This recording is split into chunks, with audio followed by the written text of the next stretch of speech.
More than 8 days since Susan Smith claims a carjacker stole her 2 babies. What everyone hoped would be a joyous appearance by Susan and David Smith becomes yet another anguished plea. I would like to say to whoever has my children that they please bring them home to us where they belong. Love at first sight.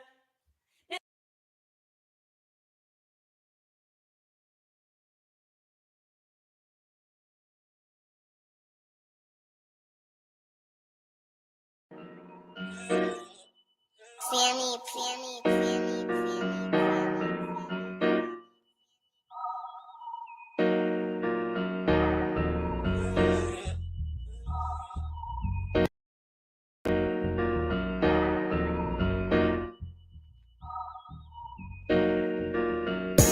Dear God, please don't let me relapse and return to the evil that men do. Father God, I pray and ask that you help me to have mercy on others the same way I would want you to have mercy on me. Father God, I also ask that you help me to be quick to forgive and slow to get angry. Amen. These young dudes out here don't respect shit until you put the barrel in their ear and let the text spit. I just might catch a case on my next hit, remove their whole face on some special effect shit. So show respect, Drake, or I'ma have a flashback. Digging through the dresser like, fuck it, where my mask at? The mash back with the banger and damage shit and say fuck everything I learned in anger management. Hop back on some east side managed shit and push a nigga's top back when I let the cannon spit. Start planning shit, premeditation. I'm in love with the streets again, rededication. Casket or cremation when I shoot you down. I was built for the smoke like a hookah lounge. I keep big shit that sound like a bazooka sound, and I shoot quicker than ain't gotta be a hoop around. Dear God, please don't let me relapse and return to the G-Ride with 3 straps. Ski mask with the case, squeezing keys apps, spraying everything from a nigga's brain to his kneecaps. Dear God, please don't let me relapse and return to the G-Ride with 3 straps. Ski mask with the case, squeezing keys apps, spraying everything from a nigga's brain to his kneecaps. Gun on me, it ain't never for show. Homie, I'm far from a bully, but I'm never a hoe. Get out of line, my Beretta will blow. Real talk, we can take the beef wherever we go. I bring it to your front door like I'm Uber Eats. I guarantee you listen up when this Ruger speaks. Plus I maneuver through these streets like a ghost, and I'm handy with the heat. I cook a nigga like a roast. On me, homie, this is not a boast. I will still come through, boy, and stop a nigga's post. Play him close, man, Eric will ease it. Quickly off the waistband, man, and Eric will squeeze it. Leave you niggas laid out dead or paraplegic. Niggas playing in these streets while I'm very strategic. I come to your house dressed like the gas man. Shoot you 9 times, leave you stretched by the trash can. Dear God, please don't let me relapse and return to the G-Ride with 3 straps. A ski mask with the case, squeezing keys apps, spraying everything from a nigga's brain to his kneecaps. Dear God, please don't let me relapse and return to the G-Ride with 3 straps. A ski mask with the case, squeezing keys apps, spraying everything from a nigga's brain to his kneecaps. I don't put shit on Facebook, I just holler in person. Put the pistol in your mouth while you're hollering in cursing. All that shit you kept rehearsing and put on your live, got your clap with the big 4-5. You bitch nigga, if you tell me to pull up, I'ma do that. That nigga who was whooping first nigga that I shoot at. Ski mask on my face, bystanders be like, who that? I ain't with the talking, bitch, boy, I thought you knew that. Leave his brains where my shoe at and bounce like I'm on a trampoline. Leave you laid out, nigga, like you camping on the scene. If you want something sweet, grab a peach or tangerine. Niggas won't smoke, well fuck it, I'ma let them handle steam. AR with the beam, you see the red dot? We tug on this trigger, nigga, it'll make your head pop. Blood pouring down to your shoes, call it Red Sox. Your brains hanging all over your shoulders like some dreadlocks. Expect the gang of dead off if they ever cross the line. The Lord said in the Bible, oh, revenge is mine. So I'm just trying to find a righteous path between the two. Before I lose control and do the shit I used to do. This being humble shit is new. I'm trying to turn the other cheek, but I ain't never been a bitch, so watch your mouth when you speak. Your mercy's what I seek, so I pray on bended knees. Don't let me get the K with the extended clip and squeeze. Lord, please. Dear God, please don't let me relapse and return to the G-Ride with 3 straps. A ski mask with the case, squeezing keys apps, spraying everything from a nigga's brain to his kneecaps. Dear God, please don't let me relapse and return to the G-Ride with 3 straps. A ski mask with the case, squeezing keys apps, spraying everything from a nigga's brain to his kneecaps.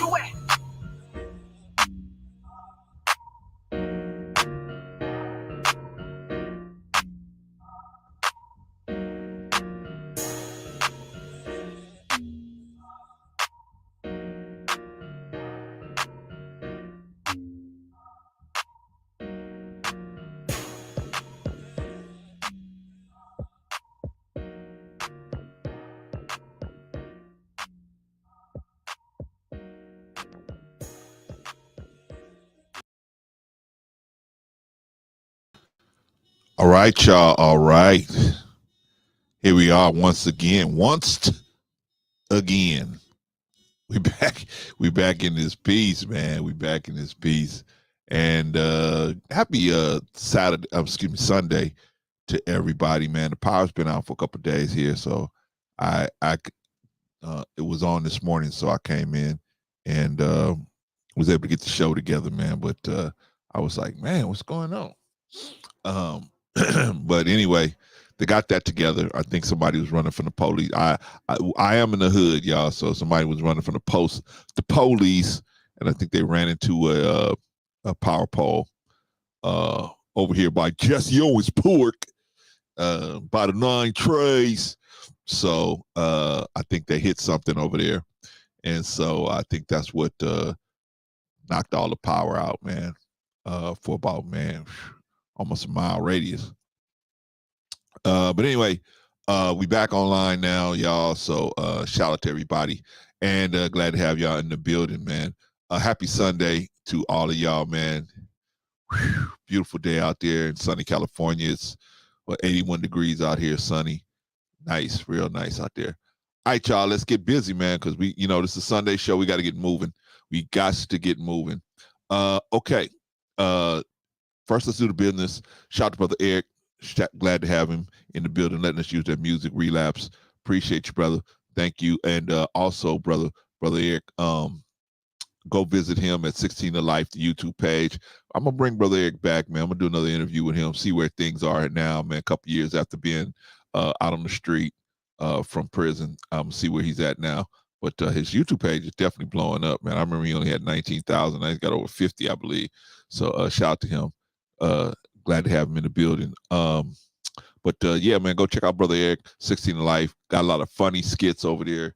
Got a lot of funny stories about being in this, dealing with them street narcotics, and also just being in prison, just surviving that life. But Brother Eric's a good dude, man. Good dude. Good, solid brother, man. Give him a shot over there, 16 to Life, the YouTube page.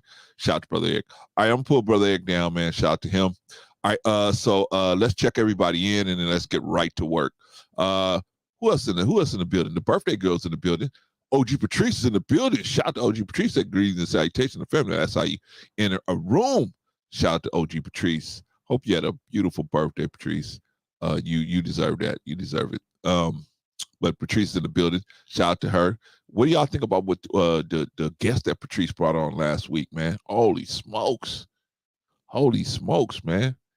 That interview is still blowing up, man. Holy smokes. Leon Walker Jr., man. Leon Walker Jr. is, man, he's a piece, man. And he lit it up. And we're going to have that brother back, man, because he has so many perspectives on so many different things, man. We couldn't get it all in one interview with him, man. We have to bring that brother back, man. Talk about so many different things, man. But shout out to Leon Walker Jr., man. And if you get a chance going over to his page, give him a like, be a subscriber over there. And good dude, man. Good dude. He's telling his story from just a guy that just wants to help other people.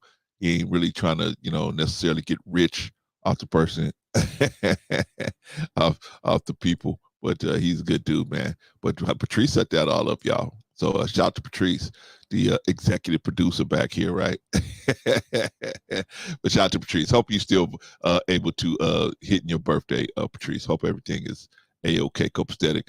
Who else we got in the building? We got Sister Annie in the building. Shout out to Sister Annie. Excuse me. I'm coming up there, Brother Clarence. One of y'all in trouble. Uh-oh. But you know what? Sometimes Sister Annie come up here and we ain't even in trouble. We didn't even do nothing, right?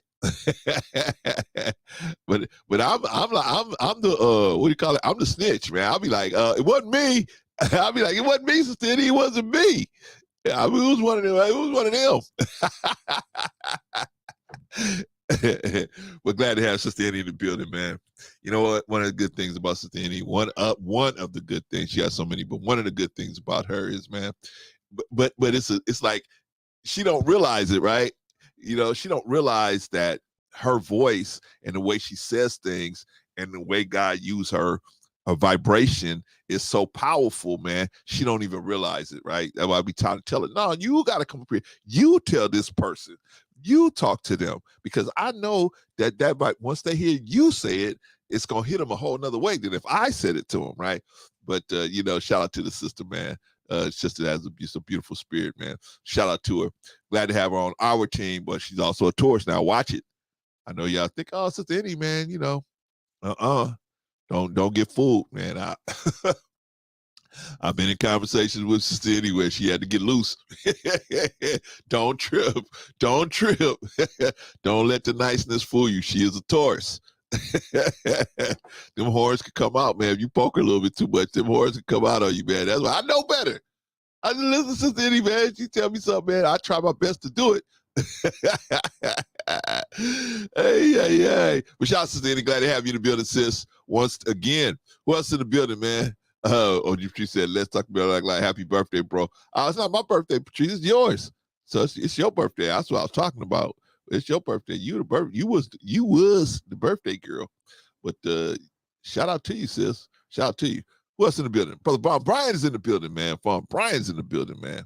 Shout out to Von Bryant, man. If you need some money and you need to try to get some money together, man, this is the brother you want on your team. He will make it. He will make the hard stuff not so hard, right? Clarence, what we gonna do is spend all day Saturday getting money off these people we never met. I said, Vaughn, that ain't gonna work, Vaughn. Vaughn, it's not gonna work. Yes, it will, Clarence. It's gonna work. I had to listen to Vaughn. Vaughn was right. It worked. It worked. Shout out to Von Bryant, though. Good brother, man. Good brother. Check him out, man. You see him out there in the streets, man. Just say, what's up, Vaughn? How you doing? Shout out to Von Bryant. Who else we got in the house? All the way from Tel Aviv, Israel. We got Brother Vagoda's in the house. Brother Vagoda's in the house, right? Gladys, you introduced me 1, 2 times. Right? One of the things I like about Vagoda, man, Vagoda can take a joke, man. He can take a joke. So we was calling him the Count because he sounded like the Count. From our perspective, he sounded like the Count off Sesame Street, right? 1, 2 times. Shout out to Vagoda, man. Hope you being safe out there in Tel Aviv, Israel, brother. Who else is in the building? Who else is in the building? Who else is in the building? Who else I think that's everybody that wants to get checked in is in the building. Patrice said, I'm still celebrating my born day Vegas style. We don't know what that means. Well, Patrice, whatever you're doing, make sure you're sober enough to drive home, right? Shout out to Patrice. What's in the building, man? Yeah, we gotta do part 2. Patrice said we gotta do Leon part 2 with Leon Walker Jr. I think it's gonna be a part 5, 6, 7 because the brother just hit so many points that, you know what, that brother was so unique because Black men don't like to talk about this stuff, right? Black men don't usually like to talk about these things, man. So that's what makes him a unicorn, is that he's willing to open up about it, not only talk about it, but be honest about it as much as he remembers, right? And, I think that's a great thing, man. You take big balls to talk about being, touched as a child. It takes big balls to talk about that as anybody, woman too, but especially as men, because we got these big old egos that we walking around and we think, oh man, nobody's going to look at me as a man if I say somebody touched on me when I was a kid or whatever. So, it just takes time, man. It just takes time. And we got to thank people that had the balls, man, to come up here and tell their story like that, man. We got to thank people that's willing to do that, because who knows, a parent might be listening to this on the replay or listening to Leon on the replay or Vaughn on the replay, man, and say, you know what? I was going to let my kids go and do X, Y, Z with this person I don't barely even know, or, without further information or investigation. I think, let me just investigate a little more, and who knows, that little extra investigation might stop something like that from happening, man. So, man, thank you guys for stepping up and, telling your stories, man. Appreciate you guys for that. Who else in the building? Who else in the building, man? I think that's everybody that wants to be checked in, man. So everybody else is in the bushes, so let them sit in the bushes.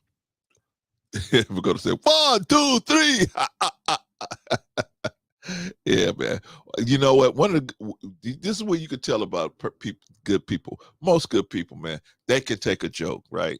Right? They can take a joke. Me, I can take a joke too, man. I can take a joke. Everybody, and that's when you got people got a good spirit, man, because they can take a joke. They don't take themselves too seriously, and then all this and all that. You know what I mean? So we all need to be able to take a joke, because sometimes they clown me, especially over there on Backman Unfiltered, man. They always playing some crazy something. I say they always clipping me and playing something I said over here, right? But I don't be like, oh man, you gotta get my permission, man. Hey man, if they using me to do something over there, as long as it ain't to hurt nobody, I'm cool with it. I'm cool with it.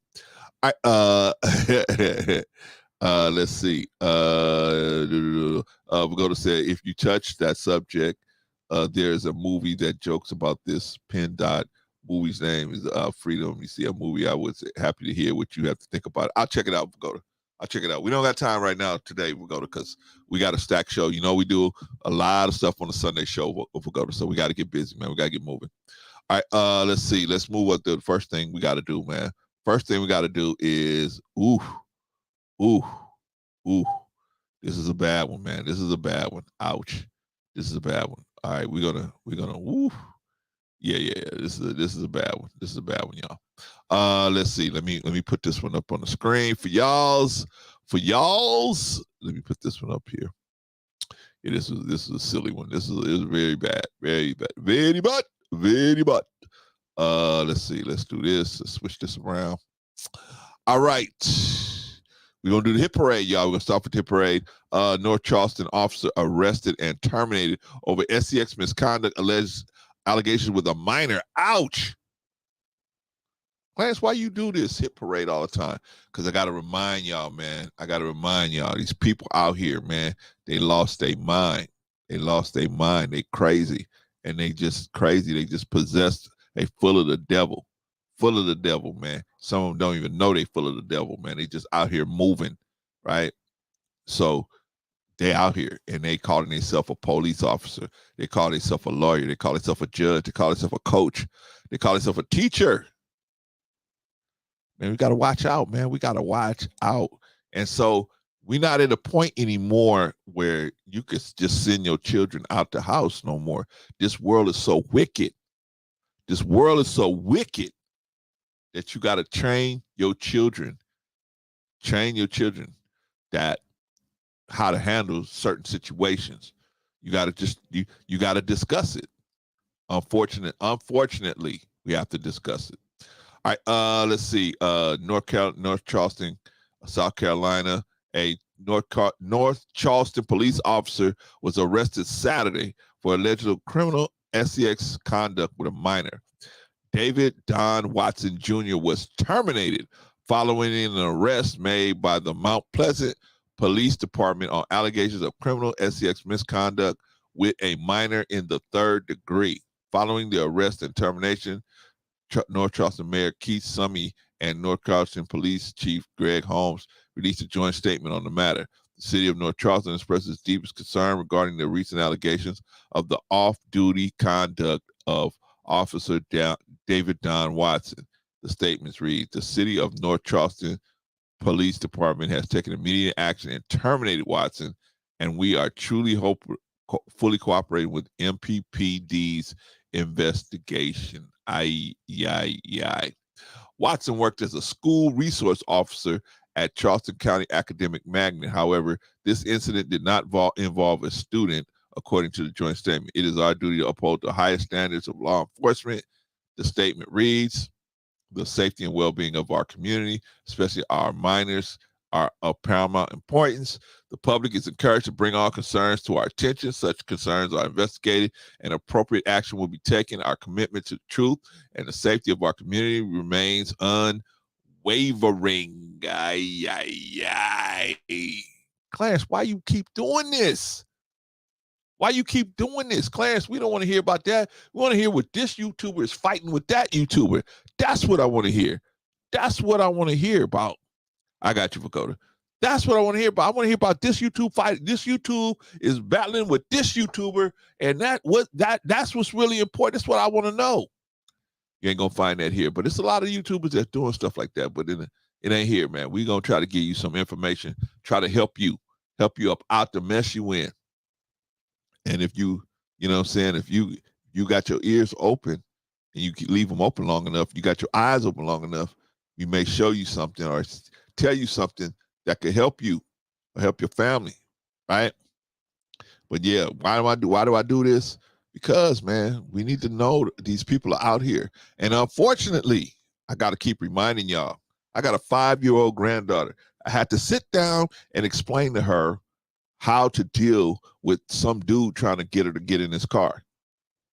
I shouldn't have to have that conversation, but I have to have that conversation. This world is so wicked that somebody might try to get her to get in their car. I had to tell her how to handle, situations like that, right? 5 years old, I got to have that conversation with her. Because she ain't going to be with me every moment of the day. If I was going to be her bodyguard, be with her every day, wouldn't they need to have a conversation? But we have to separate from our children so much. The separation, that's the window that the weirdos need to try to enter in and do their damage, right? We don't want to give the weirdos, we don't want them to have that window, right? But they have the window because we're not physically there. So we got to teach our children how to respond, how to recognize a weirdo, how to recognize when a grown-up person is talking to them weird, how to respond to that. A lot of these kids get caught up because they just don't know how to respond. They don't know what to do. They just so caught up because they've been told their whole life, you respect your elders, do what your elders tell you to do.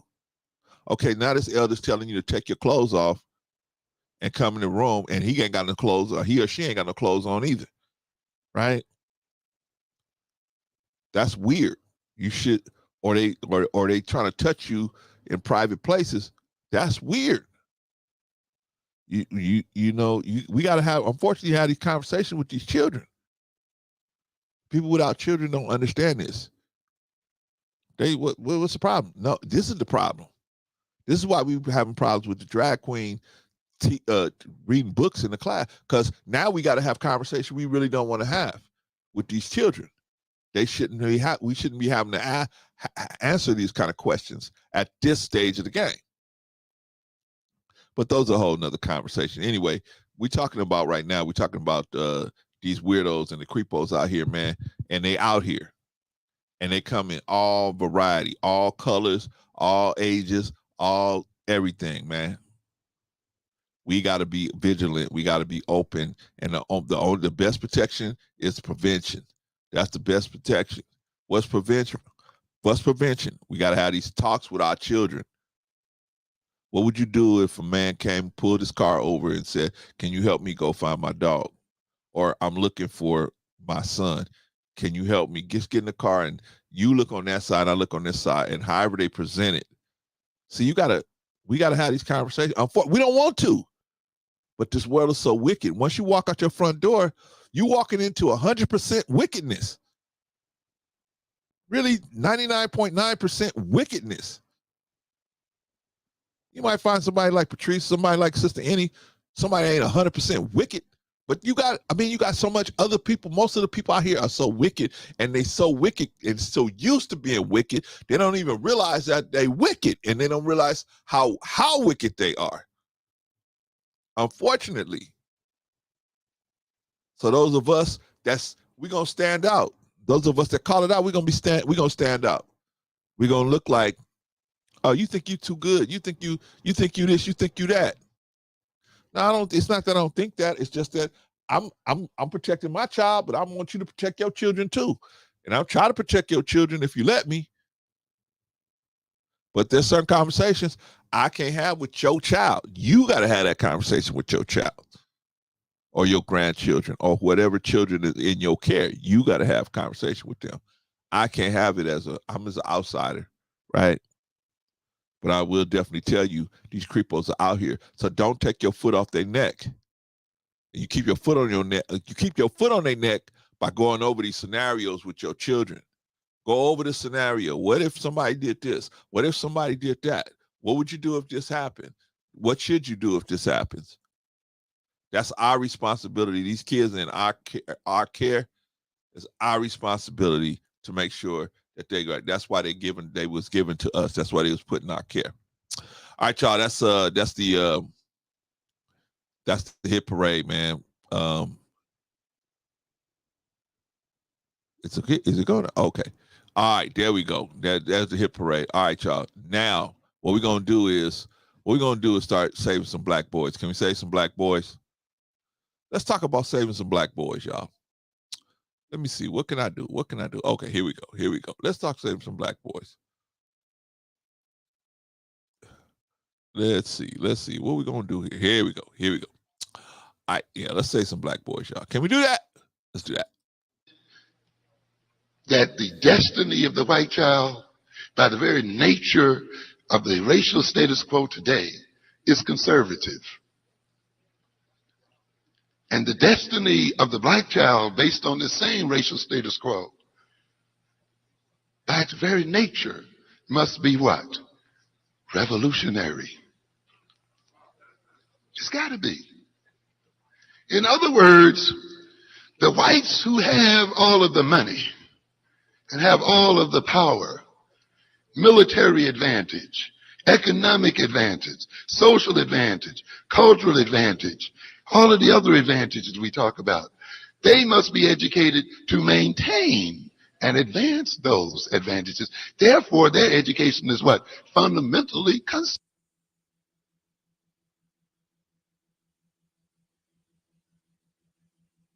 conservative, to hold on to what they got.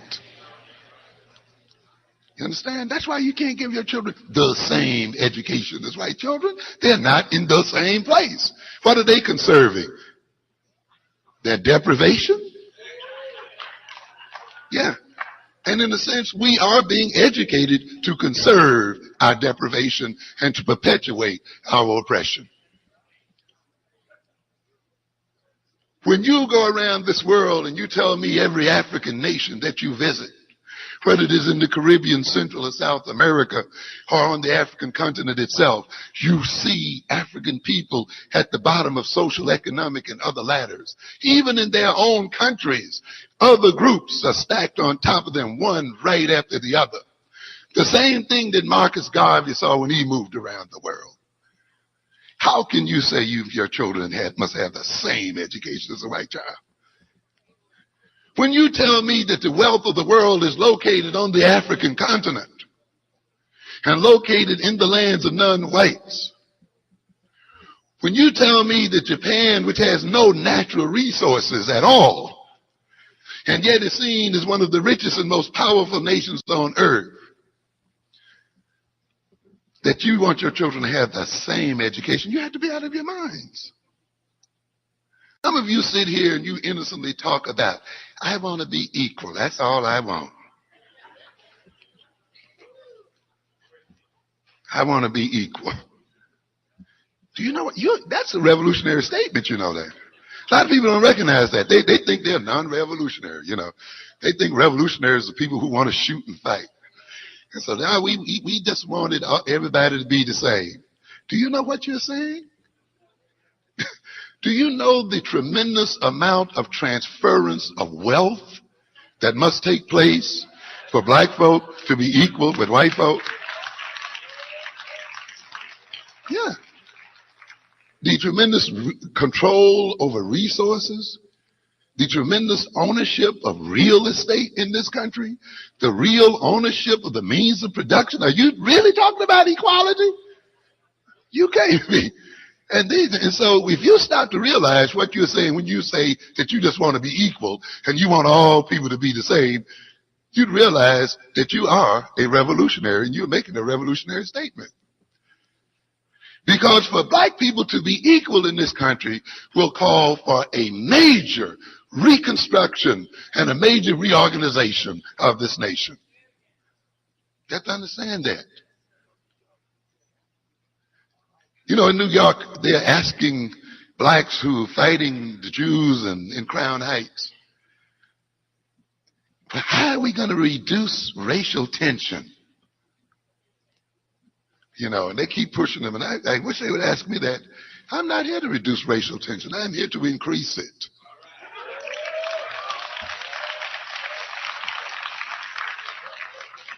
I bring not peace, but what? A sword. Because in a city, as cities all across this country, where blacks don't even own their own communities, where they only spend a nickel out of every dollar they have with themselves, there cannot be racial peace and harmony until that's changed around. And there's going to be some racial turmoil while we change it around. It's got to be.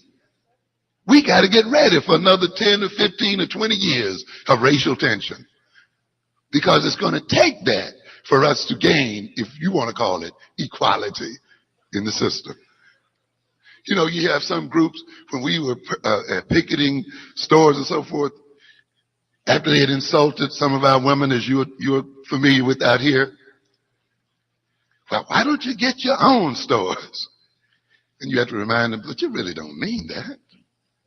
You're just trying to put me down. Because if I own my own store, how would you make a living? So in a sense, you're going to object just as much to me owning my own as you're objecting to me now picketing yours. Because in the long run, your wealth depends on mine not owning something. And therefore, when I start owning, you're going to have another reason to fight me. So let's get used to tension. You're going to catch hell one way or the other. So you may as well catch it in the right way.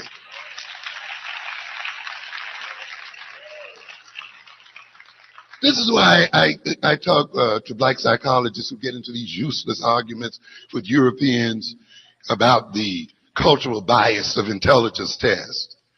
As you must understand, it's not about cultural bias. It's not about the test at all. It's about power and the rationalization of oppression and control. As soon as you prove to them that you are as smart or smarter than they are still going to do what? Kill you. Of course. This is the way people act in real life. You get rid of your what? Your rivals. So the issue is not, right now they say we're keeping you down because you're too dumb, right? But then when you go the other way, we got to get rid of you because you threaten our way of life and our economy. So you may as well get intelligent and get ready and get the battle on, because either way, you're not. This is what it's about.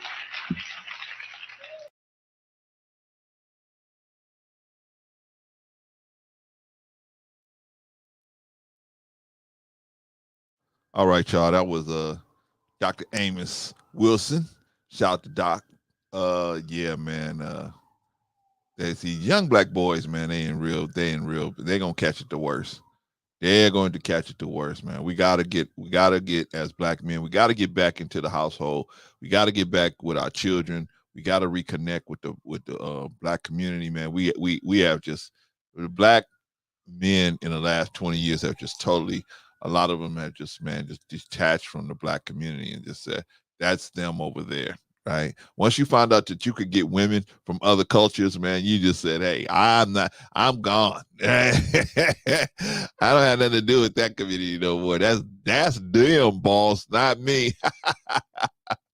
But we got to reconnect, man. We got to reconnect, man, because we got some serious issues going on in the black community that only the presence of God-fearing black men is going to fix. And so we got to get back in there, man. We can't be afraid, and we can't be, too proud, or I want to look good. And, we got to be willing to get our hands dirty, right? Peter went to go look for Jesus, right? They said, hey, man, we got a place for you over here. They finally found him eating with what? Sinners and publicans, right? He's eating with some dirty he's sitting with some dusty people, right? what they would call dusty today, right? But that the dusty people was his work. He said, I came not for the righteous, but the unrighteous. They don't need me over there. They think they got it already. Them politicians and doctors and lawyers, they think they got it. They got money, so they think they got it all. These people more down to earth, man. Because the simple things make them happy, right? A piece of bread. Some attention from another person that's trying to encourage them. Simple things make them, right? Go over here to these people, man. It's going to be a constant pissing contest. Who got the better car? Who got the better house? Who got the better money? Who got the better school at their children at the better school? Who got this? Who got that? It's a constant competition. It's a constant competition. Right? This is what the devil came in, man. The devil came in, and when instead of following his instructions, he created a competition. I am better than him. Me, you made a fire. This dude, you made a dust. You gonna give him this whole world? You made him of dust. He's nothing compared to me. I have all this information and he don't know nothing. You got to teach him every step of the way. Shout out to Risa Neal. Glad to have you in the building, sis. That's all right, sis. As long as you step through, we got you. We appreciate you coming through. Right? Devil said, hey, I'm better than this cat. Look at this dude you got here. He ain't nobody. I'm made of fire. He made of dust. So the competition was started right then. And the rest of us have picked it up. Right? I'm better than this person. I'm better than that person. You better than that. We better than that. So we don't. And the man Jesus comes to say, man, skip all that. You ain't competing with nobody. You just do your thing. Make sure you on top of what God gave you, the instructions God gave you. You're not in no competition. A lot of people that say they following this man, they're in competition, right? Who got a bigger house? Who got a bigger car? Anyway, y'all, let's move on. Remember, young black boys, man, they out here, man, and they need our help. And if we can help them, let's try to help them. Right? Some of these people out here say, I don't mess with nobody unless they good. Right? Unless they good. If they good, then I'm gonna be a Christian. But if they not good, then I won't be a Christian, or I won't be a Muslim. I won't be a Jew. Because some people, Clarence, they tell me Clarence, there's some people you just gotta throw them away. Right? You don't even listen to them. You throw them away. I said, oh, okay. Is that what Jesus would do? Okay.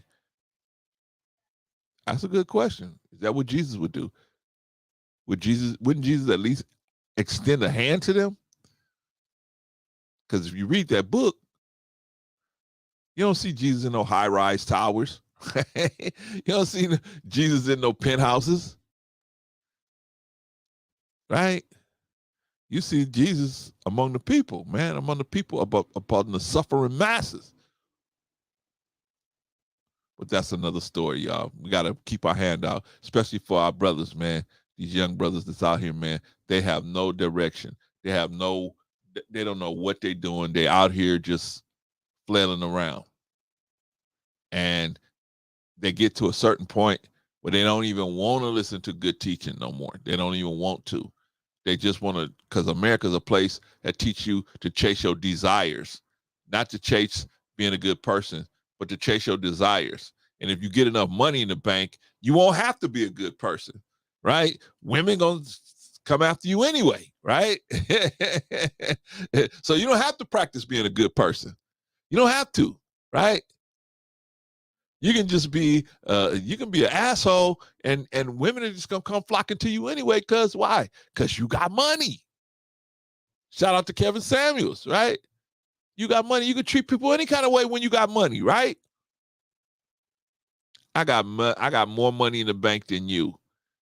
You just an employee here at this restaurant. I can talk to you any kind of way, right? That's stupid to me. That's stupid, but black boys are under attack, y'all. Black children, really, but especially the boys. If we get the boys together, I think the girls will fall in line, and we can start building a better society, man. But it's gonna have to be on us as black men. We got to step back in there, man, because America is telling our young men that if you get enough money, you'll be good. That's all you need is money. Not a good personality, not a connection to God, not a good woman, not not being being willing to, not knowing how to love your family. You don't need none of that. All you need is money, and the rest, everybody else will be the path to your door. Well, well, we'll get into that. All right. Anyway, y'all, we got to move on, man. We got to move on. Okay, what we gonna do now? What we gonna do now, y'all? What comes after that? Black History Minute. Black History Minute. Okay. Black History Minute. I don't know if y'all know who the 44th president was. Y'all remember who that guy was? Little guy that made a little history out there, right? Just a guy that made a little history. That's all. Not much. Not much. President Barack Obama. Barack Obama, right? The 44th president of the United States and the first African-American president of the United States, Barack Hussein Obama II, was born on August 4th, 1961 in Honolulu, Hawaii. Remember when Donald Trump said this man was not an American? He said he wasn't born in America. He wasn't an American. Everything. Boy, oh boy. Anyway, to Stanley Ann Dunham and Barack Obama Sr., President Obama received his BA degree from Columbia University and his law degree from Harvard University, where he served as president of the Harvard Law Review. He entered politics as a state senator representing the 13th District in Illinois, where he served 3 terms from 1997 to 2004. During that period, he ran unsuccessfully for United States Congress in 2000. Remember that. Remember that. Another brother beat him. A black man beat him for that congressional seat. Remember that. Okay, President Obama ran and won in political campaign for the United States Senate in Illinois, so he got a Senate seat. He announced in 2007 that he would campaign for the nation's highest office, the presidency of the United States. Now, the brother that beat him in that congressional race was like, "Why are you picking him? I beat him in a in a bigger race, and you're gonna just overjump me to go down a level to him?" But shout out to Barack Obama, man. I mean, he's a good dude, man. Now, whether you agree with his political positions or not, he did a lot for our community just by showing up and being that dude in that seat. He announced in 2007 he would campaign for a nation's highest office, the presidency of the United States. He was elected president of the United States on November 4th, 2008. He defeated his Republican opponent, John McCain, by 365 to 173 electoral votes. President Obama received 52.9 to McCain's 45.7 popular vote. President Obama was reelected to a second term on November 6th, 2012. He defeated his Republican opponent, Mitt Romney, by 332 to 206 electoral votes. President Obama received 51.1 to Romney's 47.2 popular vote. President Obama is married to the former Michelle Robinson, and they have 2 daughters, Sasha and Valia. All right, y'all, that is your Black History Minute. But don't take my word for it. Dig that. Go check it out for yourself. Go check out Barack Hussein Obama. Yeah. Okay, y'all, we almost there. Y'all. We almost there. Okay, We got one more thing to do, man. One more thing to do. We got to get y'all some jobs, man. We got to get y'all a job. Right? Let's see what job is open today. All right, Metro bus operator, right? This is the LA Metro. They go paying almost $25 an hour, man. Not bad. Not bad. Dental insurance, health insurance, paid time off, paid training, retirement plan, tuition reimbursement. They got it. Hey, man, get started, man. Get started. You got your driver's license. And this job is in LA, right? This is LA Metro. So this is in LA. But where do we find this? On Indeed. On Indeed.com, we found this. So y'all go over to Indeed.com, look up some jobs. But I'm always gonna tell y'all my first stop would be all of the government websites, the feds, your state that you in, your county that you in, and the city that you in, or the next major city that you work in, that you live next to or live in, whatever. Go check those websites out because there's always jobs out there and for these places, and they also have good benefits as well. And some of the time, a lot of time, they pay really well. So go check that out. But anyway, we talking about the Metro. You live in the LA area, Metro bus operator. Go check that out. All right, y'all. That's it. I think that's it. I think we hit everything that we needed to hit. I think we hit everything we needed to hit, y'all. So, without further ado, let us get into. Let's get into. Well, I don't know if y'all know. Before we do Susan Smith, let's get into the transgender woman that won the Miss Netherlands beauty pageant. Is a transgender woman just won the Miss Netherlands beauty pageant. They must got some sorry women in the Netherlands. Holy smoke, where transgender won. I think the transgender should be able to be in their own category, like it's the transgender Miss. But the having a transgender woman competing with women in a women's situation, I think that's and the win, wow. That says a lot about the females over in the Netherlands. That is for sure. That is for sure. All right, so first we're gonna read an article, man. I think I got an article on this situation. Yes, Swan, a transgender woman just won Miss Netherlands. So we're gonna listen to that right now. Well, you know what I'm gonna do? I'm gonna read the article first, and then we're gonna watch the video. I'm gonna read the article, man. Let's see. Here we go. All right. This is from Le Monde. This is a newspaper, I think, out in France. But this transgender model elected new Miss Netherlands. I'm gonna say that again for y'all sitting in the back. Those of y'all sitting back there with Von Bryant. I'm gonna say it again. Transgender model elected new Miss Netherlands. Ricky Cole's victory, a first in the kingdom, paves the way for a transgender person to compete in Belgium's next beauty contest. Ay jai. That is one beauty contest I am not going to part. I'm not going to look at that one. Yikes! Because I don't want to see a group of women that a transgender woman can beat out. I definitely don't want to see those women. Holy smokes! On Saturday, July 8th, 22-year-old Ricky Cole became Miss Netherlands. There was nothing unusual about the event held in Leusden, in the province of Utrecht, except that the winner was a transgender woman, the first to win the contest in the kingdom. The Miss Universe competition, created in 1952, and for which this election serves as a qualifier, has allowed transgender women to take part in it since 2012. Ouch. Goodbye, Miss Universe competition. Ay, ay, ay.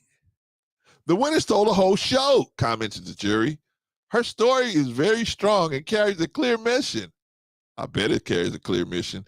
And we are convinced that the organization will gladly work with this young woman. This is not a woman. This is a transgender woman. They always leaving that out. This is not a woman. This is a transgender woman. It's not a woman. I don't know why they want this confusion to keep occurring where they keep calling these transgender women women. You're not a transgender, just like a transgender man is not a man. He's a transgender man. You're not a man. But I think transgender men understand this. They know, hey, I'm not a man, I'm a transgender man. And they don't buck. They don't buck the system. They understand because they realize, hey, man, they recognize that, you know, we got to tell the truth around here. But these transgender women, man, holy smokes, they just will not let it rest, man. They just get, hey, I'm a woman. You're not a woman. You just look like a woman a little bit, right? We had this discussion over on Black Man Unfiltered, man. Shout out to Black Man Unfiltered. We had this discussion Friday. You can't change your gender. You can change your appearance, but you can't change your gender. The gender is stuck in your DNA. Anyway, let's continue, y'all. In any case, Ricky Valerie, born in Breda to parents from the Netherlands and Molucca, a former Indonesian colony, will be taking part in this next Miss Universe pageant. Holy smokes. To be held in El Salvador. Yikes. Yikes. You guys are you guys heading to El Salvador for the Miss Universe pageant. Watch out. might you guys try to take some of those contestants out. Might be a little something extra down there for you. You better ask first, man. You better ask somebody first. She won't be the first trans candidate to take part in this ceremony, as Angela Ponce, elected Miss Spain in 2018, paved the way. Boo Ponce had attracted less attention than that of a young Dutch model. Coley had already been a finalist in Holland's Next Top Model competition in 2018. Yikes. Which instantly won her fame on social media.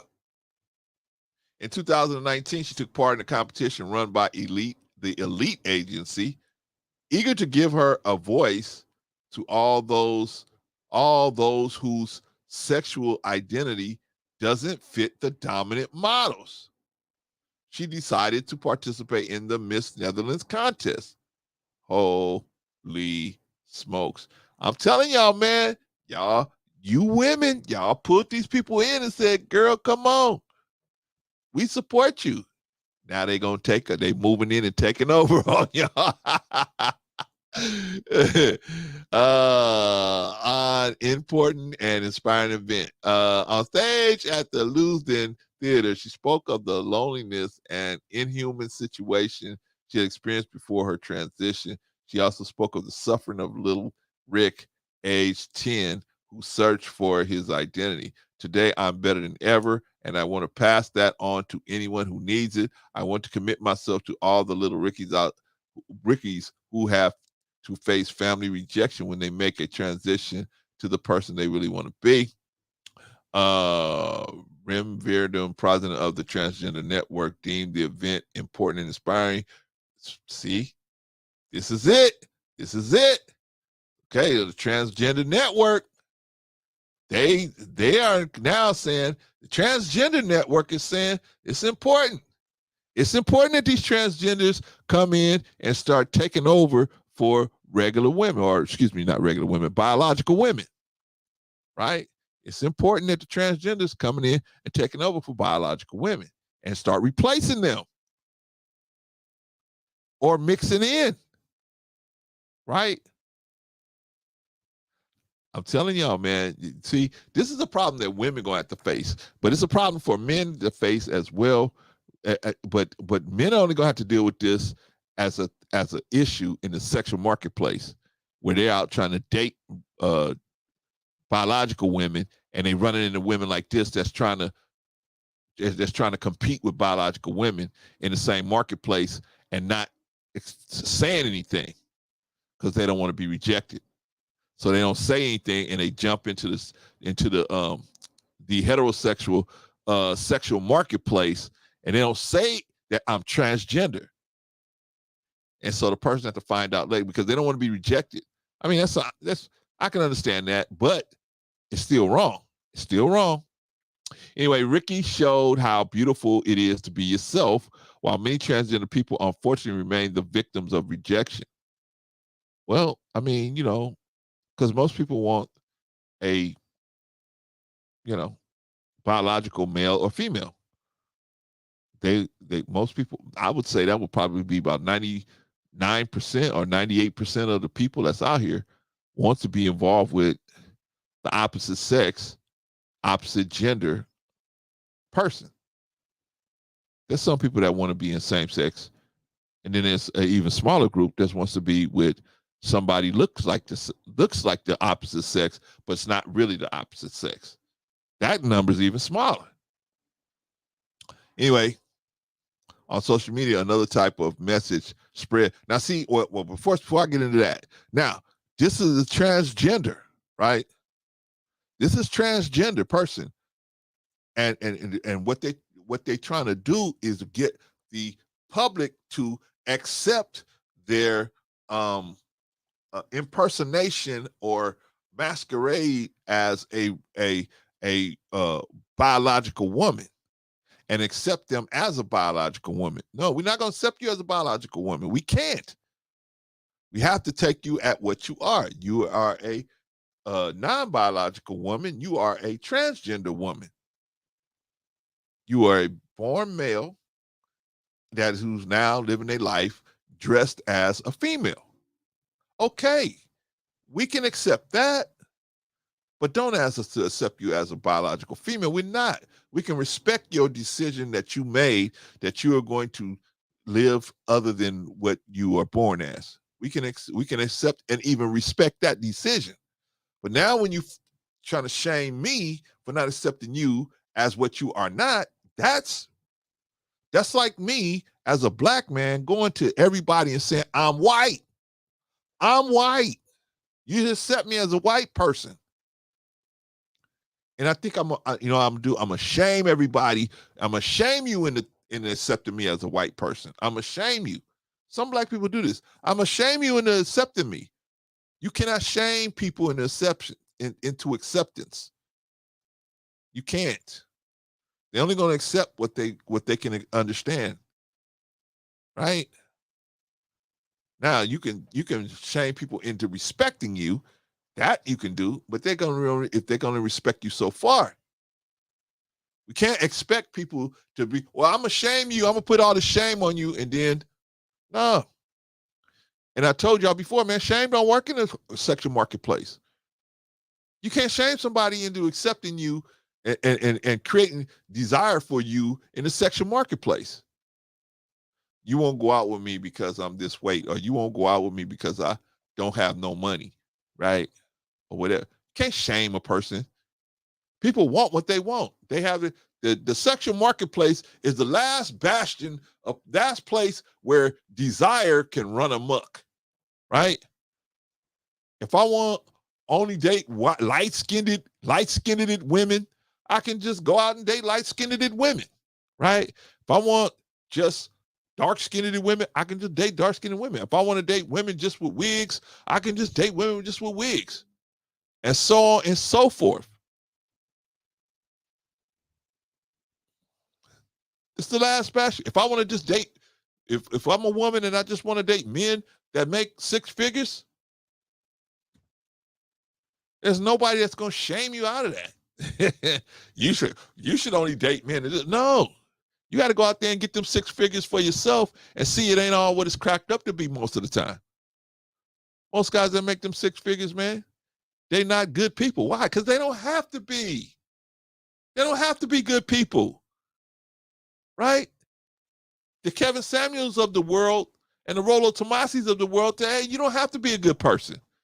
You don't have to be that. Just make money, right? Same thing with the women, right? The more attractive they are, they don't have to be a good person. Why? Because men are going to chase them anyway, regardless of how they behave, right?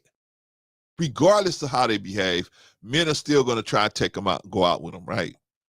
So why would they need to waste time trying to improve their personality, make themselves a good person? It ain't until later on when they're all alone with sitting around all them cats that they start realizing, maybe if I had a better personality, some of them guys might have, thought about me in a different light, right? But anyway, let's continue. Let's get back to the transgender that won the Miss Netherlands. Miss Netherlands. Ouch. On social media, another type of message spread. A man has been elected Miss Netherlands. That is true. I wouldn't expect anything else in our post-truth world, wrote Eva Vlinderbroek, a famous influencer with close ties to conspiracy circles. Oh, yikes. So she's close ties to the conspiracy circles because she said the truth. A man won the Miss Netherlands. A man won it, right? Ay, ay, ay. Other messages announced that the election of the real Miss 2023, namely Natalie Mogbelzanda, runner-up to Chloe. But this news is already having an impact elsewhere. For the first time, neighboring Belgium decided on Sunday that a 25-year-old transgender woman would be allowed to take part in the next national beauty contest. Women, y'all are gone. You guys are gone. You guys are going to be replaced by these men dressed like y'all. Yeah, Vaughn skinned it.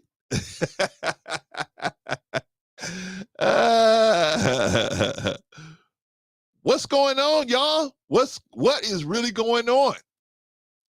What is going on? Let me put something up here, man. Let me give y'all something, man.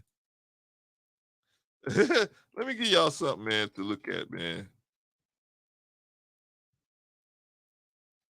The new Miss Netherlands.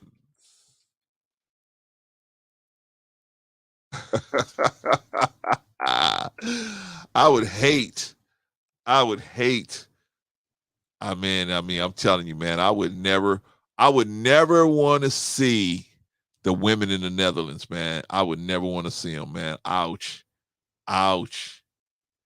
If a transgender woman can beat out all your women, man, you in bad shape as a country. You in bad shape. You in bad shape, man. You in bad shape, man. But women, this is something that women gonna have to deal with, man, because they're gonna start complaining. They're gonna start coming after you. They're gonna start coming after you. They're gonna start saying they want your benefits. They want what's yours. They're gonna come. They're coming for you. You have got to, women, you got to, what's the word I'm looking for? You're gonna have to step in there. You guys gonna have to step in the gap because you guys are the ones that brought these people over. You guys are the ones that brought these people over. Y'all said, "Oh yeah, we'll help you. We'll help you in your fight to do this and to do that. We'll help you." Now look, these people, they coming right after you for everything you got. They coming after you, and really, what they coming for is your men. They're coming for your men. Hold on, y'all. Hold on 1 second. Hold on 1 second.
About that, y'all.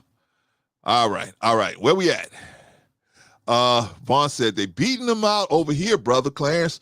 Don't forget Bruce Jenner made the cut that magazine cover. Oh yeah, I forgot about that.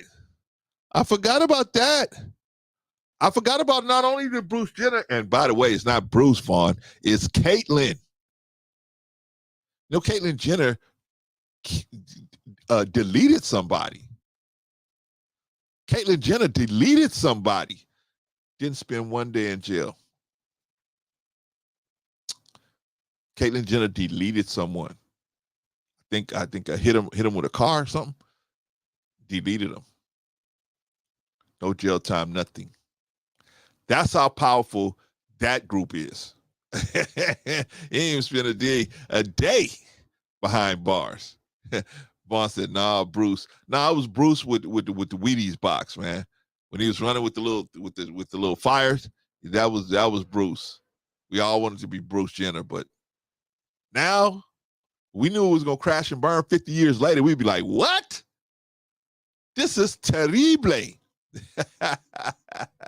This is terrible. But I'm telling women,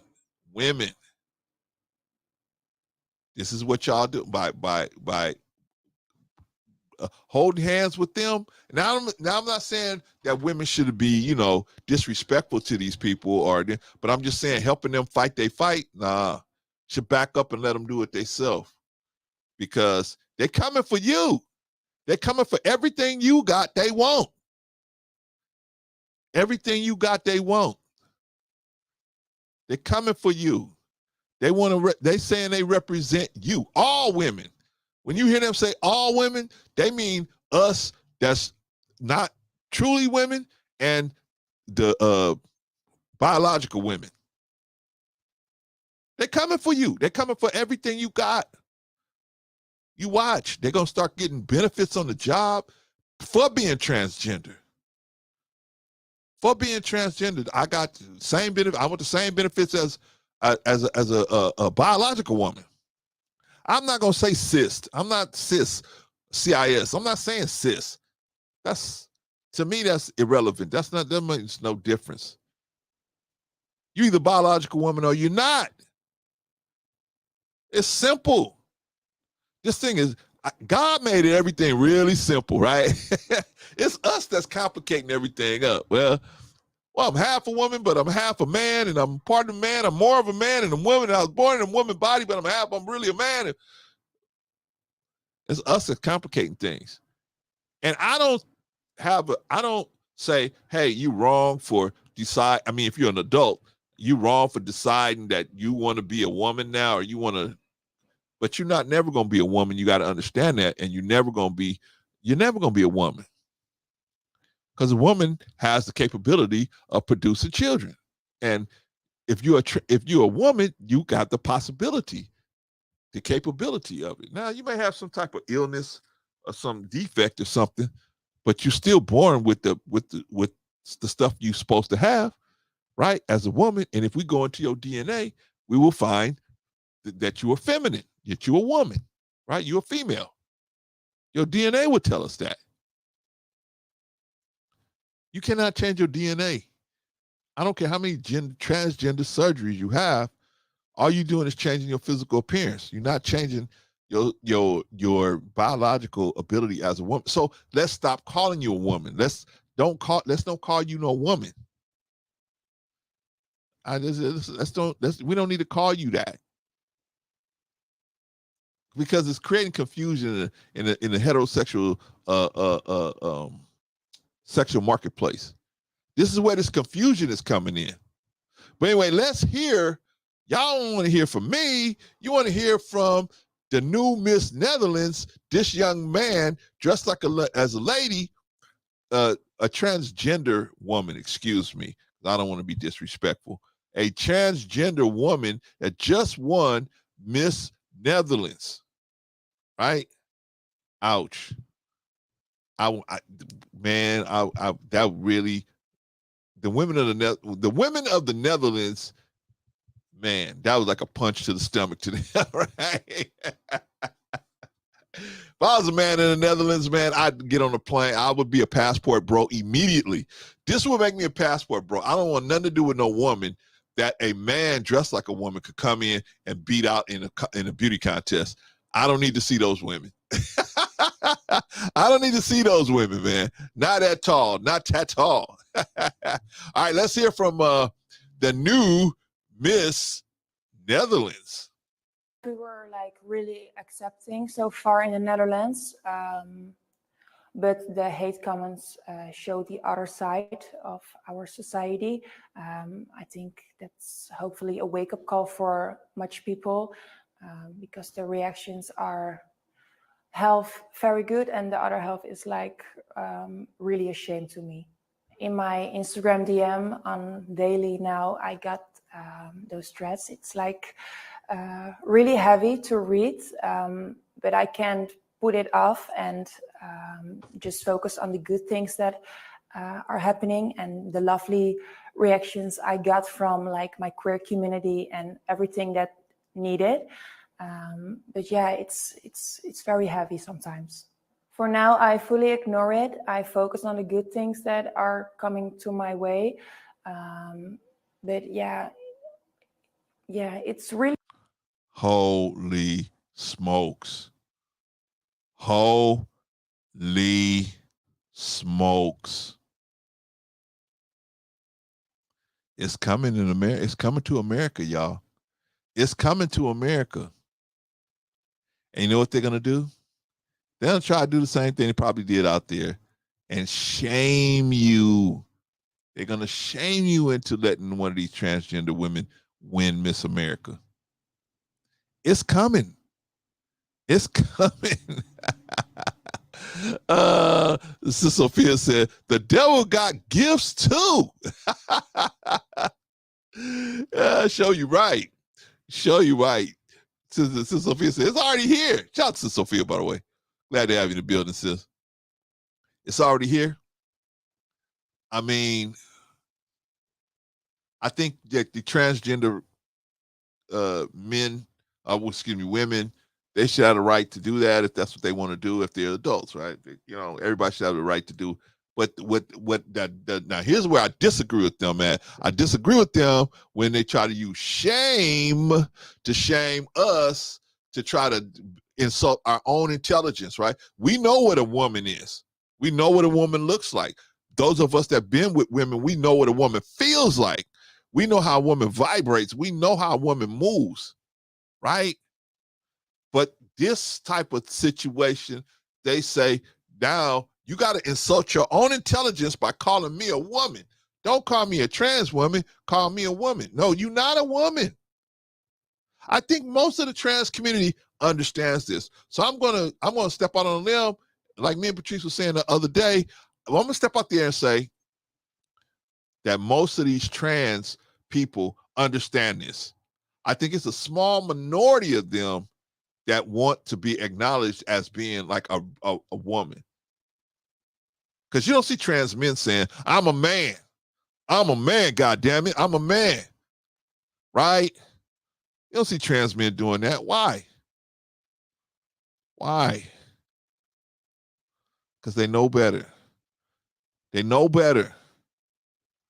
They know a real woman. I'm going to say it, Vaughn. Vaughn, put your fingers in your ears. A real woman knows what a real penis feels like. They know what it feels like. They know what that looks like. No matter how much of a jerk you are, no matter how much of an asshole you are, one thing you got that's real is that penis. Many assholes have gotten over because of that penis, right? Because of that penis got them through it, right? Some of us, man, if we didn't have the penis we have, man, somebody would have left us a long time ago. Somebody would have, just ran off this plantation a long time ago, right? But I think most of the transgender men, they understand that the real one. So they they're not as much as like transgender women, in my opinion, where transgender women, they try to enter into the heterosexual sexual marketplace under the cover of the fact that I'm a woman, right? Just off the looks, just off the beauty appearance that some doctor was able to help them get to, they able to run in under that and say, I'm here. I'm a woman too. I'm a regular woman. I'm similar to a biological woman, and I'm so close, right? I don't know if those of y'all that study mathematics, right? You have differential calculus and integral calculus. Integral calculus, we chop stuff up into little pieces, right? We have this big problem, but we chop it up into little pieces, right? And so they have limits, right? Right? X as the limit goes to 0, right? And so there's limits on everything, right? But it's so close. It's not 0, but it's so close to 0, we're gonna act like it's 0, right? But it's so close. It's just close enough to 0, but it's not 0, so we're not really dividing by 0. But it's so close. We're gonna act like it, but we're not really doing it, right? It's a strategy for getting as close to something as possible, right? When you're trying to measure curves, right? We'll put a tangent line here, but as x equals 0, x as the limit is 0, right? So we can take 0.00000001, right? It's not 0, so you're not dividing by 0, but it's close enough, right? It's close enough. But anyway, that they say, as these females, right? Transgender women, they say we are close enough to a regular woman. A biological woman, that we should be allowed to enter into the heterosexual sexual marketplace. And that's where most of this confusion is going to happen, is in the heterosexual sexual marketplace, because these people are entering into there and they're not saying from the jump, I'm a transgender woman, right? They're not saying that from the beginning. Why are they not saying that from the beginning? Because obviously they'll be rejected right away, right? Obviously, most men in the heterosexual sexual marketplace are looking for heterosexual biological women. That's what they're looking for. But if you are impersonating a heterosexual biological woman and not saying anything up front, I think that people there's always going to be a market for transgender women. There's always going to be a market for them, right? So it's not that there's no market for you. It's just don't blur the lines. Stay in the transgender woman marketplace. There's guys looking for transgender women. There's men looking for that. That's where you should stay, that place, and fish from that pond. Don't come into the heterosexual pond, fish from there, and then at the end say, well, actually, I'm not really a biological woman. I'm a transgender woman. But you should still date me because you will be a bad person because you don't want to date me because I'm transgender. Duh. That's stupid. Why would a man looking to have children and a family of his own want to date a transgender person? It's not going to happen. Oh, we can adopt. The average man don't want to adopt. Come on now. Sister Sophia said, I'll tell you this. My late dad pulled me from his grave if I condone what is disgusting in real religion. Oh, man. Shout out to Quantum, man. Quantum said, I'm listening while I'm working. Shout out to Quantum. Say, proceed. Shout out to you, Quantum. Be careful out there while you're working, sis. Don't crash the car. If you're driving for Amazon or whatever, don't crash the truck. Quantum, don't crash. I'm gonna say some stuff that's gonna get your dander up, but don't crash. Shout out to Don Harden, man. Glad to have you in the building, sis. Good to see you. Say hello. Let's talk about Black Life and Friends. Shout out to you, Don. Glad to have you in the building, sis. yeah, this is a serious situation, and it gets more serious because of the blurred lines.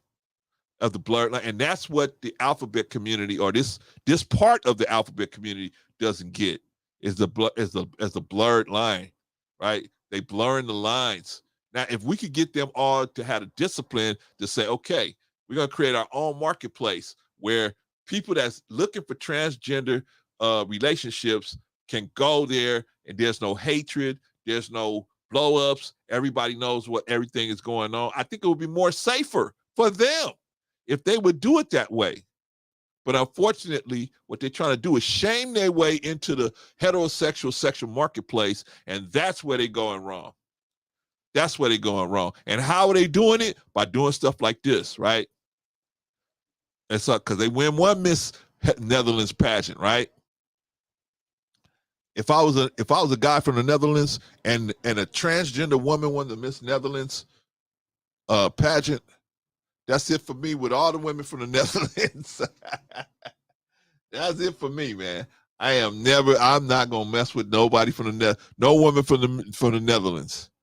I'm just not. If a man dressed like a woman can beat out all the women in the beauty contest, oh man, holy smokes, I am done. Shout out to Miss She Said. I saw you this morning, Miss She Said, on that Shane tip, man. Whew. Man, y'all y'all looking for a straight shooter. Miss She Said is a straight shooter, man. I thought Mr. He Said was a straight shooter. Holy smokes, man. You know, like Mr. He Said, he pulled a bow back and he hit the middle of the bullseye, right? Miss She Said pull that bow back and split that arrow, right? Shout out to the Harris tribe, man. Shout out to the Harris tribe, man. Oh boy, man. Miss He Said was on one this morning. But shout out to her, man. Good teaching, good teaching. Go over there to Miss She Said and Mr. He Said. Check them out, man. Great content creators. Great. They don't always agree with me, y'all. They don't, but man, they some straight shooters, y'all. Definitely good, great content creators over there. All right, y'all. Let's get moving, man. Let's get moving. Okay, so this is the new. For those of y'all that just came in, this is the new Miss Netherlands. This transgender woman won Miss Netherlands, right? Like I said, I would turn into a passport bro instantly. I'd be out of there. I'd be out of there. All right, so let's finish with see what she had to say, or he, or whatever pronoun that they want to use would say to about is saying about this experience. Really difficult because you think you had a victory, and now everyone is backlashing me and putting me down only for the person I want to be. For example, I didn't make like a fight with someone or said something wrong. I just Ricky, and I want to show the world Ricky. And of course, my trans story and being backlashed for that is, yeah, it's really sad.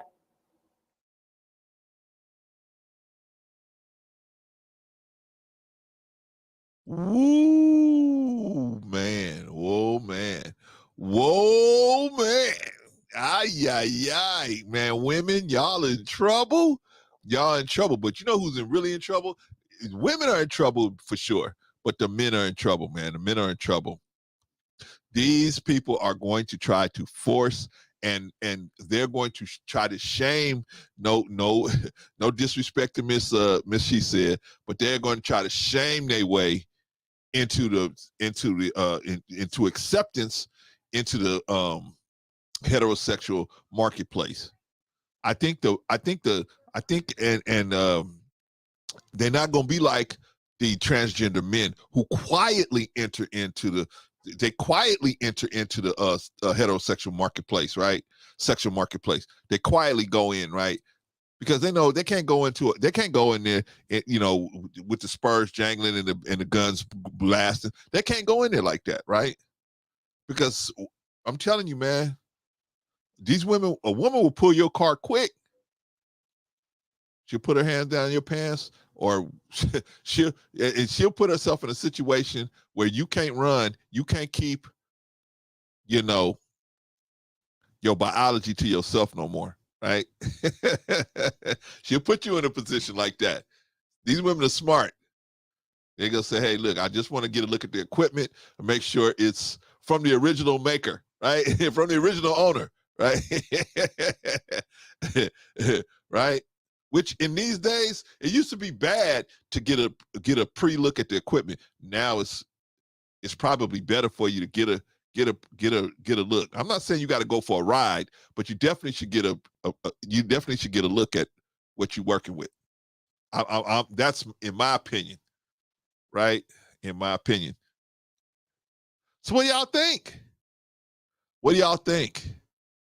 Should the transgenders be able to sashay on over into the heterosexual marketplace? Is it a sexual marketplace? Should they be able to just sashay in and just say, hey, I'm a woman too, right?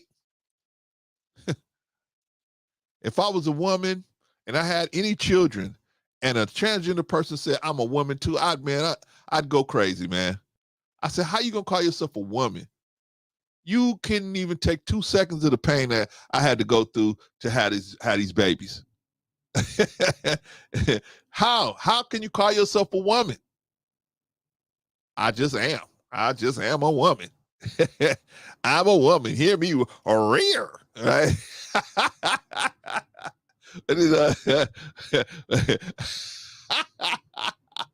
Me and my old roommate, man, we used to bust up laughing whenever Tyra Banks, the model Tyra Banks, used to have a show. Used to have a talk show, right? And she used to say, "We women, we are fierce, rear." Man, we used to crack up, man. We used to sit there eating some fish, man. We would crack up. Whoever got off early enough to go by the fish market, man, that's the person it was on them to go by and get the fish and the 7-Ups and bring them home, right? And we would watch stupid stuff like that, man. When we wasn't watching Minister Farrakhan, we was watching crazy stuff like that, right? We were watching her. She said, women are fierce or rear. Ay, ay, ay. Anyway, what do y'all think, man? I don't know, man. Let's bring it closer to home, y'all. Let's bring it closer to home. What's gonna happen in the next few years? You're gonna see these transgenders popping up everywhere. Everywhere. I'm talking about every space that women were thought that they were safe, where they were we gonna just compete with women. You're gonna see them in ice skating. You're gonna see them in all these places that women in basketball. You're gonna see them in all these places that women, they let them in college, right? They stopped for a minute, right? Because that one transgender chick won all those swimming trophies, right? But now what they're gonna do, man, they're gonna stop it. Now they starting to let them back in again, right? They starting to let them back in. But the major, but those are the 1 in a million, the ones that they making all this. The problem, the ones you got to really worry about is the ones that ain't saying nothing, man. The ones that ain't saying nothing, where those ones that's getting in, they opening the door for the other ones to sneak in, right? You take this chick out on a date, man. I was just watching a story. I might bring it up. There was a story about this cop. I forgot where he was. Down south somewhere. Black dude, brother. He was dating this chick. Everything was cool. He went out for about two or three dates. Next thing, this chick ends up missing. Next thing, they find her body. Next thing they find out, she was a he. It was a transgender chick. They thought it was a woman until, they did the autopsy. When they did the autopsy, that's when they found out. Oh, hey, GMA, got something a little extra south of the border here. I don't think this was a guy born like this.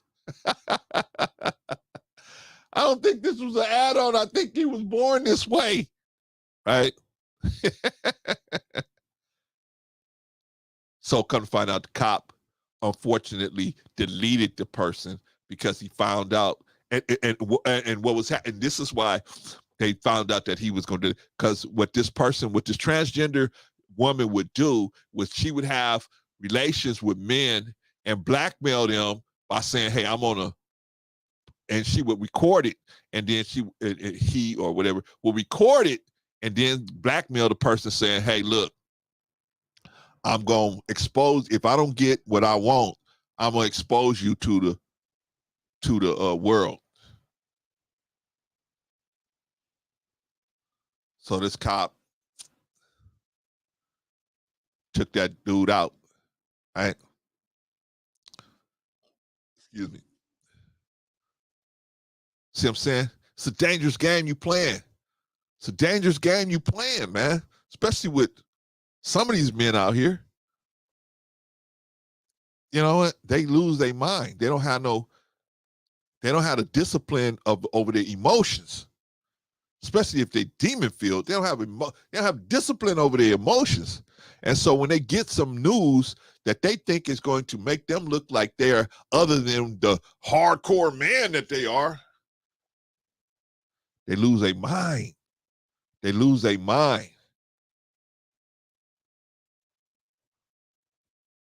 It's just terrible. It's terrible, man. That's why I say it's a marketplace. There are guys that want to date transgender women. There are guys that want to date them. That ain't gonna never change. But keep that marketplace separate from the heterosexual biological woman, the heterosexual sexual marketplace. Keep that separate. That way, you don't have to worry about people getting hurt. But see, that what they want to do is shame their way into the heterosexual marketplace. No.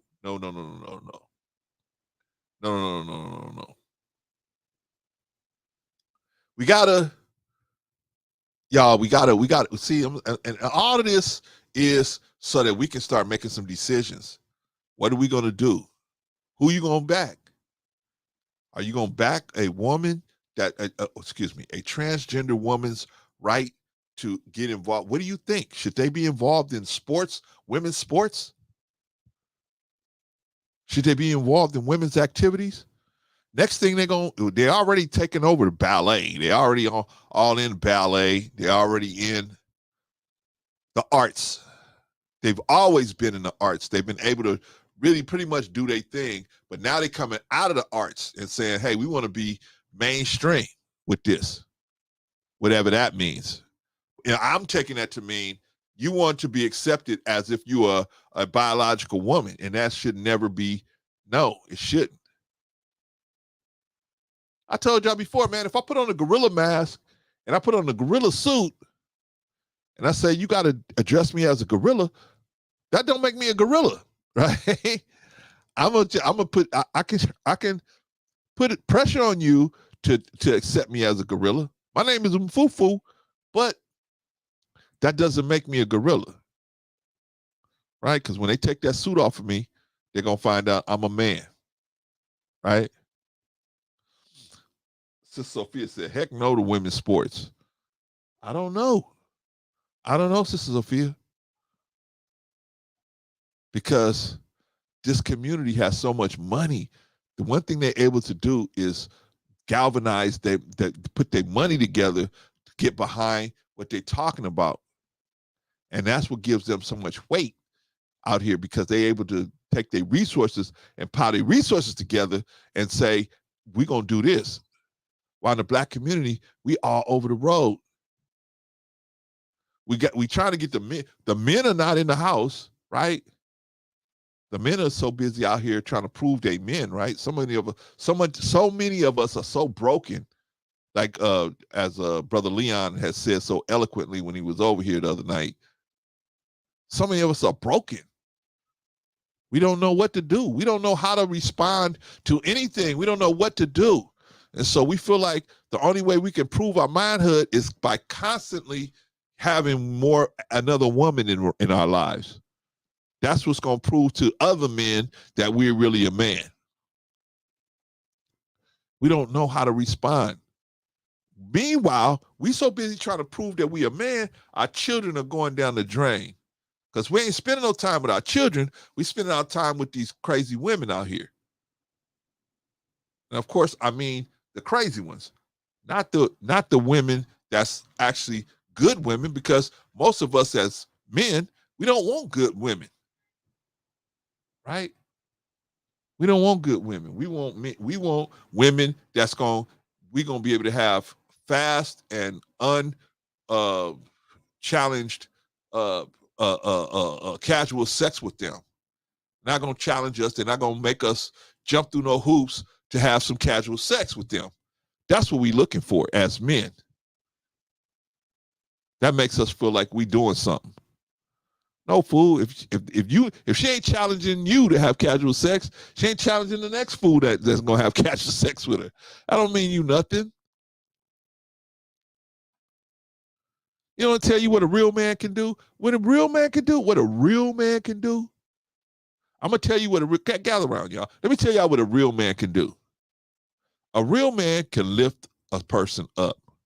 That's what a real man can do. A real man can take a person that's on the ground, stand them up, dust them off, and help them and point them in the direction they need to go. That's what a real man can do. But a lot of us ain't real men. We just playing man. We just playing like we a man. We got a deep voice, some size 11 shoes on, and we playing like we a man. But in reality, what are we? Like Leon said, we just little kids, man. We just little kids. We just little boys. We don't know how to respond. We don't know how to be a father to our children. We don't even know how to do it. So we just don't do it. We just abandon that responsibility, right? I made them. Some of us get so crazy, we don't even want to pay our child support. Right? We walk around with hats and shirts on, F child support. F child support. Well, who the hell is supposed to take care of these kids? Us, me, the taxpayer? I'm supposed to take care of your kids? Quantum say, what? That's what men want. That's why I stand. That's not what every man wants, Quantum. I'm saying most of us as men, most of us, because we wasn't never really taught what manhood looks like, right? We learned on the corner, or in the locker room, or in the barbershop. They try to tell you, hey, you ain't no man because you ain't got 50 different girls all over you and all this. You ain't no man, and you this or that. I knew this barber, and every time I would go into his shop, he would show everybody a picture of this Filipino chick that he had gotten pregnant and had a couple kids with. And that was just the highlight of his life, that he had. He was an older black man, and he had relations with this Filipino chick, right? And he was like, yeah, this is my daughter, this is my son, whatever, right? After he, him and the black lady, because I would go in and get my haircut from his son or his nephew, right? And so, but the man, he was always pushing and promoting the whole, street game persona. And this MF died by himself, a broken man by himself, lost his business. I mean, come on, y'all. I'm talking about us as black men. We got to get back in the game. We got to get back in the game. This stuff is able to go over because we not holding fast, right? We not holding fast. Sister Sophia said, a few politicians are saying no to trans competing in women's sports. I stand with them. On YouTube, a Marine lady was fighting a Marine man. He railroaded her. Then it was an issue. Yeah, of course. Of course. Men can take much more punishment than a woman can, I would think. I would assume in most cases, right? The average man could take a much more of a beating than a woman can from a man, right? Sister Sophia said, yep, taxpayers, I don't mind helping anyone, but should you get housing with your boyfriend playing video games all day on my tax Paying rump? Yep.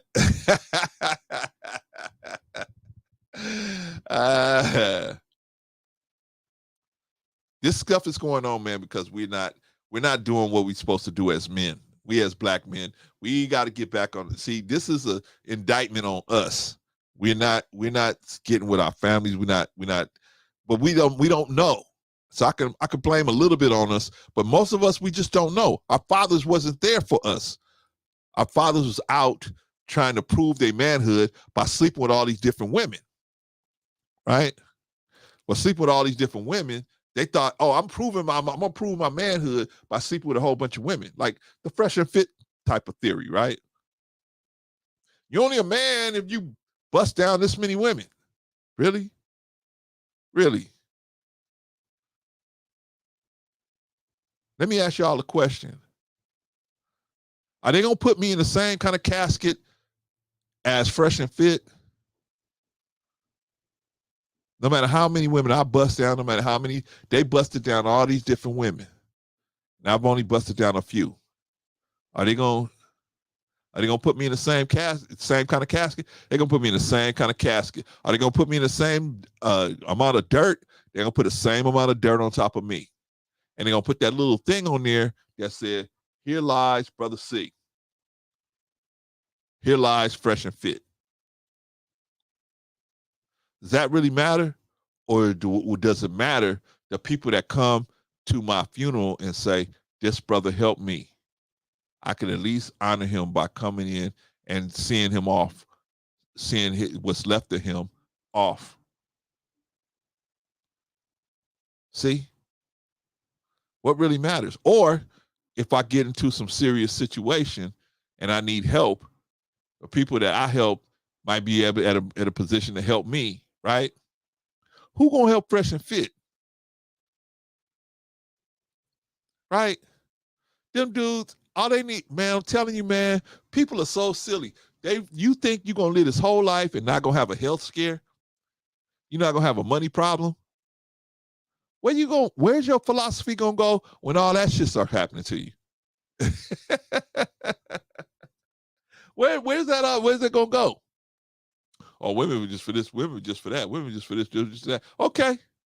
We'll see what happened when you had that stroke, or you had that health problem, or you got that diabetes or something catch up to you, and then you need these women to and ain't none of these women gonna change a diaper or nothing. You need somebody that's gonna be in your corner. Okay, good luck. Good luck at the old folks home. Good luck. You ain't got no wife or no family or no children that's gonna help you wheel you around. Good luck. Good luck at the old folks home. Good luck. All right, y'all. That's the transgender. We just had to Vaughn said, no, brother, Clarence, these young people, let them tell it, they're invincible. I know. You're invincible at 22, 23, 24, 27. You're invincible. Once you get to 4, you start creeping up on 47, 57.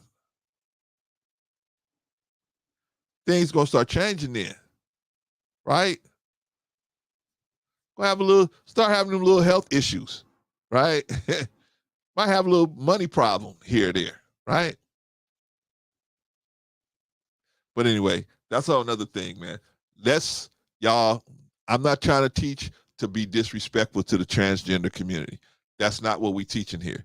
Only thing we're teaching here is for us to make sure that we keep everything straight. We keep everything where it's supposed to be. Okay, and transgender women should not be in the sexual marketplace unless they come in from the jump, letting people know that they are transgender. Then you can come into this heterosexual marketplace. But we know why they don't say anything up front is because of the rejection. They don't want to be rejected because they're transgender, but that transgenderness is critical.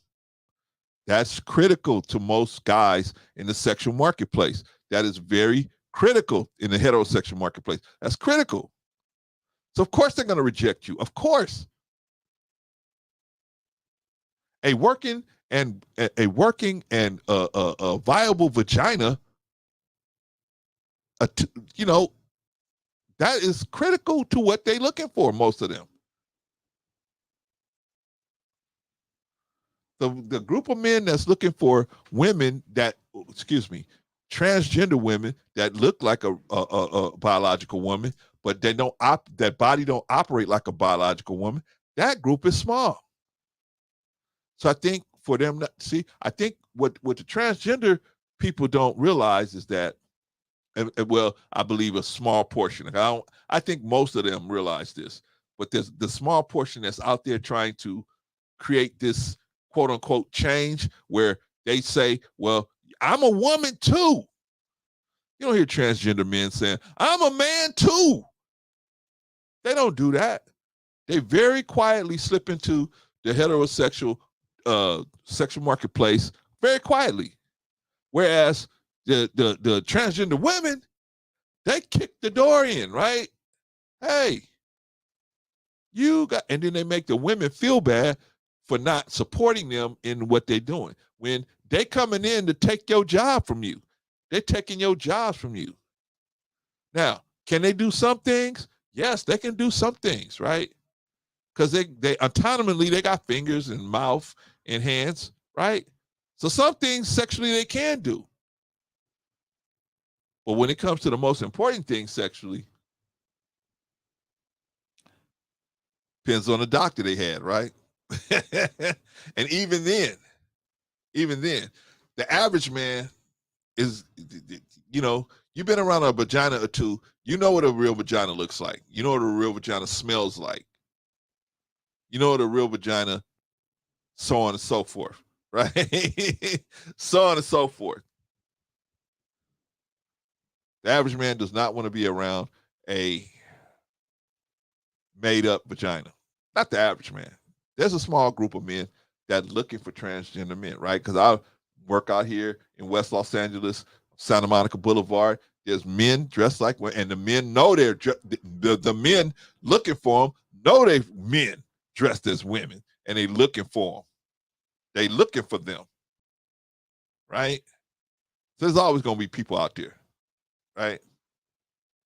Sister Sophia says, still disappointed in John Hopkins for saying they can or fixing to give men a uterus.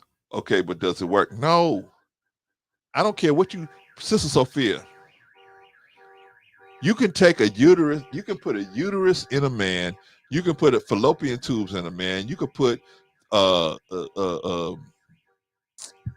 know, those things that give the eggs through the fallopian tubes, ovaries, you can put ovaries in a man. At the end of the day, he's still a man. He's still a man. That's why they said that gender reassignment surgery has been 100% a failure 100% of the time. It's a failure. Why? Because you can't reassign no one's gender. You can only transform their appearance, but you can't transform their gender. The gender reassignment is 100% failure rate, has 100% failure rate. You can never reassign someone's gender. Only thing you could do is reassign their appearance, readjust their appearance, right? You have a whole day dedicated to that in America, right? It's called Halloween, the Halloween or Halloween, right? Where we dress up like ghosts, goblins, and all kinds of things that probably would not be of God. We have a whole day where we do that, and then on top of that, we give the kids a treat for participating in this foolishness. We give them candy and give them a treat for participating in this ungodly behavior, right? Right? It's ridiculous. It is foolish, right? Just get a kid the candy. Why we got to let them dress up like they something wicked and then come to the house and say, ooh, trick or treat? Man, I would just say, man, don't even dress up. Just come, knock on the door, trick or treat. Here you go. Here's the candy. You ain't got to dress up like some This is a crazy thing. You ain't got to do all that. But we learned this as kids, right? It's okay to be something other than yourself. It's okay. So we taught this lesson with the Halloween and all this other stuff. We taught these lessons. So you can't be too mad at these transgenders. But we're not teaching hate. We're not teaching nothing, but just let's everybody stay in their own category. That's like me coming up here saying I'm a white person. I'm not white. No, Von Bryant, you got to accept me as white. I'm white.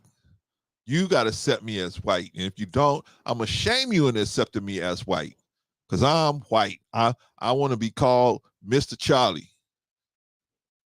But Clarence, you're not white. That's okay. I'm gonna go get that alopecia, put that all over my face, and I'm gonna show you that I'm white. But Clarence, that still don't make you white. We go into your DNA, it's gonna say you African American, or African American. You Negroid. Come on. Gonna show you black. You the Asiatic black man. That's who you are. But that's another story. Anyway, y'all, that's about that. I think we done got all the juice we can get out of that. I think most of us feel probably the same way. That transgender community, man, at least the transgender women, they should have their own category of doing stuff, and then it would make more sense. But I think they're gonna push as if women don't have enough competition for men. This is the last thing I'm gonna say about the transgender women, and I'm gonna let it go. As if biological women don't have enough competition for good men. Now I'm not talking about regular dudes that's on Tinder and all that. They all over the place, right? Those type of dudes, right? Hey girl, what you doing? Hey girl, them dudes are all over the place, right? They'll come bust you out. That's no problem, right? We're talking about good men. Good men are in high demand. Good black men are in very high demand. Very high demand, right? That's why I don't like when the church or the mosque would say something like, oh, a good man, they'll find you, girl. You just come to church. A good man will find you. No, he won't. Not in today's marketplace, no. A good man that walks in the church for the first time, he'll never make it down the aisle because 4 or 5 women are going to be on top of that man before he even get down to the aisle. The competition is so great today for good men. It's just, you can't expect, good men are not going to just walk up to you and say, hey, they're just not going to do it no more. They don't have to. There's so many women on top of them, and they don't have to do that no more. There used to be a time where good men, we had to approach people. We had to come up and approach you and introduce ourselves and say, hey, how you doing, sis? I just wanted to introduce myself. My name's Clarence. I saw you from across the way. Thought you're a very attractive, very beautiful lady. And I just wanted to know if maybe we could go out and, you had to do all that. You don't have to do that no more. You don't have to do that no more. You could just be out and about, man. And if you're a good dude and women see you, they're going to approach you. That's why I'm telling all these women, man, if you're really looking for a good dude, forget that whole sitting at home, I'm going to do that's not going to work. But now you got the even more competition because you got the transgender women that don't want to let people know up front that they're transgender. They're trying to get after heterosexual men. They want the attention of heterosexual men that are looking for biological women. This is a mess. This is a mess. So now you had to just compete with other women of other races. Now you have to compete with men. You got to compete with grown men dressed like women, willing to do whatever they have to do to get next to heterosexual men. I'm telling you, women, you are feeding your replacement. You're feeding your replacement. It's like it's like when if you were working on a job and you know they're trying to get rid of you and they hire your replacement and they have you training your replacement, right? That's what you're doing, women. You training your replacement. Sister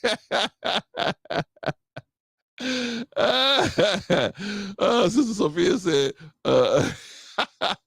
when trans talk like a girl, I'm like, don't we need a sound walk or whatever like that? No, but see, they practice, Sophia. They practice. If you go on the internet, matter of fact, you know what? Let me show you this real quick. We're gonna move on to what's the name? We're gonna move on to Susan Smith. Susan Smith, she said some black people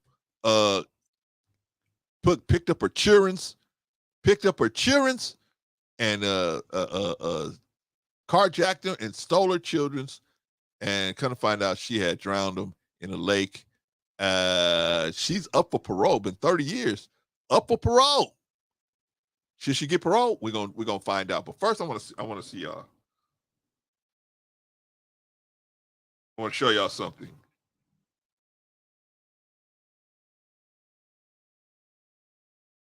I want to show y'all something.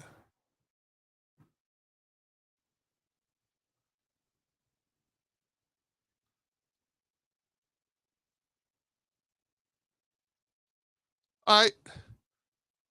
Wait. Hold on. All right, here we go. Wait. Is this it? This it?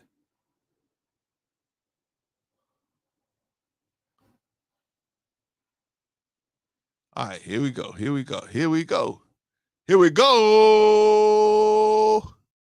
Ho! Okay. Let me show y'all something. Let me tell you something. All right, let me show you something. Because Sister Sophia, I know you don't believe me. These people ain't out here, right? Here you go. Let me tell you something. The most possible and the most beautiful transgender girl in the whole wide world. But your voice sounds like this, or as deep as this. It's not going to help you. You can still be clocked. There is a big chance that you will be clocked.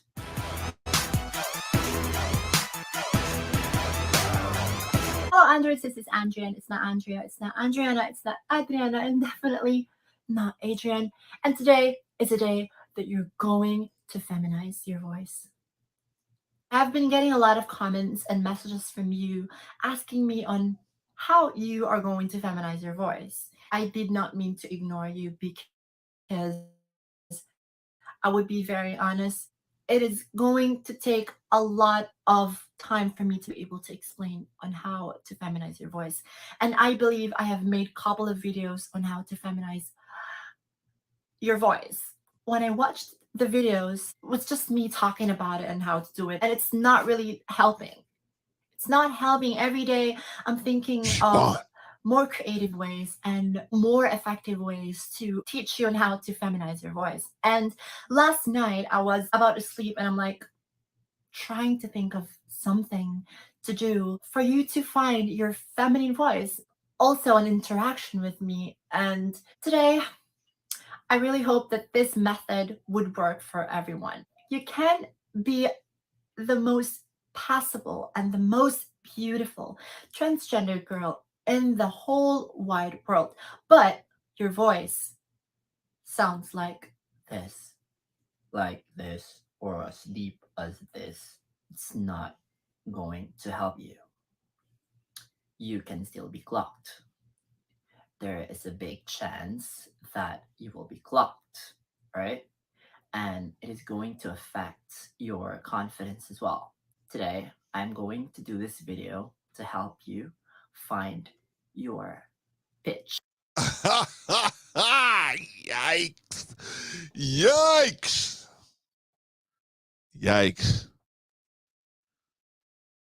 Yikes, Vaughn. Sister Sylvia said, do they have trans Adam's apple surgery? I think they do. I think they do, Sister Sophia. I think they do. Yeah, the thing is, the lines are getting real blurred out here, right?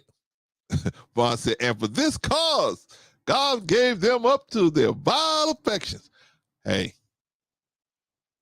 Vaughn, they have to, Vaughn, what do you expect them to do? You expect them to not learn how to have their voice be like a girl? Yeah, Vaughn, here, you can learn something, Vaughn.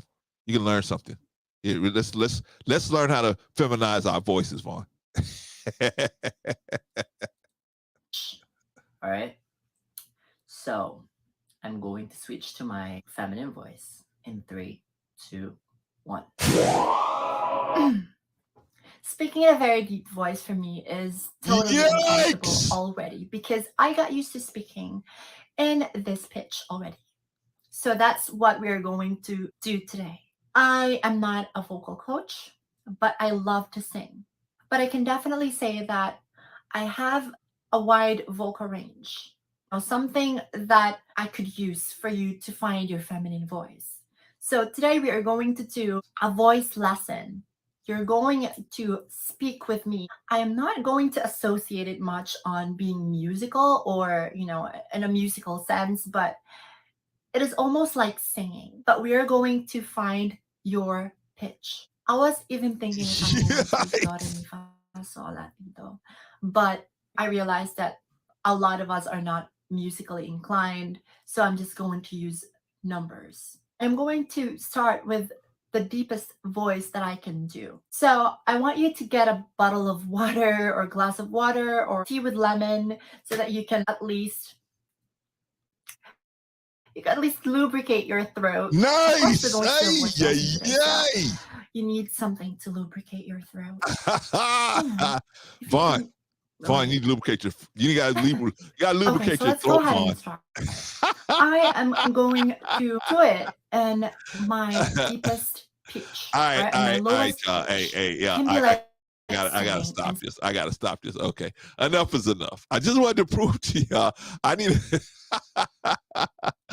minute, man. I need to get my hair back together, man. Hold on.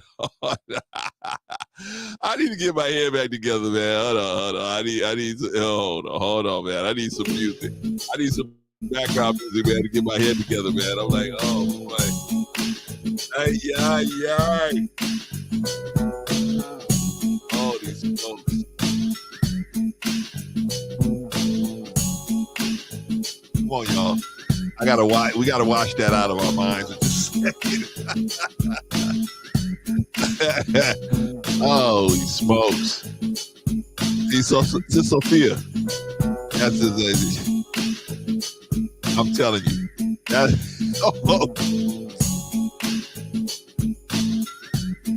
All right, but remember, y'all, we are not out here to be mean. We're not out here to shout out to the house guy. Glad to have you, brother. Good to see you in the building, man.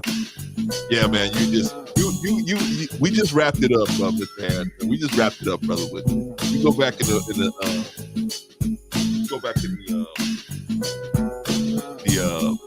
playback, man, and check it out, man. It's horrible. Walked in on the fact that a transgender woman just won the Miss Netherlands beauty pageant, right? And so Sophia was asking me, well, how do they have an Adam apple surgery? I said, Sophia, they got all kinds of stuff. They even train each other how to get their voices low. And so that's when we were watching one of their little training videos, right? But I had to play some music, man, to get our minds back right, man. Little Snoop Dogg, Gin and Juice, the instrumental, man. I had to take our minds off of that just for a minute, man. All right, let's transition out of that, man. I think we beat that up enough. Let's transition out of this. Oh man, I got something even worse than this, man. Let me see. Holy smokes. All right, we got Susan Smith. Let me turn off Snoop. We got Susan Smith. Holy smokes. Y'all remember Susan Smith? Y'all remember Susan Smith? Susan Smith. Okay, let me read the article. Susan Smith, who's in jail for killing 2 sons, hasn't found family support for upcoming parole bid. Susan Smith, who's in jail, hasn't found. Okay, here we go. Susan Smith, who is serving a life sentence for the 1994 deletions of her children, has been asking family members to support her upcoming parole bid. But a relative tells the messenger that she's not finding it. She wants affidavits and letters from us that show she's got support. She's got a support system. The family member says, but that's a lot to ask of us. We still miss the boys. Smith was 22 when she let her car roll into John D. Long Lake with her 2 sons, Michael 3 and Alex 14 months, still strapped into their car seats. What? Still strapped into their car seats. I'm telling you, man, this world is wicked. It's a wicked world where a mother would kill her own sons. And you know why she did this? She did this because she was the father of these 2 boys. He had divorced her, right? Because he obviously realized that she was a Looney Tune, right? But the mistake he made was leaving them kids with her, right? He should have fought tooth and nail to get them kids, right? But he didn't. Because you know why? The man thought there's no way in hell this lady would do anything. She loved them boys. She would never do nothing to them. At least they're in good hands, right? And so she was away from the husband. She wasn't even with the husband at this time. She was seeing this dude that was the heir apparent to this company that she used to work for. And basically, she was a jump off. She thought she was more. She was just a little side piece that he had, one of many.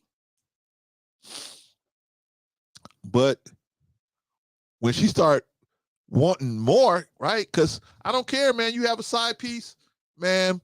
But eventually, the side piece is going to say, hey, I want more than just being a side piece. Oh, they'll start out saying, yeah, I'll just be the side piece. I'll just do that. But guess what? Eventually, they're going to say, I want to be more than just a side piece, right? So you know what she did? The man told her, hey, look, I don't want to deal with you no more, because he found out she was crazy. He starts seeing that she was off her rocker, right?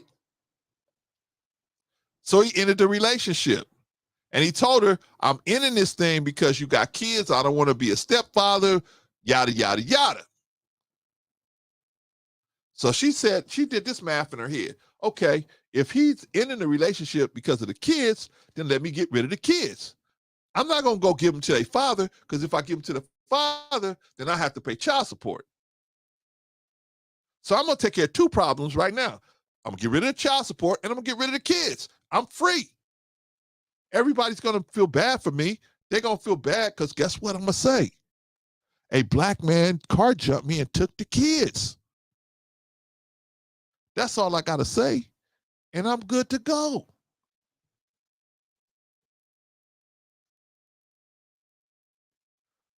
What kind of person could strap their children into a car, roll? I'm going to tell you what she did. She took her kids to this lake, and she took the brake off, got out herself. She rolled the windows up and put the kids and sent the kids down there strapped in their seats. There's no way they could get out. And she watched the car roll down into the water until you couldn't see it no more. And she walked away. Her 3-year-old son and her 14-month-old son still strapped into the car, and she walked away. Let that swirl around in y'all's head for just a minute. Let that swirl around in your head for a minute. I'm talking about how wicked this lady is. Let that swirl around in your head for a minute. Does she deserve parole? It's only been 30 years. Sister Sophia. Oh man. Yeah, there's a lot of stuff like that going on, Sister Sophia. A lot of stuff like that. Oh, we're gonna see from the father, Don. We're gonna see from the father. But anyway, I got Patrice up here. Patrice, Hey, brother, can you hear me okay? I can hear you fine, girl. What's going on with you? Oh, I'm good. Happy Sunday. Just, man, I'm chilling. You know what I feel like? I feel like a hungover 21-year-old. I had the nerve to hang out last night. I had a good time with my girlfriends here in Vegas for my birthday. But bro, Clarence, I could barely get up out the hotel bed now. I had the nerve to hang out until 4 o'clock this morning. Four Hey, o'clock. Like I'm hey. still 21, dancing. I had a Well, ball though, a much needed. I had a ball, and I only had 2 glasses of wine, so it's not like I drunk a lot of hunger, but just literally what it did to my body was staying up and out late until 4 o'clock in the morning. I 4 o'clock in barely the could morning. get What's wrong out with you, the girl? bed. I know. What's wrong with you? I'm gonna tell you I like was your mama. I I'm was gonna tell you like partying your like mama I used was to say. 21 or partying like it was 1999. One. I'm gonna tell you like your mama used to say. That what you get.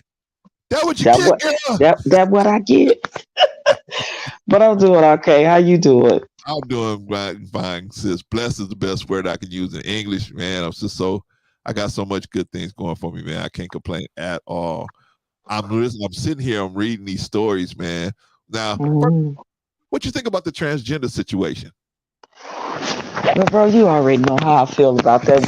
We did a topic on that. It's like I'm kind of over it because I think it's like you said, it's a small, minute percentage of, this younger generation of people from that community that are pushing these agendas and narratives, right? Like, I don't think it's the large majority of that community that has those same feelings or sentiments as some of the younger ones. So I think that's the difference in that. But unfortunately, if heterosexual biological born female women, naturally born women, don't speak up more about it, I think they're kind of covertly sneaking their way into, like you said, the heterosexual community, possibly misleading and misguiding heterosexual men that are looking for Yes. relationships with heterosexual, straight, natural, biological women.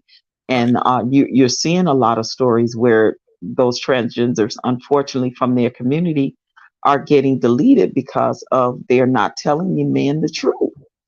We've seen several of those stories that happens on the news. Yeah.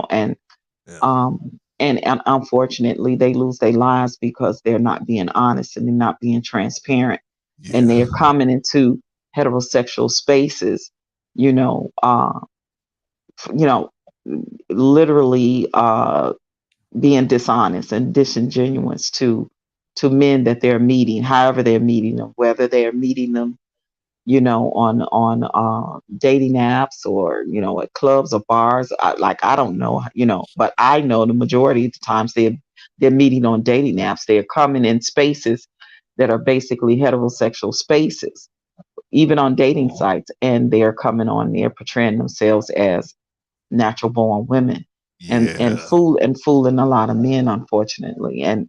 It's enough. It can make a man snap, because a couple of these Yeah. men that did that got into the intimacy of being with the woman, and Yeah. then and only then is when they discover that they are not a natural woman, and that's enough to make someone snap. It's Yeah. That's called a heat of passion. You have crimes of passion, and in the heat of the moment, when you snap in that moment. And I think that possibly has happened to some men that has been in that position with getting caught up with with a transgender woman that they think is a naturally born heterosexual female woman. yeah. Unfortunately. Yeah. I don't know if you heard me earlier. I was talking about when I got up this morning, I was watching TV before I came in here, and I was watching a story about this cop brother that got fired and eventually got convicted, but of deleting this transgender woman. Mm-hmm. And so what this transgender woman would do is she would have sexual relations with different men, and he or she will record it, and Oh then wow. blackmail the person, Blackmailer. yeah, Yeah. and say, hey, look, I'm gonna expose you, doing this and this and this. Yeah, and And that's the so conversation that a lot of their community, unfortunately, they don't want to have, right? They don't want to talk about the disingenuousy, the blackmailing, the dishonesty that they're doing with setting up men, like that. They don't have those conversations. They trying to make it look like, we're coming, they're coming in to the space, or the men are coming into the space with them, and that's not always the case. yeah, well, anyway, he found out that it was of course she said, hey, look, I'm a transgender person and this, and you did all this stuff with me. I'm gonna put it up. If you don't, give me what I want, whatever that it was, I'm gonna expose all this information out there. So next thing you know, a couple of days later, they found this transgender person, in the weeds somewhere, right? And of course, he was the last Wow. person around her and everything. But my point is this: that's the dangerous part of that's the dangerous part of the game they playing, is trying to do that. Now, like I said, I agree with you. I think it's a small percentage of them, right? But Hmm. the bad part is the trans community won't come out and admonish that group, right? So it makes Exactly. it look like they with the program. You know what I'm saying? It makes it Exactly. look like they with it because they're not saying nothing about it, right? And that's the Hmm. unfortunate part about it. But yeah, Yeah, I agree. I agree totally. And they're the community that needs to talk, that have the conversation, because yeah, they are the ones that can get to their peers in that community, right? Just like, when we talk about the whole racism thing, racism wasn't created by black people. So when white people have conversations about racism and being racist, they need to talk to their white peers about it. They don't need to talk to us about it. We are the ones that's experiencing the trauma, right? we can tell So y'all about exactly, so it. it becomes, very like an oxymoron, if you will. But Brooke Clarence, we definitely gonna do a part two with Leon. Oh man, I have been like literally almost become like this researcher of narcissistic personality disorders and the different ones. Now that we're seeing from a lot of behavior of people, like Sister Susan Smith, she is a prime example of definitely. a overt sociopathic narcissistic Definitely. personality. So this conversation, even 30 years later, because going to jail for what she did, but has she gotten any help for, obviously, her disorder? Because anyone that can plot and plan the the the the murder of their own children Own so children. selfishly to be with a man, because he obviously didn't want her. So Right. so her own selfish, narcissistic drive and sociopathic behavior. I think I might go back to school, bro, class. I literally think I might go back to Should, sis. psychology school. Like, You this is should. really, I'm really fascinated by this now. Like, I've really been digging in, reading and researching, and discovering so much of these behavior traits in people. Anyone that can do that to their own children, create a whole story up, Yeah. because we know, talk about how people with narcissistic behavior traits creates lies and stories to fit their narrative, right? This Yeah. woman created this whole story and blamed black men or black people, or I think she said black men, because it was just so easy to do, because that's what people have been doing for Yeah. forever and a day.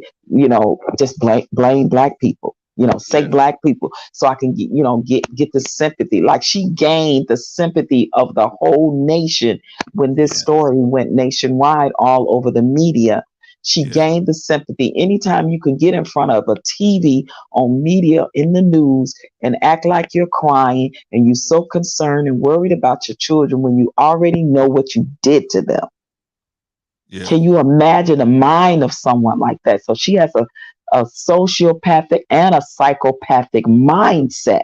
as a narcissist. So that's the other part of the narcissism that Brother Leon was talking about. Is so many different traits to it, and so many different types, and so many different subtitles. But that is her mind. Now, 30 years later, when she's up for parole, she's asking for the help of her family. But the question is, did she get the mental help that she needs? We don't know. I mean, we got to read the rest You of the understand? article to find out. Right, because we all know jail is not rehabilitation of the mind, of your mental issues, of your your personality behavior traits that you have. That's you just getting locked up for committing a crime. You just in jail.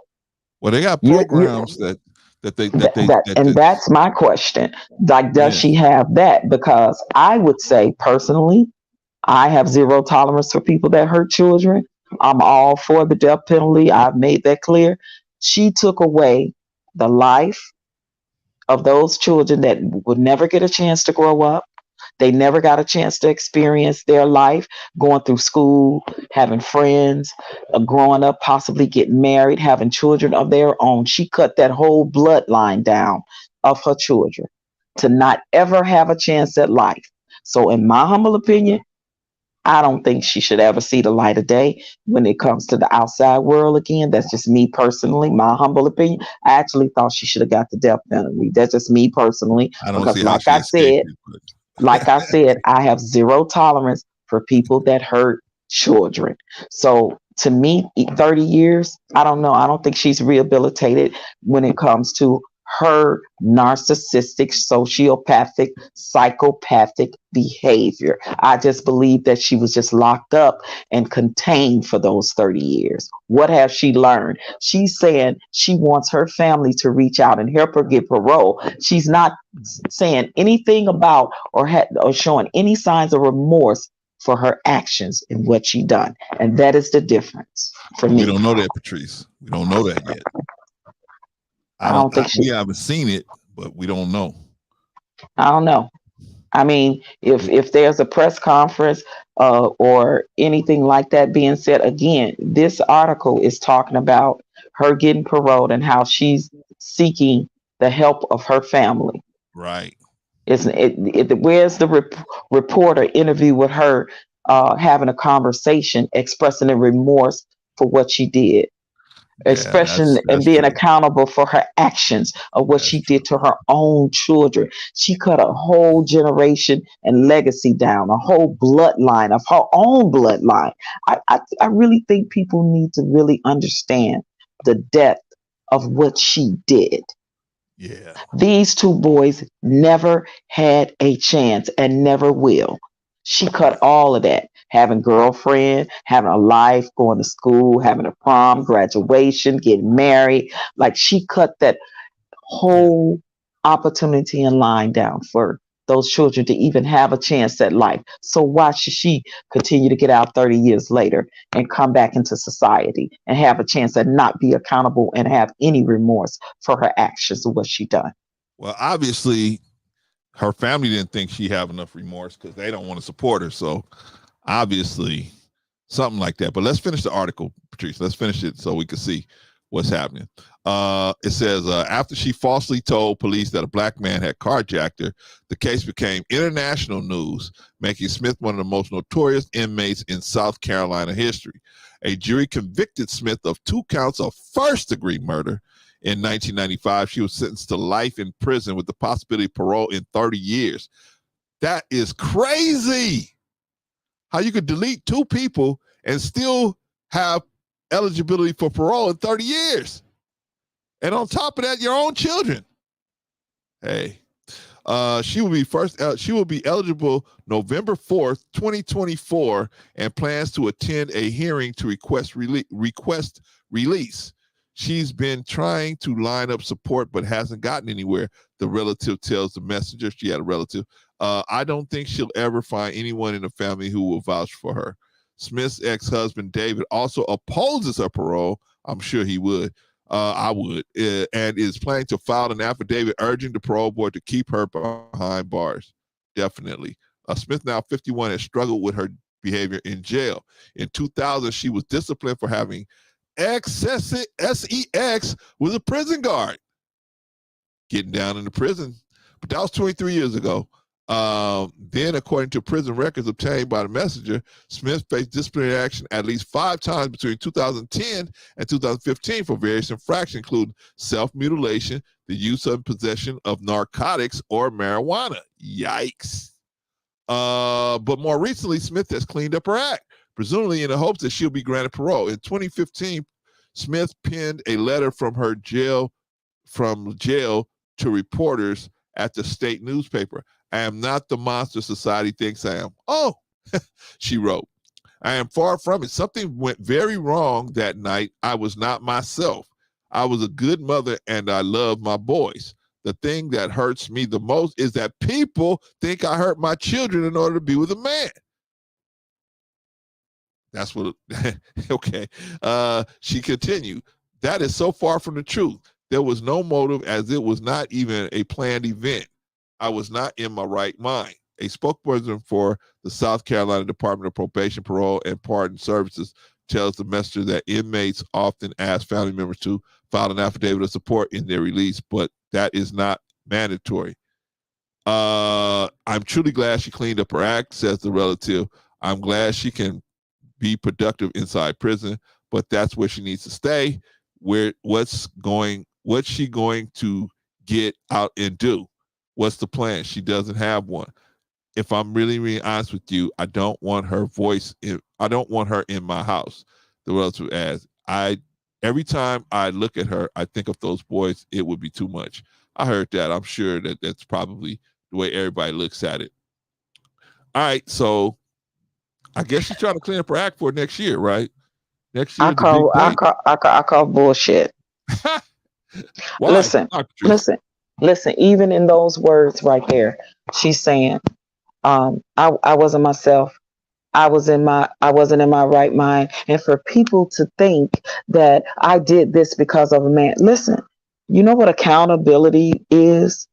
And I think people, listen, that's a deflection, what she just said. That's a deflection, right? I wasn't in my right mind. I wasn't myself. And if y'all think I did it because of me, instead of saying, what I done was horrible and horrific. Man. And I realized that I took lives and it affected other people. See, listen, this is what accountability, people need to really listen, even when somebody apologizes and are truly remorseful and learned from their behavior and what it cost. None of that was acknowledged in what she said, bro, Clarence. Yeah. That was just a deflection and excuse why I wasn't myself. And if y'all think, why is she concentrating on what somebody else thought that'd be the reason why she did it? Why don't she say, what I done was horrible, it was cruel and inhumane. Yeah. And I have changed my life. I have gotten in therapy. I realized my actions and what it costs my family. Like that's accountability, because what she did affected her whole family, which is obviously a family is saying, no, I'm not supporting this because I don't think you change. I'm not supporting this because I don't think you're remorseful. I'm not supporting this because I still don't think you're holding yourself accountable. I could say, bro, I'm not that same person. I changed. I could say that.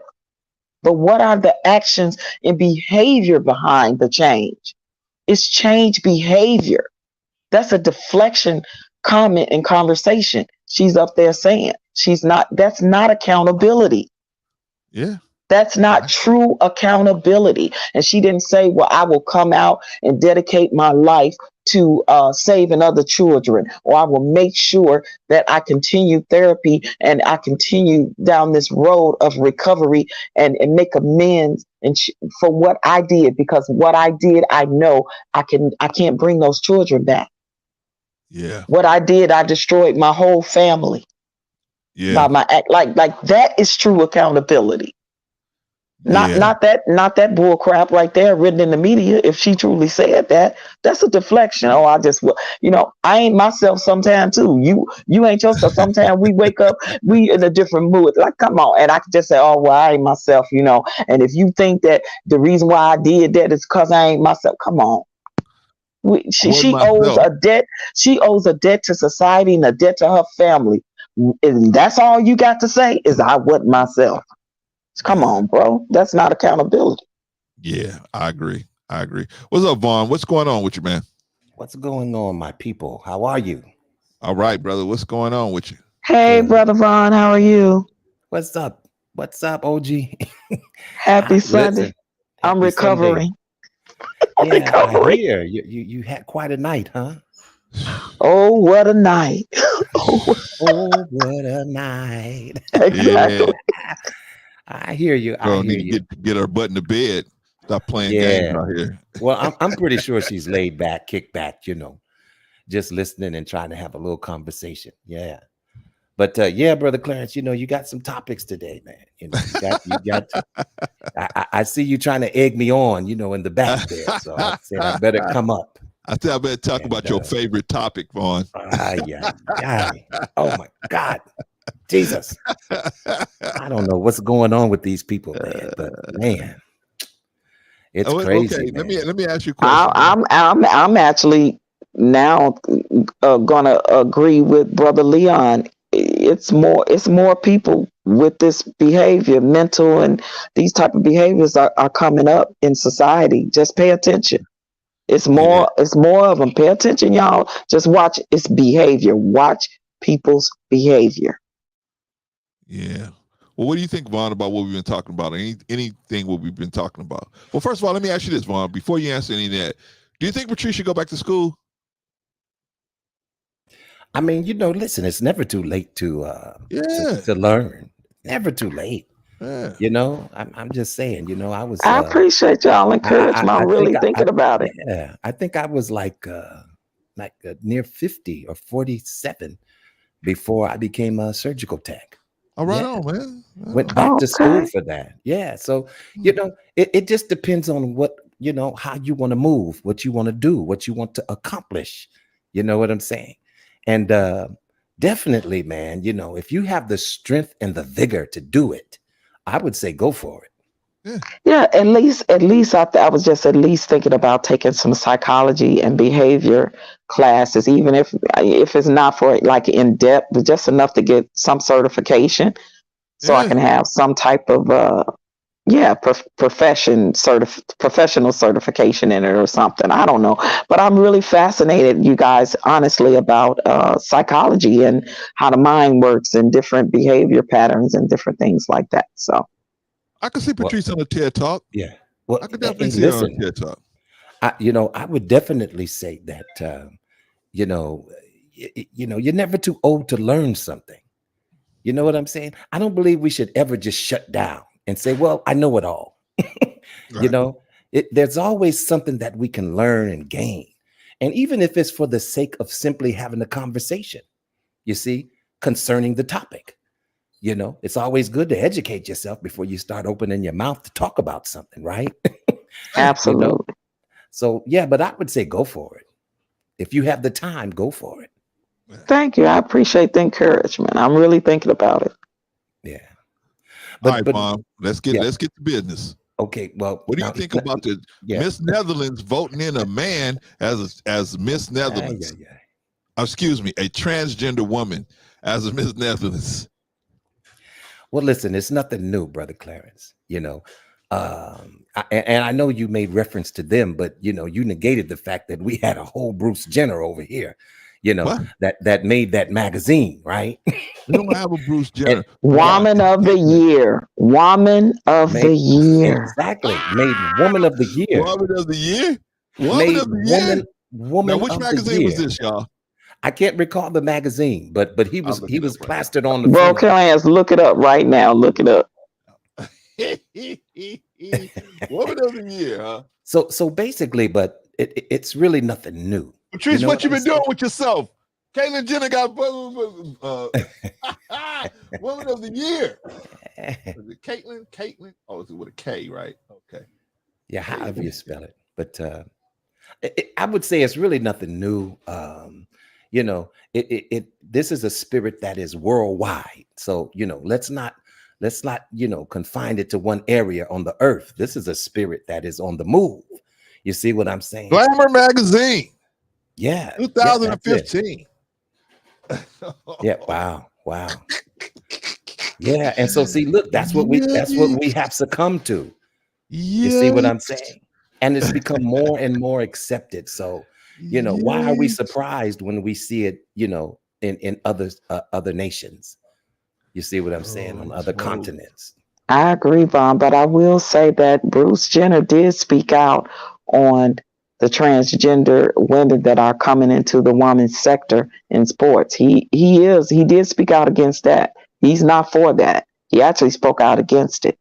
So that part, I can understand and appreciate his conversation, because he knew that when he was, in full male form in sports, he knew that the man is naturally stronger and naturally have more muscle strength than a woman do. So for just because you change over to transgender, he said, yeah, no, he disagreed with it. He did speak out on that and say no, because naturally, even if you're transgender, you still a male and you still have more muscle mass and more strength naturally than a female. Well, listen, he doesn't get extra points with me because of that. And no. I was just saying, no. I said he spoke out on that. I ain't saying he get no points now. Okay, well, let me just say, he won't get extra points with me on that, because see, I'm just the kind of person that, you can tell me 10 truthful things, but as soon as you tell me the one lie, trust goes out the door. See, I don't put stock in what you're talking about. What lie did he tell? What lie? Oh, the lie that he's this whole persona. That's a lie. Oh, okay. I see what you're saying. Point taken. He's definitely not a woman. He identifies as one, though. Am I correct, or do I have it wrong, Brother Clarence? Because I'm trying to. No. The only thing that I'm gonna say is he's. It's not that he identifies as it. He makes us accept that he's going to say he's a woman. They force us to accept that he's going to call himself a woman and not push back on that. That's because he doesn't identify as a woman. If he went to a hospital, they look at him as a male. Any other situation, he would be identified as a male, right? But here's my question: put him in prison, he would be in a men's prison, right? Yeah. Oh, and I know he definitely didn't answer the question when he was asked, did he have the sex change? He won't answer that. For some reason, why, I don't know, but I've never heard him say that he's a woman. I've heard him say I'm a transgender woman, but I never heard him say I'm a woman. Right. Yeah, most of them understand that. I think most of them do. I think the number of them that's really trying to push the envelope, I think that number is very small, because when push come to shove, they know that they can easily be proven that they're not a woman. And so at least the ones of them that have sense in their head, they could say, okay, you're not really a woman. But they put pressure on us to not push back on them for saying that. I think that's a better way of saying it than he's identified as a woman, because he doesn't identify as one. I mean, they don't identify as women. I think they know, most of them, they're not a woman. They're a transgender woman, right? Well, listen, I was in tears when you showed that video, and Which one? The Chinese one. And he says, well, let me show you how to talk like a woman. Yeah. But I'm going to use my regular voice. Okay, so now this is my regular voice. I was like, what are we doing? What's going on, man? What is going on? I love showing the brothers like Vaughn and Eddie. They didn't know it was stuff like that out there, right? I'm just like, he's like, well, this is my regular voice. I'm like, what are we doing? What are we doing? Man. What the hell is going on? What do you think, Vaughn? What do you think that is should they proceed in participating in women's events that have been primarily unique to women? Should they be allowed to participate? We're just talking about our personal opinions, right? Whether the law is the law, but do you think, in your personal opinion, they should be allowed to continue to pursue those things, or should they have their own separate categories, separate events, or sporting events, or whatever? What do you think? Well, absolutely not. I believe that it should be separate. Okay. You know what I'm saying? Now, it's plenty enough of them, right, where they can form their own coalition, or I would think so. whatever sport it is that they want to do. You see what I'm saying? Doing hair or whatever they do, whatever the sport is, right? Right. They should be able to get together and have their own thing. Just like with the handicap, you have the handicap Olympics. See what I'm saying? Just stay in your lane. Do that part. Stay in your lane. You see what I'm saying? But for you to be able to cross over that way, then that's just not fair to those who have put time in and effort in the sport that they are involved in. You see what I'm saying? You have women's sports and you have men's sports. That just goes without saying. Right. Okay, well, that's that. What about Susan Smith? What do you think about Susan Smith? Should she get parole? No, she should. I mean, not, this shouldn't even be conversation. Now I know she's eligible, right? She will be eligible next year. Yes, she's eligible. Okay, well, let her just be eligible and leave it at that. Because listen, for you to do something so heinous, as to what she did do, and to children as well. Listen, I'm sorry. You see what I'm saying? Only God should be able to forgive you, but not us. Right. You need to stay put. You need to stay right where you are. You see? And, I was kind of reading a little bit, Brother Clarence, and it was saying around August 8th, 2022, the National Registry of Exonerations listed that 3,200 defendants were convicted of crimes in the U.S. and later exonerated because they were innocent. Yeah. Now, 53% of the 3,200 were Black people. How many? I'm pretty sure 53% of the 3,200 were Black. Okay. Do you see what I'm saying? So she used a story, right? I mean, because she could have chosen any story to tell as to what made her do what she did, right? Right. But what was her story? Her story was about a black man coerced her, or what was it now? Black man carjacked her at the stop sign, took her car. Yeah. Now, we're talking South Carolina, Vaughn, in the 90s. Yeah. So that's what I easily believable. And so how many brothers were pulled to the side? You see what I'm saying? Because many. They fit the description. Many, yeah. Many. How many had to go through that experience because of a lie she told? Yeah, definitely. Yeah. So she should get some extra years for that. Well, I'm with Patrice. If she went through some classes, and she went through some, and she showed some remorse, and she went through some mental health classes, and she's been seen by all these people, and they look at her and they say, well, she seems like she's in, and then then they can help her start putting her life back together. And I say about maybe give her another maybe 10 or 15 years, and then maybe we can start talking about it, right? Nah. I say no to that. Yeah, I say no to that.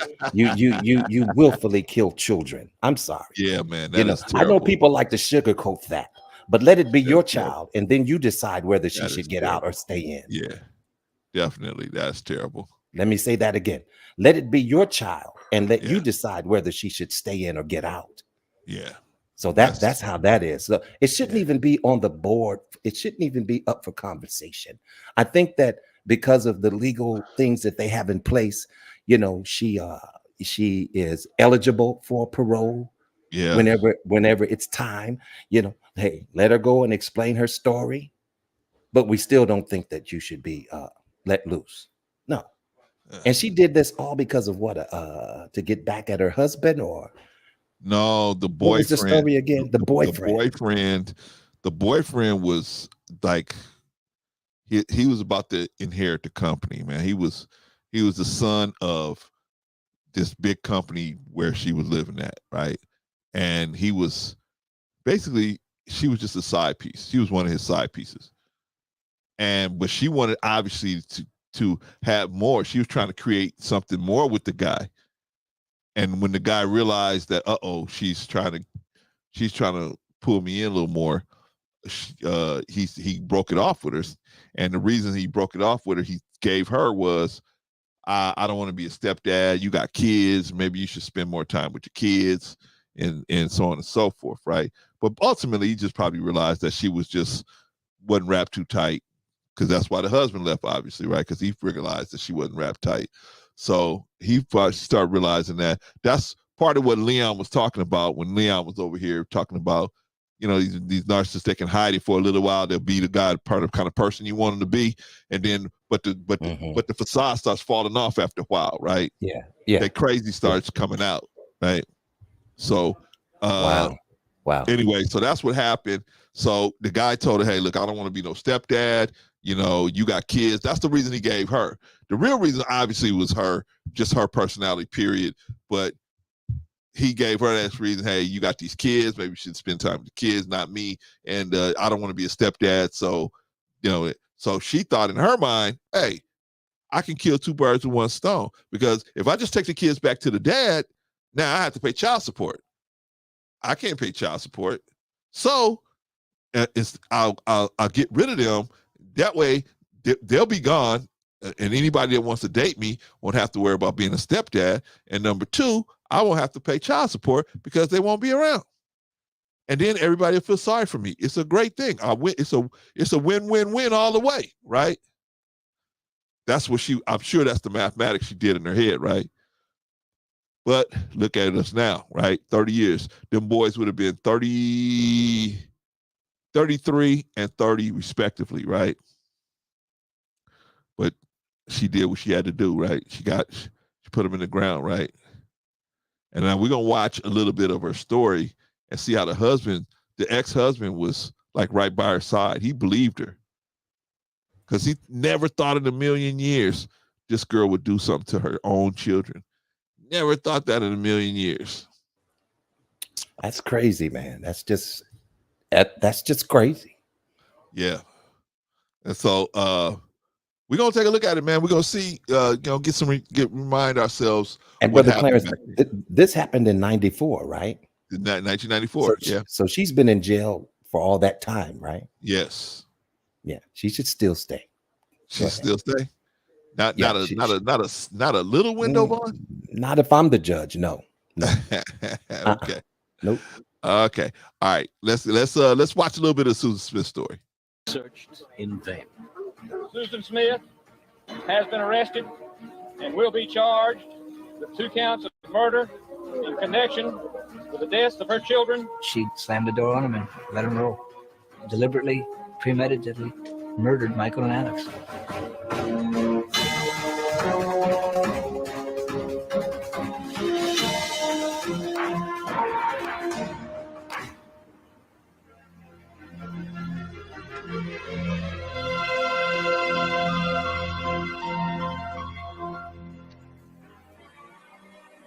Union, South Carolina. They call it the city of hospitality. A typical small town where neighbors know one another and life revolves around family and religion. Downtown, only 5 blocks long, is quiet on Sundays, except for the occasional passing train and the ringing of church bells. The nearby textile mills provide steady work for many Union residents. And 60 miles of highway and winding back roads isolate the town from the dangers of the nearest big city, Columbia.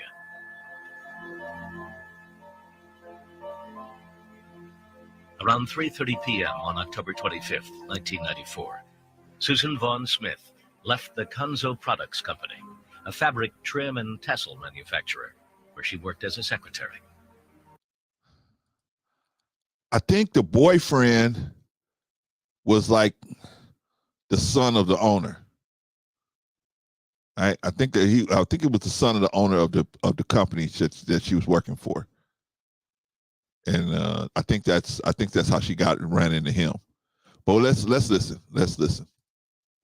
She was upset. Her boyfriend, Tom Findlay, the son of the company owner, had recently ended their relationship. At the time, Susan was separated from her husband, David, and had been dating Findlay for a few months. The late afternoon air was beginning to chill as the 23-year-old Smith arrived at the daycare center to pick up her two young children, 3-year-old Michael and 14-month-old Alex. Unable to get thoughts of her boyfriend out of her head, she stopped at a tavern on her way home, where she sat in the parking lot talking to a friend from work. She then returned to the office with her kids, hoping to patch things up with Tom. Her efforts failed.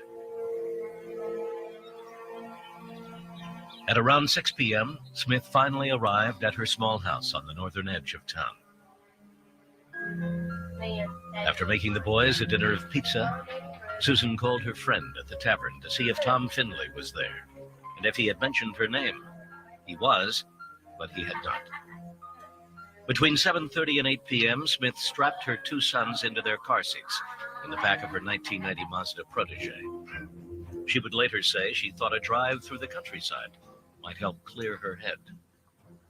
That she stopped at Walmart to do some shopping, and then got back into the car, intending to drive to a friend's house, but she never made it there.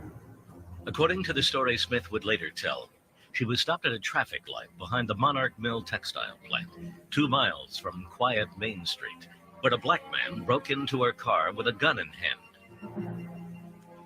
"Drive or I'll kill you," Susan would later report the man as saying. Panicked, Smith said she did as she was told. They drove east on Highway 49. Okay. Can we all agree that that was an easy story to tell in South Carolina in 1994? Like, absolutely, it's an easy story to tell now in 2023. Right. But I'm saying that it wasn't going to be hard to have people, say, "Oh my God, what's going on?" Right? They were going to be like, assume that, oh man, she got to be telling the truth, right? Now, so we're gonna see, y'all. We're gonna get into it and see what her mind state was at when she decided, you know what, I'm gonna do this awful thing. All right, y'all, let's get into it. She said, away from downtown Union, the gun pressed against her ribs, the boys crying in the back seat. After about 10 minutes, they reached the access road to John D. Long Lake. Susan said the man abruptly told her to stop the car and get out, then stuck the gun to her side. Smith said she pleaded frantically for her children, but the black man pushed her out of the car and drove off with Michael and Alex. She ran to the nearest house, sobbing and crying for help. The family called 911. Did he have any weapons, gun, anything? He's got a gun. Got a gun? Yes, ma'am. Within minutes, Union Sheriff Howard Wells was on the scene. He immediately notified the FBI and the South Carolina Law Enforcement Division, known as SLED, a highly trained state police investigative unit. They dispatched agents to Union to assist the sheriff in the search for the alleged carjacker.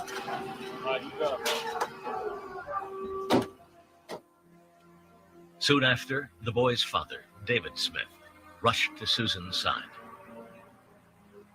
When I got there, she was hysterical. I had to literally pick her up off the floor and take her into the other room and sit down with her on the couch. Later that night, David called his father. I said, she ain't holding the bumper. I would have, they wouldn't have drove off with my kids. I was something when that car would have still been in my hand and he drove off, But there was never any doubt, in his mind that the kids were kidnapped. I believed Susan. As I've stated before, 100%, completely. Never beyond that I didn't believe her beyond a shadow of a doubt, never.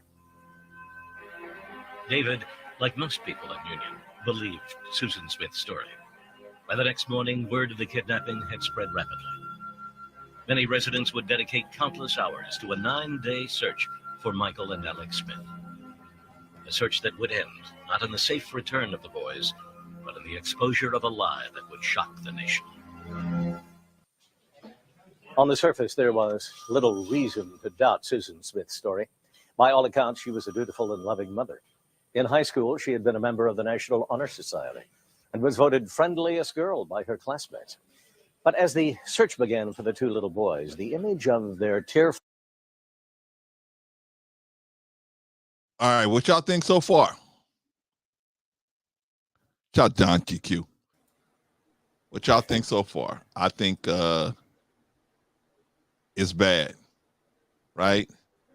Yeah, and it's sad that it's sad that the father had to come in and actually comfort the person that actually did this. Right? He comes in and he, oh my God, oh my God, oh my God. And he was actually the one that was saying, why are you guys questioning her? He was the one asking that question. Why are you guys questioning her? The real killers is out there, as OJ would say. The real killers are out there. You need to go get the real killers, right?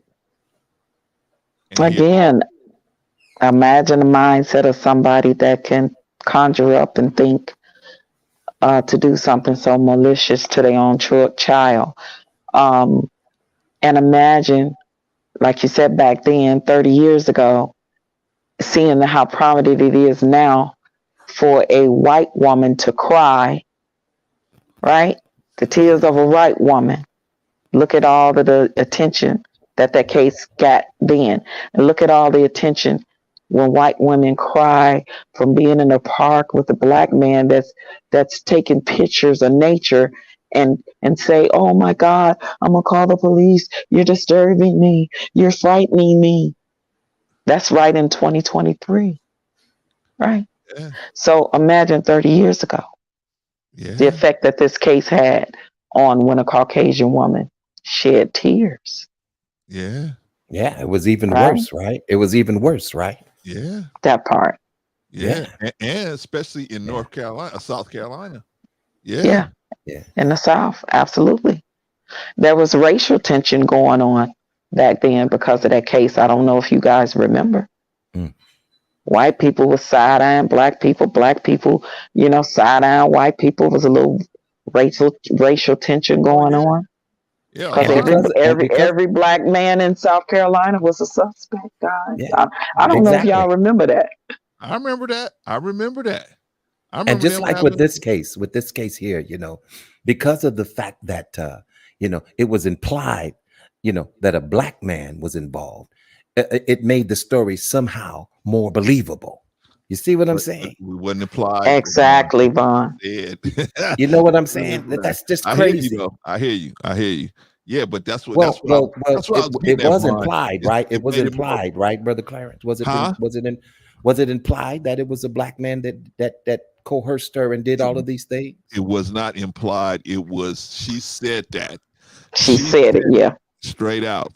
That it was a black man. Maybe I got my verbiage wrong, but but the point of the matter is she lied. She lied and she was telling a false truth. And that's what I was getting at. And she put the life of a black man's life weighed in the balance. That was my point. Is that because of her plausible. That made it more plausible, and and she put all black men at risk. Exactly. Right? Any black man out there at risk, right? Right. And it made it more plausible, right? Like you said, there was a man that got that was involved with the assassination of Malcolm X, and there were two other men that got picked up in that had nothing to do with it. And he had been saying they had nothing. Well, he didn't say they had nothing to do with it. Excuse me. He wouldn't name them as not having nothing to do with it, because to say that they had nothing to do with it, they was going to ask him, well, who did then? How do you know they didn't? And so he couldn't say who had something to do with it until later on in life, when he found out, it was like 30 years later, he said, oh, these two had nothing to do with it.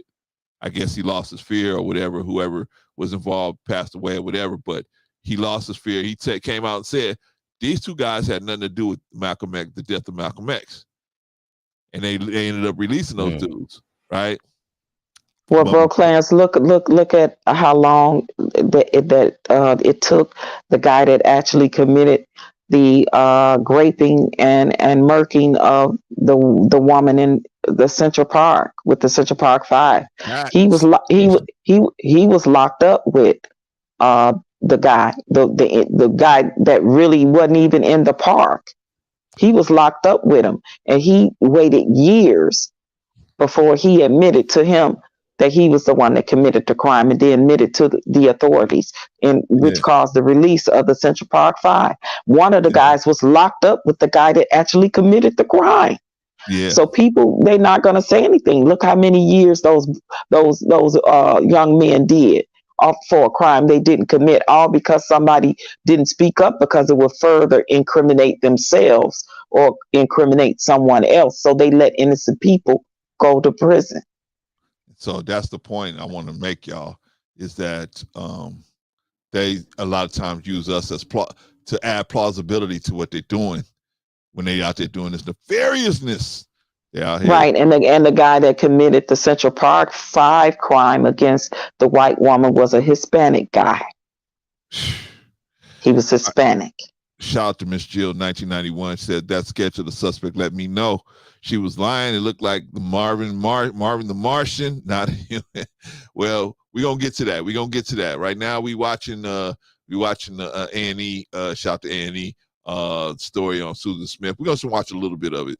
Just I want to give y'all the backstory.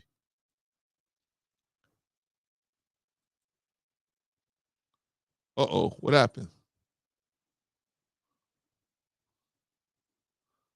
Uh-oh, give me a break, y'all. Give me a break. Having some computer issues. Computer blues.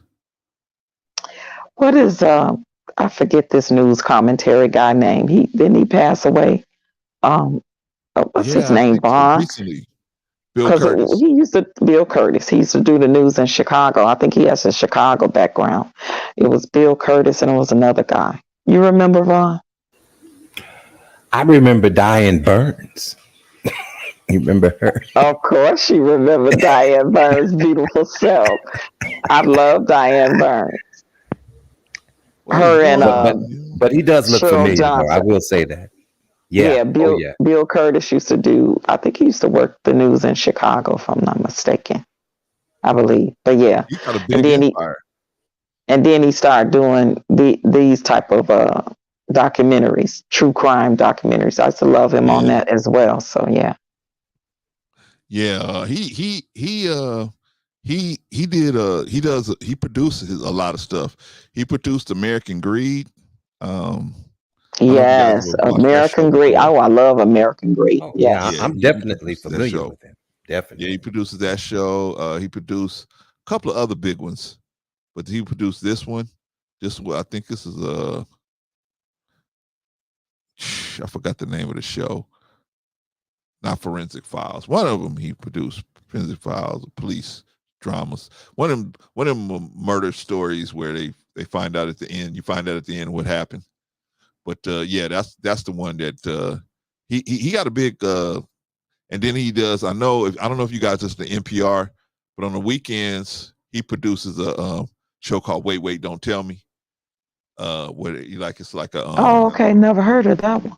Yeah, it's like a question and answer type thing. It's like a Jeopardy type situation where they ask people, they pick an audience member or they pick a person at random and they bring them up to ask them questions about stuff. And then what happens is it's kind of like Hollywood Squares, where you ask the guest a question, and then you ask the three stars a question, and the guest has to go pick the one that has the best answer. That's mostly closely to the answer. Anyway, I don't know what's going on with my computer, y'all, so I'm having some little technical difficulties here. I might just log into my other one here. Let me see. Let me see here. We can log in.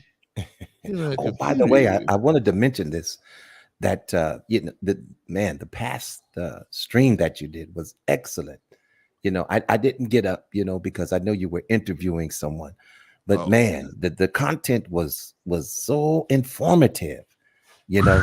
And man, you know, I really believe that benefited a lot of those who were listening. You know what I'm saying? Oh my This God. brother exposed some things that man, listen, you know, things that should be exposed. You know Yes, what he I'm did. saying? You know, Yes, he did. and some may say that he was breaking the bro code. There is no code when it comes to the truth. You know what I'm Exactly. saying? You just simply Yeah. tell that. Yeah. I But hope that it helped a lot of people. excellent show, Brother Clarence. I'm Oh, looking thank forward to you. the next part 2 or 3 or whatever. That was Oh yeah. Look, Sister Patrice, man. it's That was coming all soon. her. I already told him. I said you got to come back by popular demand, bro. We got to. He was like, just let me know when, sis. He was like, let me know. I'm Yeah. like, oh, all Yeah, right. it was definitely a great interview. Wonderful interview. You know, wow. It was something else. I guess Brother Clarence just totally abandoned us, didn't he? He probably had to go out and come all the way back in. Wow. Well, while he's doing that, how was your birthday? I know you had a birthday. What did you do? Let's talk about it for a second. I actually didn't do anything that Friday, but I left. I came here. You know, I'm still in Vegas now, so continue part 2. Finna get ready to go to dinner shortly with some friends, and then go out and sell again. So yeah, I'm gonna continue. Hey, I might as well listen. I was acting like I was 21 last night. I might as well continue it, and then when I get by the time I get home, I'm just gonna like be over. Let me see. I hear you. I hear you. I hear you. Just don't hurt nothing now. No, I ain't hurt nobody. I might be hurt, like my body might feel it because it's feeling it now, but I'm enjoying myself. I'm having a ball. Well, that's good. That's good. That's good. Brother Clarence, you got it together yet? We working on it, man. We almost there. Here we go. Here we go. Here we go. Here we go.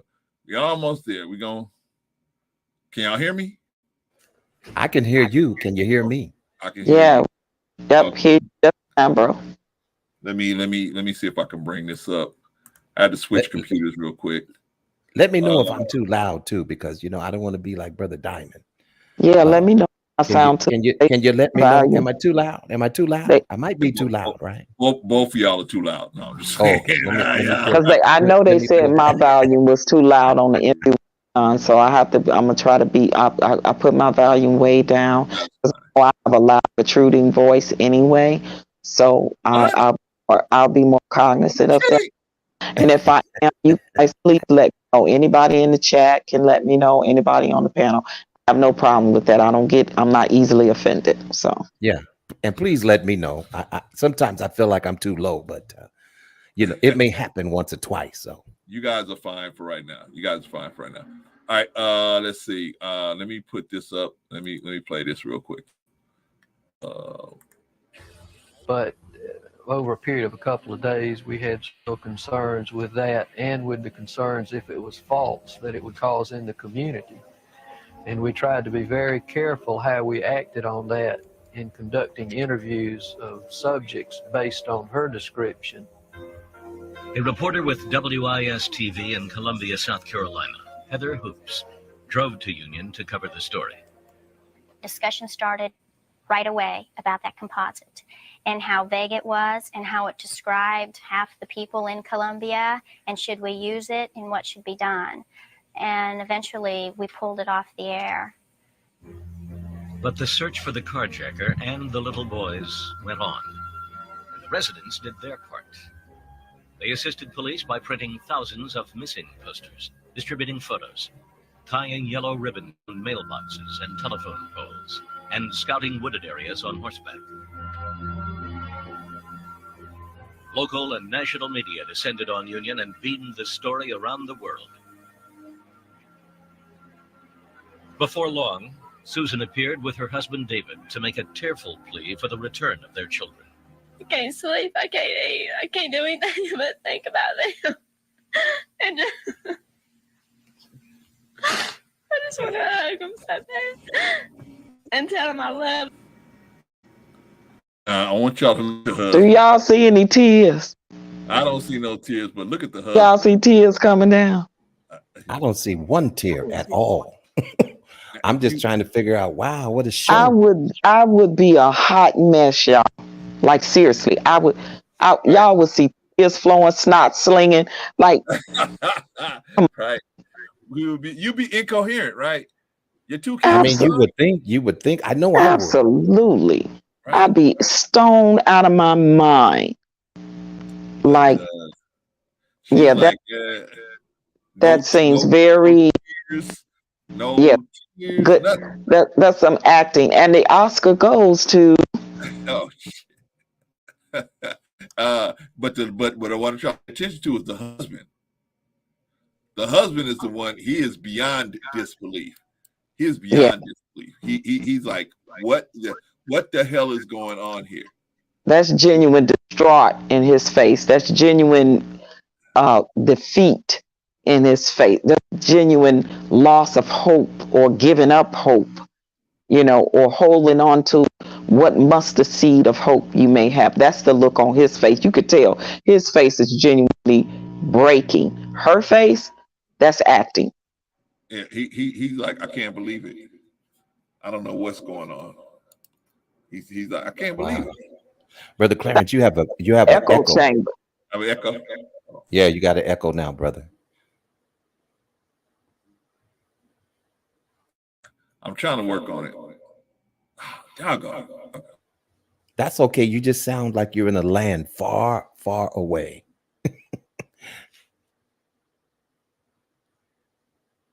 Hold on. All right. Now I feel like I'm in a fairy tale story in a tunnel listening to a voice. Hold on. Yeah, From hold on, far away. Hold on. Patrice, stop it. I think that's a little better. A little better. That's much better. Okay. What you do, that's brother? better. Did you get some new devices and you're trying to figure out how to work them? Man, I got some old devices I'm trying to figure out what's going on. Oh, okay. I see. Then the old trying to make it work. Maybe telling you need some new devices. By the way, I ordered the computer this morning, so that should be here in a couple of days. I think they said the 4th. No. Oh, okay. Cool. The 12th. I think they said it'll be here on the 12th. So the computer should be here soon. All right. Beautiful. We can get that away. And then once it gets here, we make sure we got everything. Because me and Vaughn got on the phone the other day and kind of bought some stuff to go with it. So, but as soon as everything comes, then we'll have everything in hand. Then we can start set up to give it away. But just want to let y'all know that.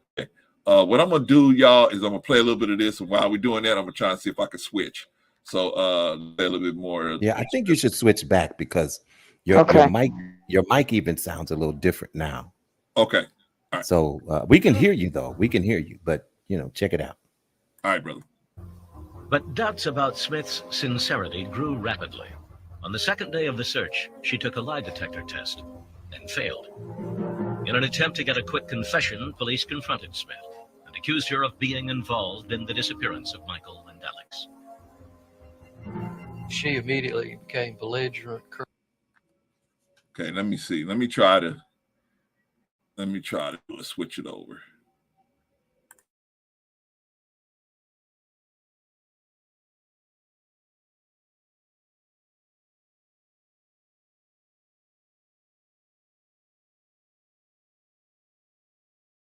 It seems that she still exudes some very narcissistic behavior for a while, for years, even once she got locked up for this crime.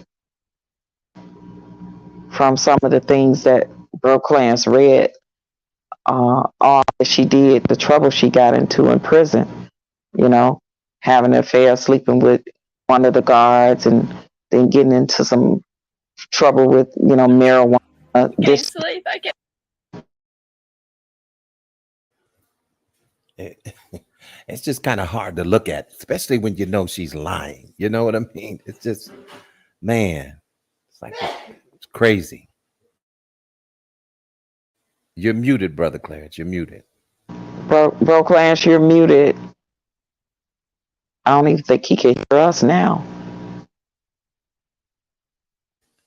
You're muted, Brother Clarence. Can you hear I'm us? still muted. Still muted. Okay.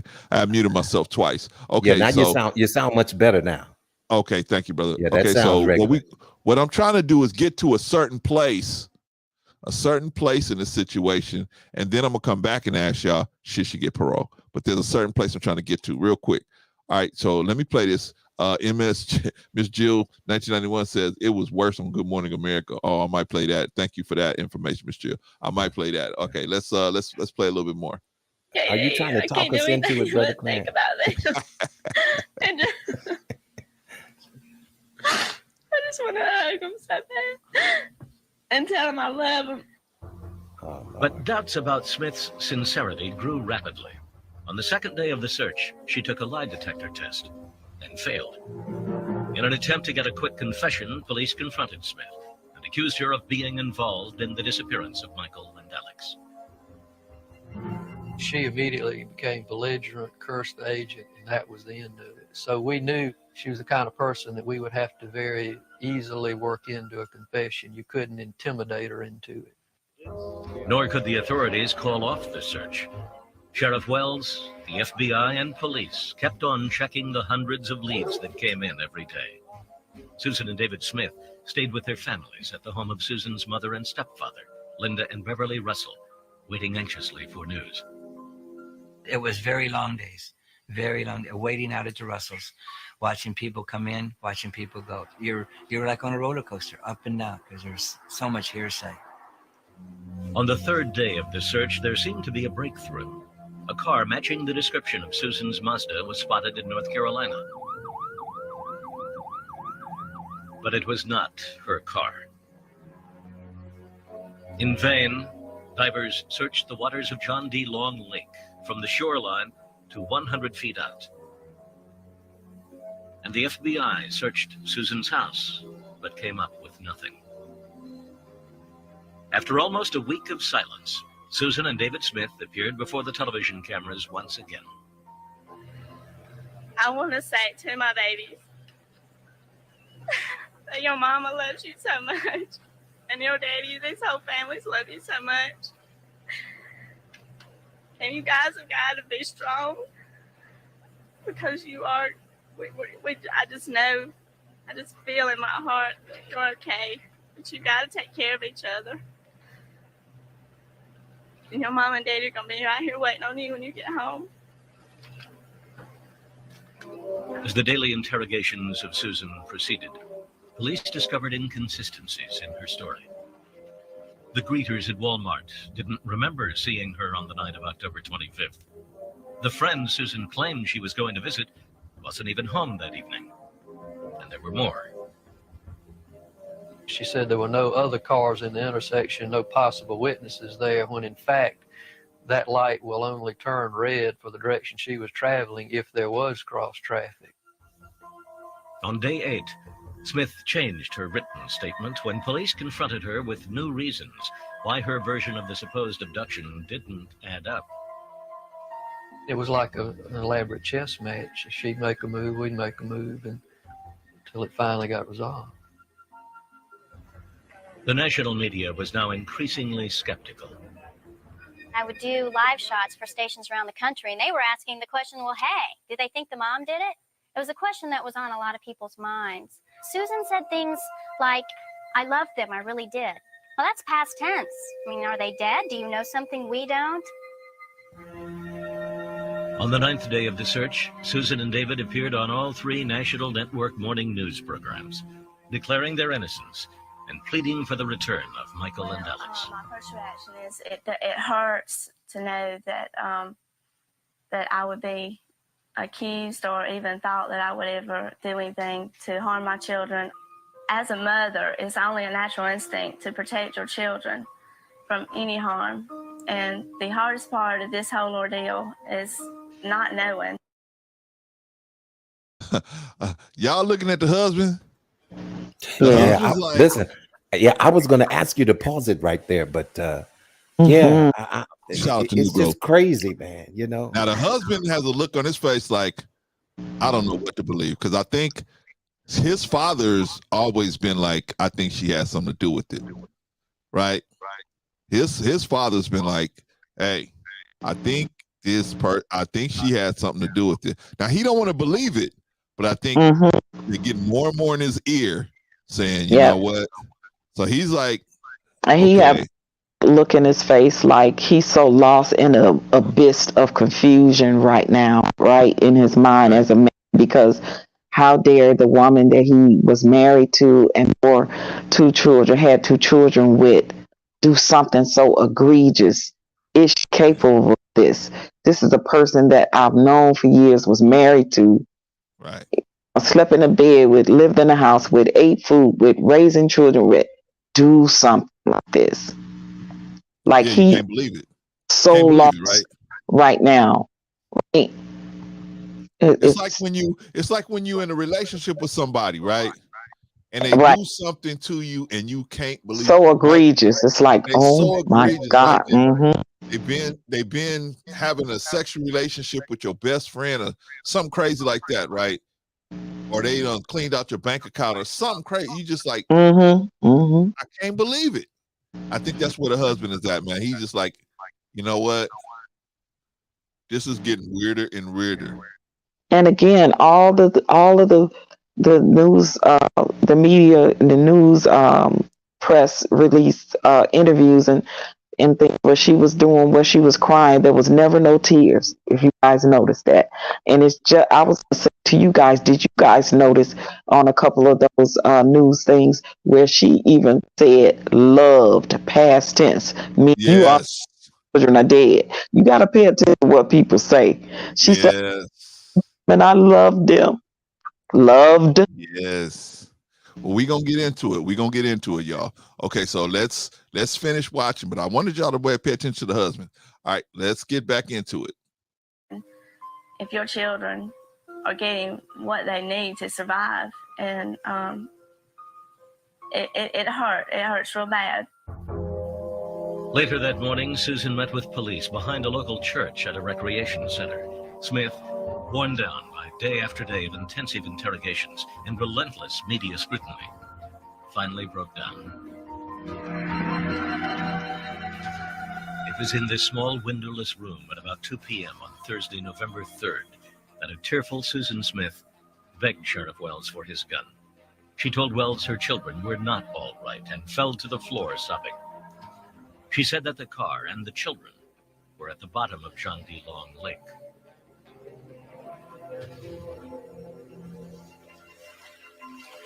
Divers found the car 122 feet from the shore, upside down, under 18 feet of water. Oh. Through the murky darkness, the beam of a diver's flashlight illuminated a small hand pressed against the window. Oh, my God. As the car was pulled from the water, the bodies of Michael and Alex were visible through the side windows. Oh. Back at the church, Susan Smith was allowed to prepare an unusual confession. They wanted to get something in writing, but they didn't want to get into a situation with a confrontation to the point where they could get nothing in writing. So that's why she was allowed to, at that point, just write out her account of what happened. In her written confession, Susan Smith claimed that she was suicidal on the evening of October 25th, that she was living in what she called a vale of tears. Not wanting her children to live without a mother, Smith said she was planning to kill herself and take her children with her. Oh. After driving around Union for over an hour, she pulled into the access road at John D. Long Lake. She let her car roll down the boat ramp, but soon stopped it by pulling up the emergency brake. Later, she got out of the car, released the brake, and let it roll down the ramp into the water. That evening, Sheriff Wells made the shocking announcement. Susan Smith has been arrested and will be charged with 2 counts of murder in connection with the deaths of her children, Michael 3 and Alexander 14 months. I was heartbroken. It was a sickening feeling that I've never experienced in my life before. I felt empty. I felt hollow. felt betrayed. Later that night, as the car was removed from the lake, the bodies of her 2 children remained in their car seats, grossly deformed from being underwater for 10 days. Oh. South Carolina decided to pursue the death penalty against Susan Smith. Her defense attorney would say that execution made no sense since Susan wanted to die.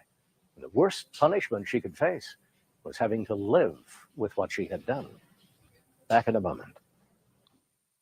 Oh man. We're going to spare her life because she wanted to die. Well, why didn't she? Oh man. With her kids, because all she had to do was stay in the car with them. She got out the car. Right?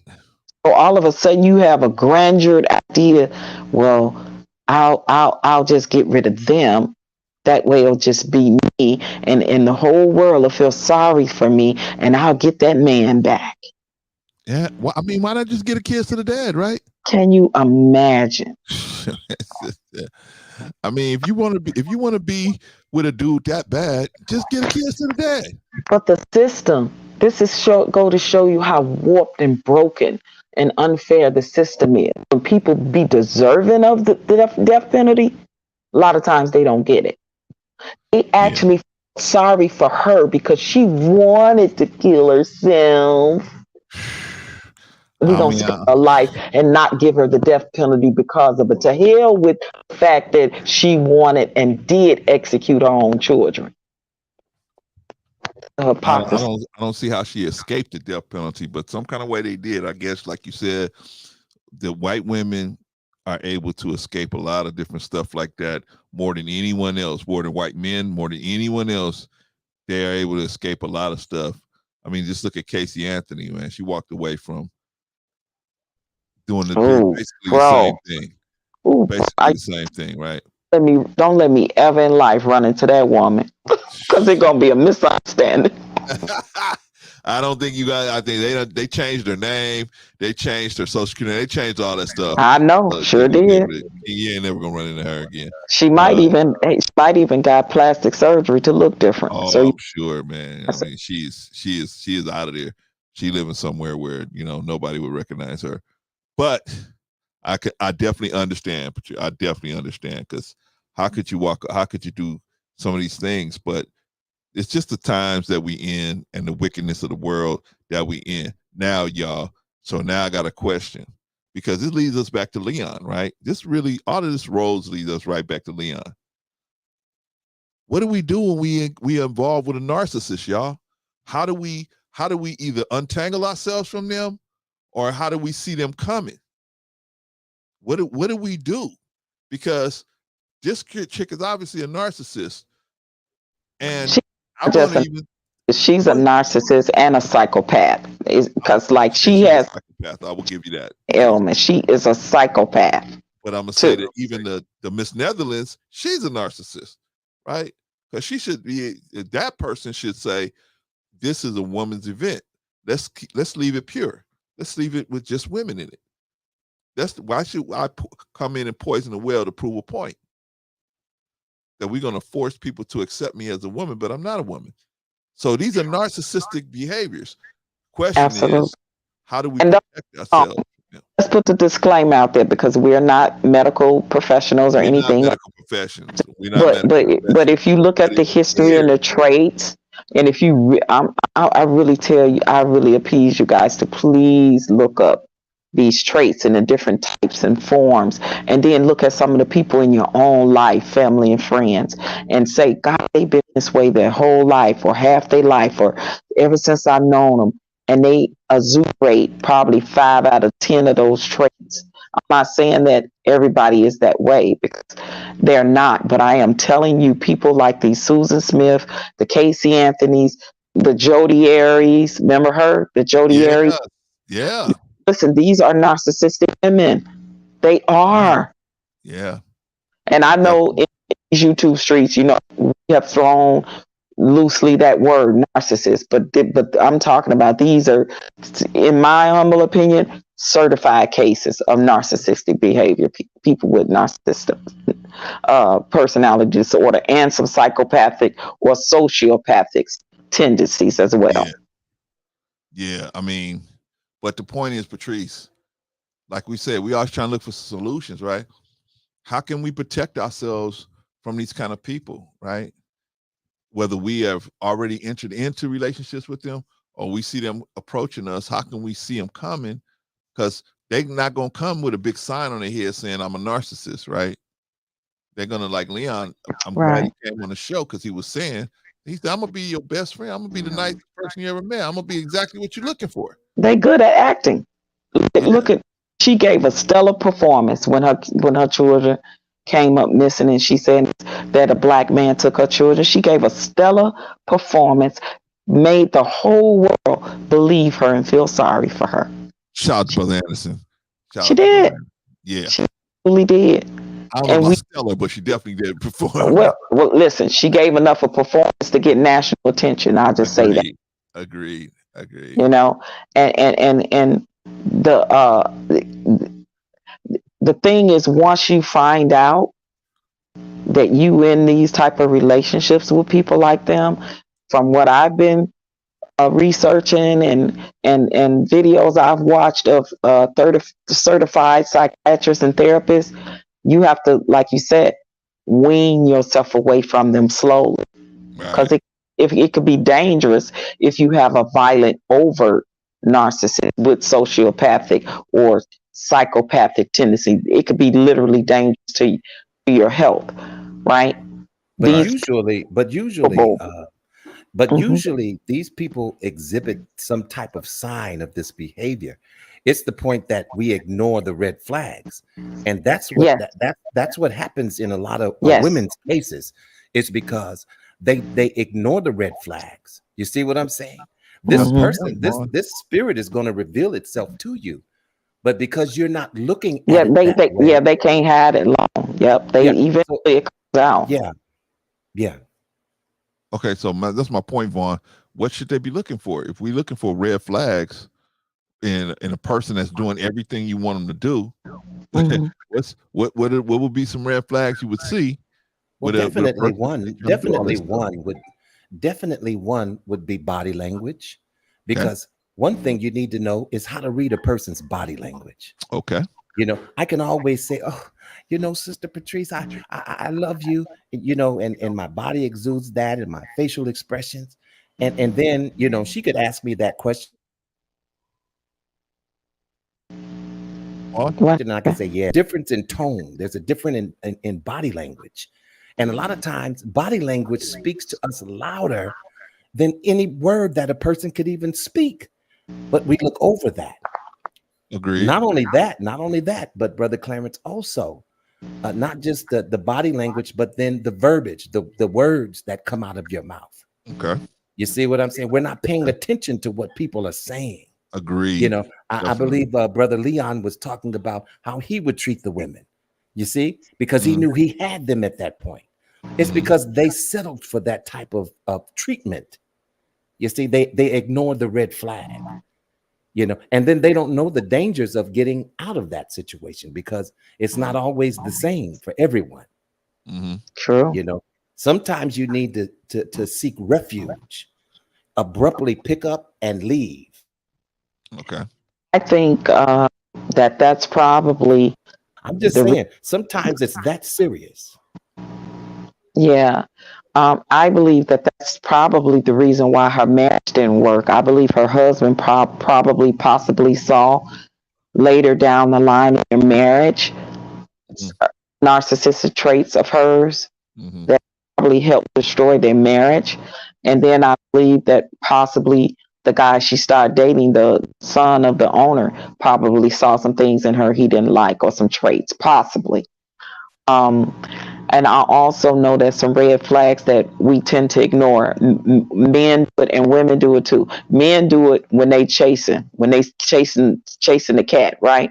And women do it because they take what the man say as sweeping them off their feet. When they come in real fast like a whirlwind and want to treat y'all up under you and treat you a certain way and tell you, swoon you in with a sad life story to get you to feel empathy for them, especially if you're an empath, because that's what happened to me right? With the covert narcissist that I dated. It was Yeah.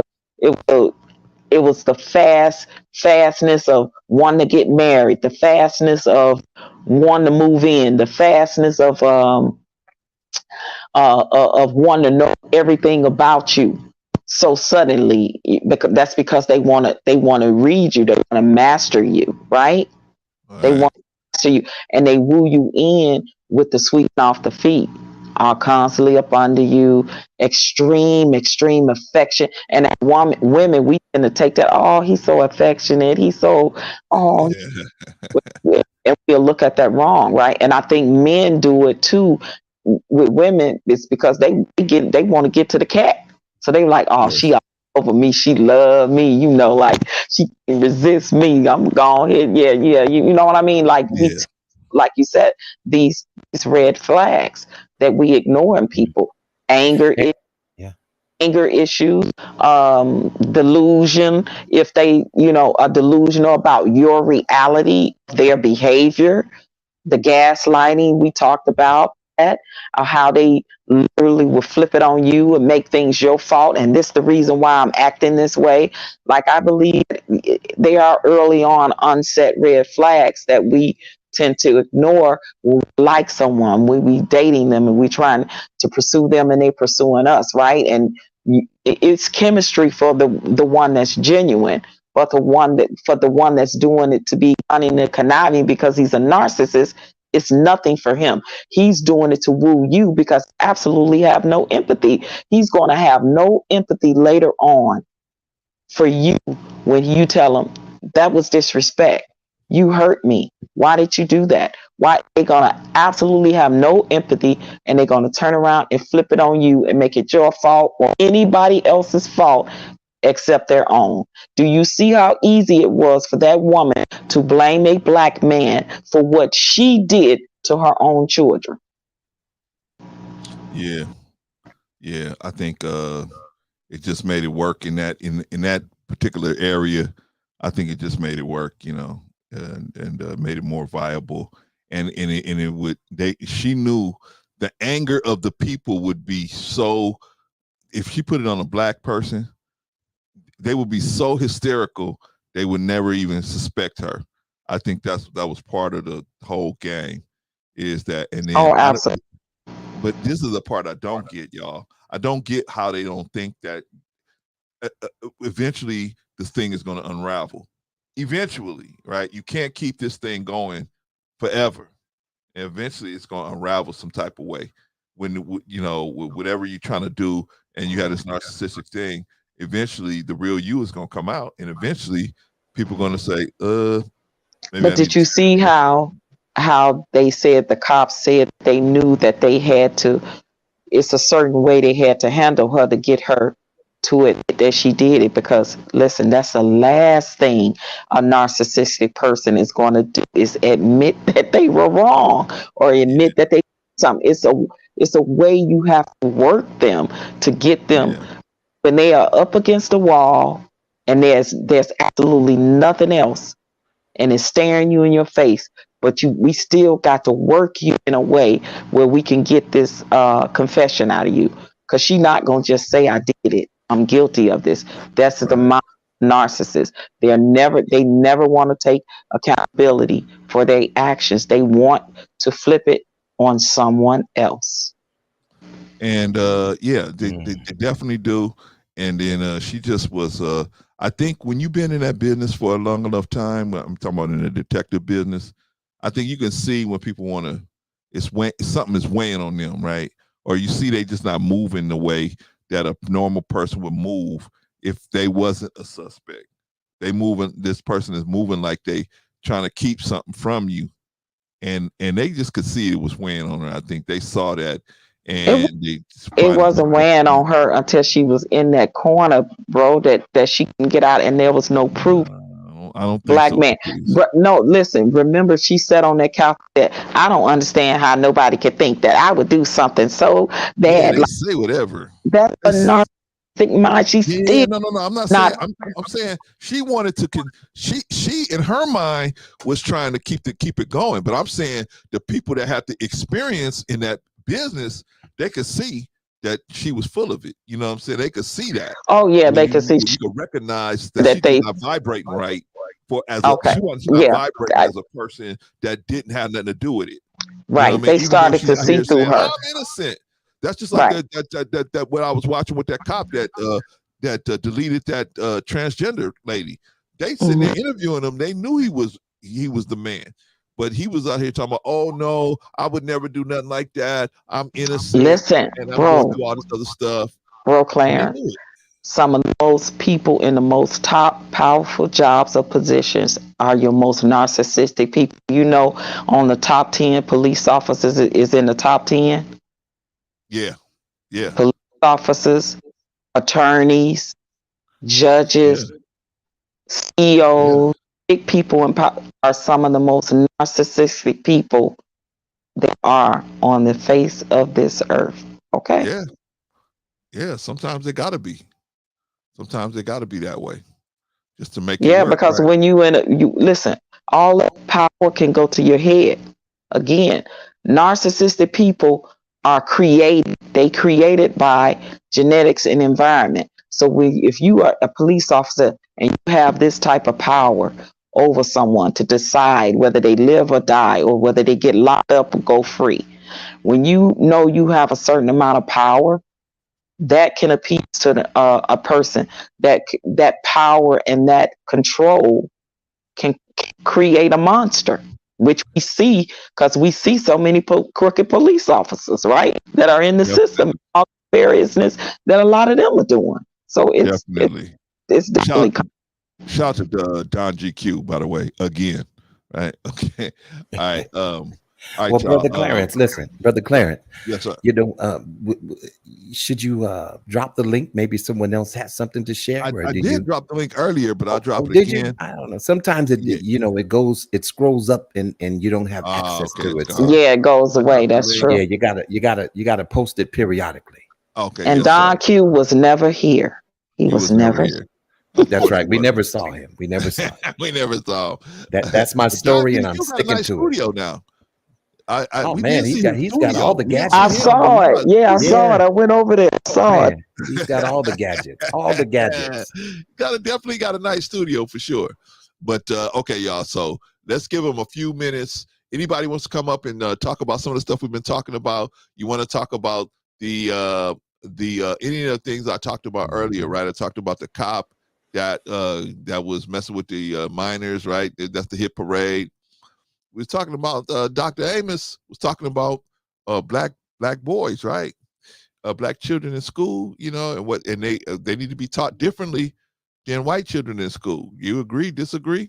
What about what else? We talked about Barack Obama. It was his birthday yesterday, right? No, excuse me, on the 4th. No, honey, his birthday's the same day as mine. It was Friday. We share the exact same birthday, August 4th. What date is that? Friday. That was Friday. What's the date, Patrice? August 4th. That's what I just said. I said no, it was the 4th, right? Oh, yes, the 4th. Yes, that is correct. Well, what are we gonna do with this girl, Vaughn? I thought I heard you say something else. Okay.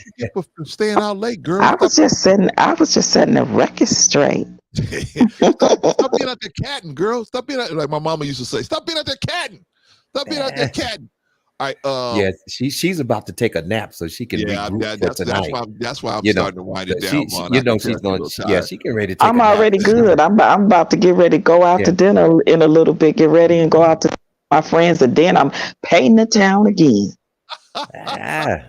Good for you, girl. Because you wouldn't take me there. I would tell you, pull over, let me out right here, girl. I'm going to bed. I'm going to get me some sleep.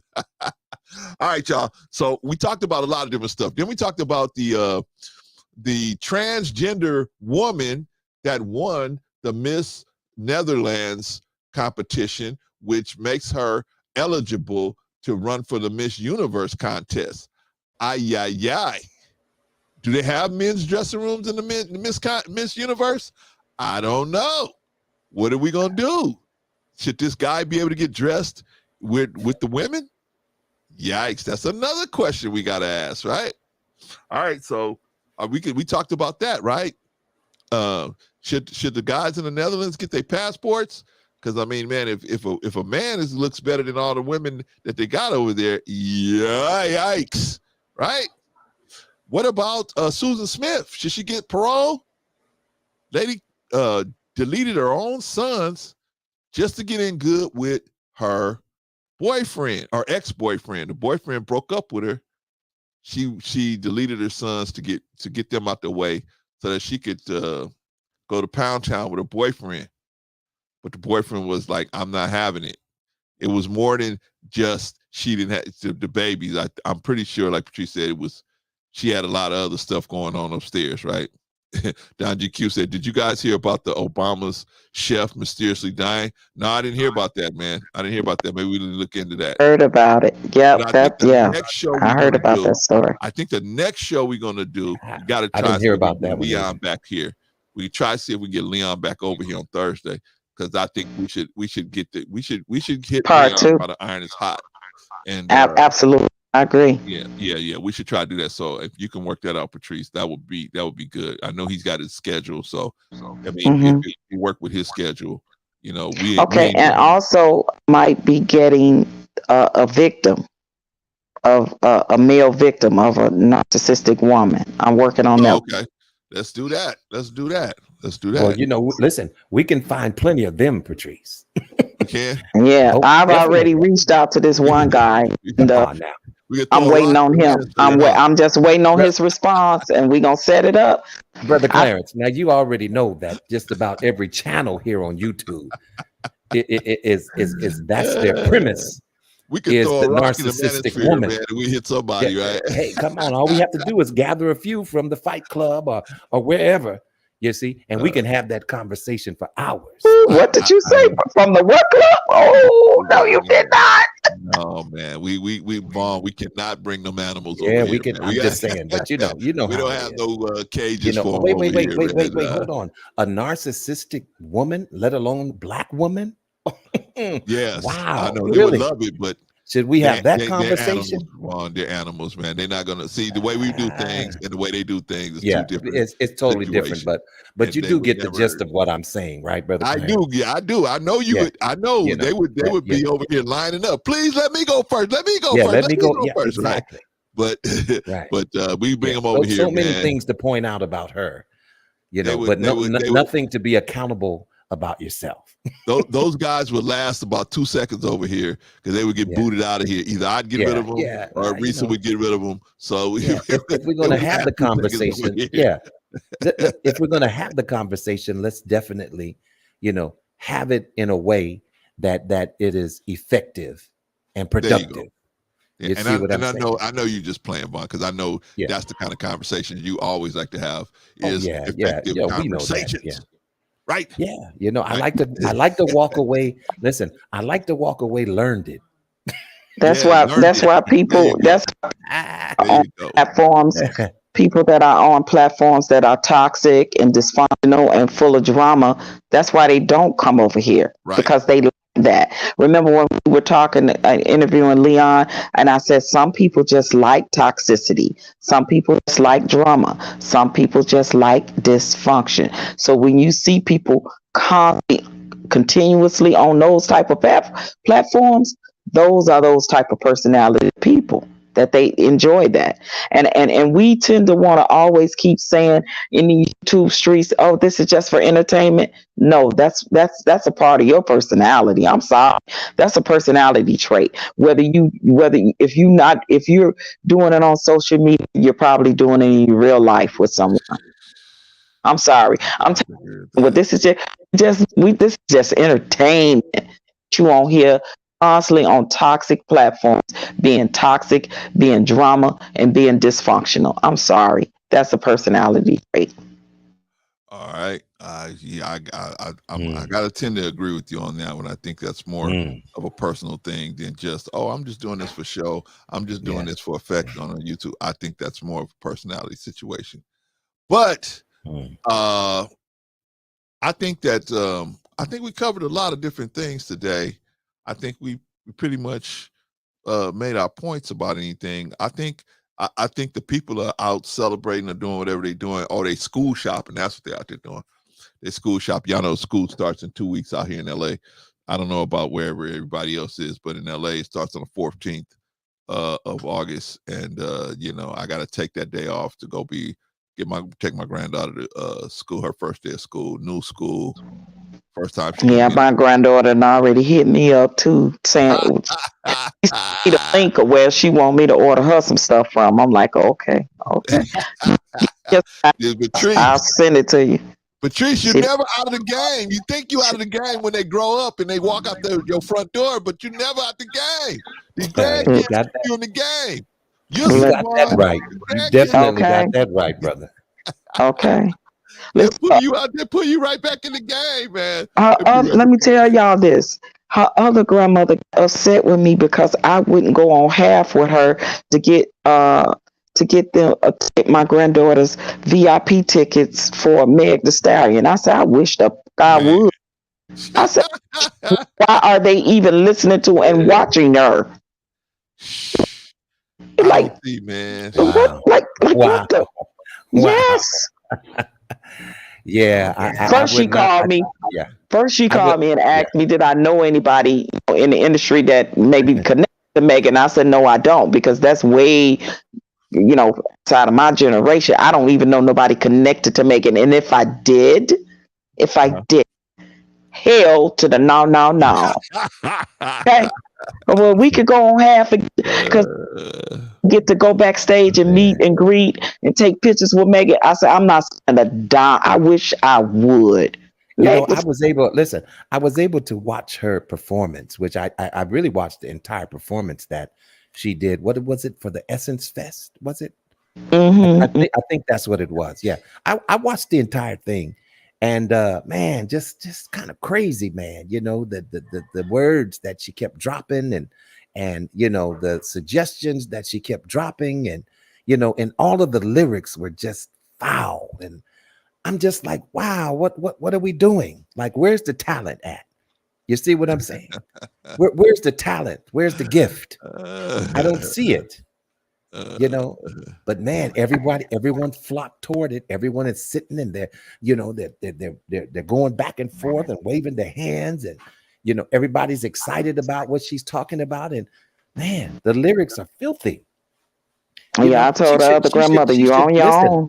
She should definitely be ashamed of herself. You see, but that has totally left the building. Shame has left the building. Hell no, to the no. Hell to the no. Hell to the no. To the no. Hell no. To the no. Hell to the no. To the no. Hell to the no. To the no.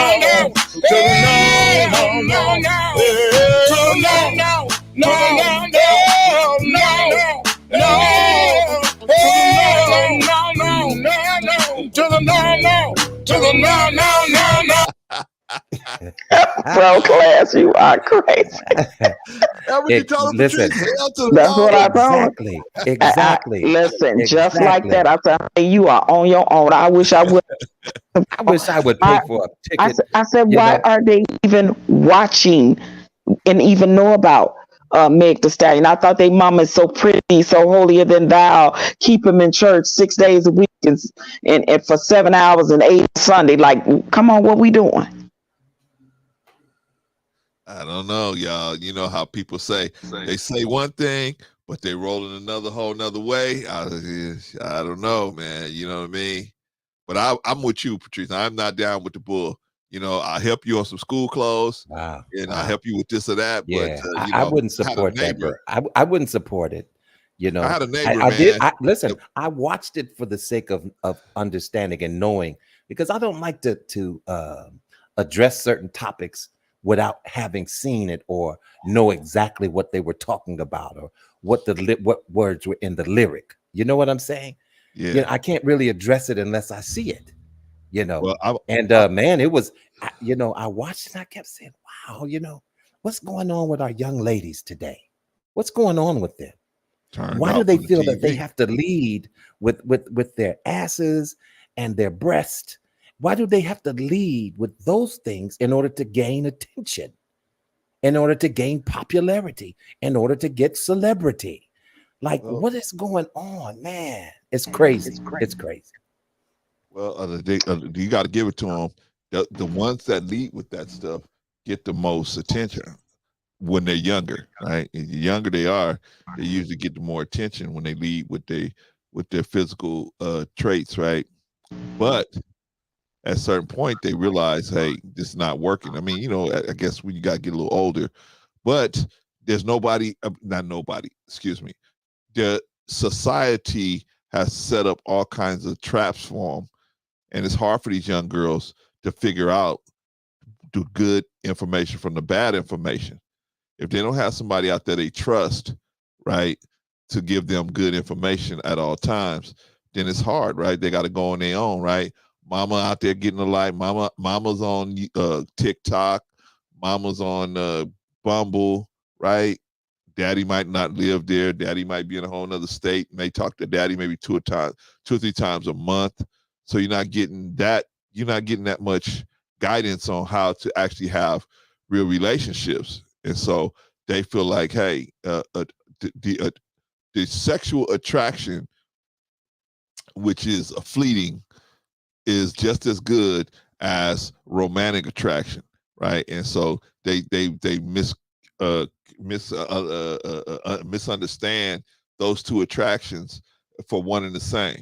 And they say, well, I'm just going to take as much of this attention as I'm going to get. And one of these guys will probably want to, make me his girl. But none of the guys want to make you their girl because they just passing you around. You don't realize that until you get a little older. But the point is, we gotta have places like it used to be the church where you could go and see what a woman looked like. And I think in some churches you can, but it's just hard to find, and it's hard to get people to want to go back into the church because some of them been hurt, some of them have been mishandled, and they heard about somebody being hurt, or they heard about somebody being mishandled, and so they fewer and fewer people, especially the women, are going into the church. Men been left the church, but fewer and fewer women who are the staple of the church are going in there, and so if they're not going in there, they're not being taught how to. There's really not no other places for them to be taught. They learning how to deal with relationships on the internet and on TV, and of course they're getting horrible advice or on radio. Right? Shout out to Shirley Strawberry. Horrible advice. Horrible life-killing advice. Right? I was so surprised to hear the other grandmother say that to me. I'm like, wait a minute, because my granddaughters pretty much are kind of sheltered. She keeps them involved with school stuff, after school stuff. They cheerleaders. One's in college to be a doctor, so she's in medical school. The one's in high school. That's my son's biological daughter. The other one, she was real small when my son married her mother. Okay. And I'm looking at, and I'm like, I know the way she claims she's raising in the life they lead, but this is a total 360 of what you're saying you're all about. They literally used to call us and talk about how tired they are of being in church so much because their mother got them in church damn near like it was the cult. And I'm like, okay, and there's only little that we can do and say on the sideline, and that's grandparents. And I y'all the kind of person she is. She will literally, if she get mad, I can't talk to my granddaughters for months or even a year if she mad, right? That's terrible. Trigger her. So when she called me and asked me that, I was like, what? So they watching Megan, then if they watching Megan, they watching Cardi B, they watching like, come on now. And the other one's the Sukiana and the red chick. What's her name? Red somebody, some red. Yeah, I know what you're talking about. Yeah, these girls. I'm like, I'm sorry, I will have no part of that when it comes to helping with their education, helping with something after school, something to benefit them, arts, talent, whatever. I'll support that with my money, but my money will not support paying for no VIP. VIP tickets to Meg Thee Stallion and concert for Meg Thee Stallion. Man. Sorry, not sorry. Sorry, not sorry. Well, hey y'all, let's start wrapping up because I think everybody's either out there school shopping or doing something. So let's we got 4 hours, so let's start wrapping up and let the people, because I think people are still trying to get over that last stream we did with Leon, man. That was so powerful, man. So let's give him a little something, but we got to get Leon back over here. So, but Patrice gonna work on that for us. But let's See if I could work on that in the next few days, because I do want men to see the other side of that. When I want us to play a small clip of a therapist talking about the traits and behavior of a narcissistic woman. It'll blow y'all mind, literally. It blew my mind, the things that done. And then I told you about my narcissist ex-girlfriend that I had, that her mother is famous. Listen, if I told y'all the story of this type of manipulative stuff she used to do, it's mind-blowing. It's like the stuff that they do and try to hide, it's mind-blowing. But the women are more cunning, conniving, and can be more manipulative than the men. Believe that. Okay.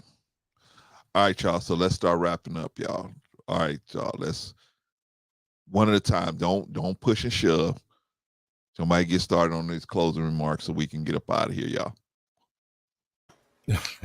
Okay. Well, I'll make it brief, and then I'll brother Von go, because I gotta get ready for my dinner invite anyway. So on the subject, I didn't hear much about the cop situation, but again, that is unfortunate that we will hear a lot more of these stories if people from that community don't be honest with their motives when they come over into heterosexual spaces, right? And they're trying to fool men with their lifestyle. Be honest with people. And to me, that's a form of manipulation, and all of that. And when you're finding yourself in these nefarious positions, a lot of them are losing life because of it. Just be honest with people. Be upfront and be frank. Give them the opportunity and choice to make a decision that if they want to make that choice and decide on what they want to do. When people put themselves and incorporate themselves in people spaces and take their choice away, that's the part that's unfair. Give me the opportunity to say yay or nay. I'm down with this or not. I want this or not, or whatever. And that's what the delusion of them that is doing, is taking people's choices away by you're being dishonest, disingenuous, and misleading. On the case of Susan Smith, I do not believe that she should get parole. I do not. Since she didn't get the death penalty, in my humble opinion, because of the harm that she did to children who are innocent, that never stood a chance and never had a chance, I believe that she should not ever be free on this side of God's green earth. If she didn't get the death penalty, in my humble opinion, I believe that she should live her natural life until she die in prison. That's just my humble opinion on that. And that's it. That's all I gotta say, bro. Thank you for letting me come up again. Great stream again. Bro Vaughn, it's always a pleasure. And I digress. I'll stay up here until you close out. All right. All right, sis. Appreciate you. What about Brother Vaughn? What you think, man? Yeah, man. Interesting show. Very interesting subject matter. From the beginning all the way up to this point. As far as the trans woman situation is concerned, well, I think we already know where I'm at with that. So I don't want to be repetitious. I think we're pretty clear. Yeah, I think we're pretty clear on that part. You know what I'm saying? But I would say this though. Our children have been and are in harm's way, ladies and gentlemen. We need to wake up and pay attention. You see what I'm saying? Our children are very vulnerable, you see, to some of these narcissistic behaviors and different things like that. We need to pay attention. Their lives are weighing in the balance. Definitely. And we're not paying attention. You see what's going on right now with them trying to be coerced into different gender lifestyles. at a very young, improper age where they shouldn't even be addressed with that. So let's pay more attention. Our children need us. You see what I'm saying? And if we want a different society other than what we see now, we're going to have to make some changes. And with that, I'll just land the plane right there.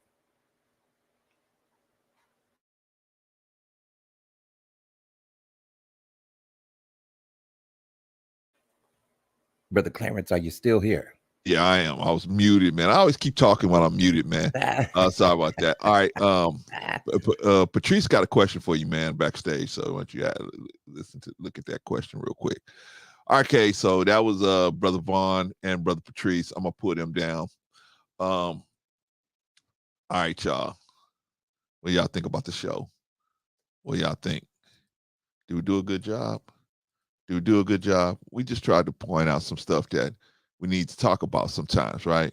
We don't even know if we need to talk about it, but not know if we need to talk about it, excuse me. We need to address some of this stuff. And unfortunately, in the Black community, a lot of this stuff is we call it taboo, right? You're not supposed to say stuff about the alphabet community unless it's got to all be positive, right? If you say anything that they doing that or a portion of them are doing that's negative, then you a hater, right? And so, but we can't let that stop us. That's their perception, right? But we can't let that stop us from saying stuff that needs to be said, right? I don't think, in my opinion, I don't think transgender women should be competing with women on any situation. So I just don't believe that. But if that's your belief, hey, then to me, you need to make it make sense, right? If you explain it, you got to make it make sense. All right, Patrice, we'll see you later. Have a good time. Enjoy yourself, girl, but not too much. We need you next week, so not too much. All right, but yeah, man, the transgender situation is going to keep presenting quandaries because, like I said, now this person is eligible to compete for Miss Universe.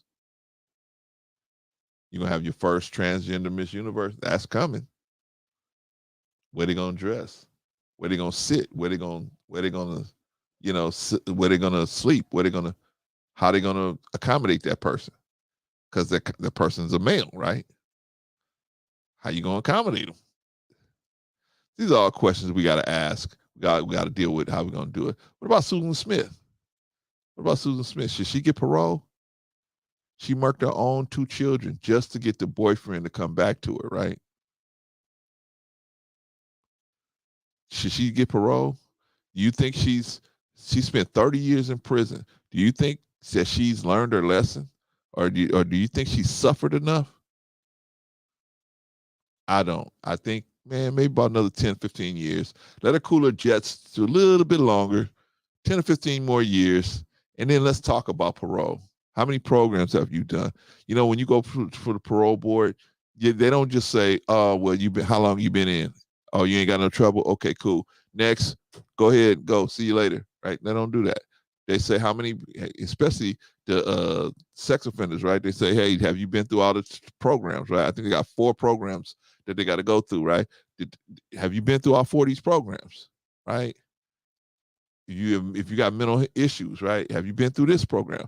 They got certain programs that everybody who's even thinking about getting parole has to go through, right? Like transitioning your life and other those programs that you got to go through to just to even prepare you for life outside of prison, right? You have to go through that. So they're going to ask you, did you go through these programs, right? Did she? I don't know. We don't know. But she certainly is not showing a lot of remorse, because I think if she showed that much remorse to the families,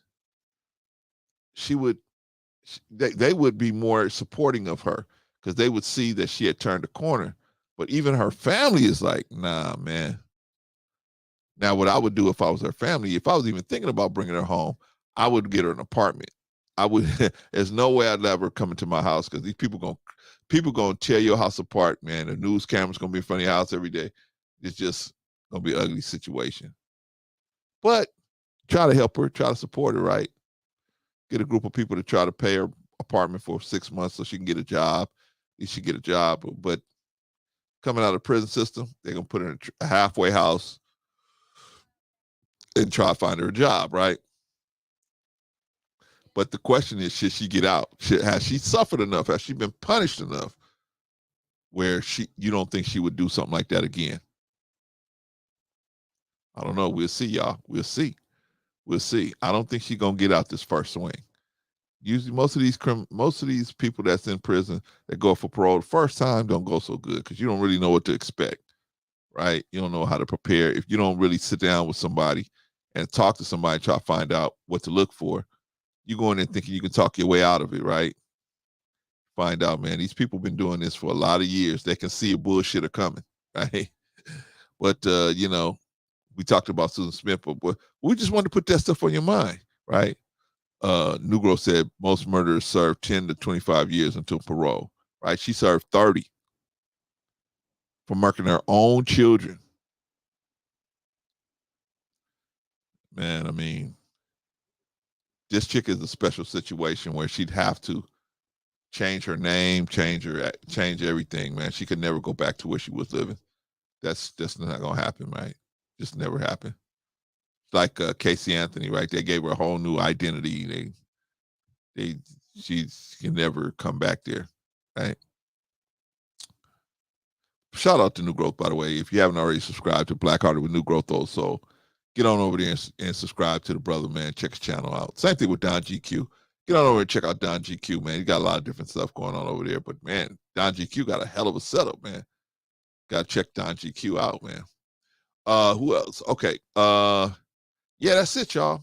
Today we're gonna cut it. We're gonna cut it smooth, nice and smooth. We're gonna cut one time. Bam. We're gonna measure 10 times and cut once. Boom. Right. Okay, so that's it, y'all. We're gonna do the rundown and then we're gonna get up out of here, right? Negro says sad because she would probably be a grandparent. Yeah, she would have been.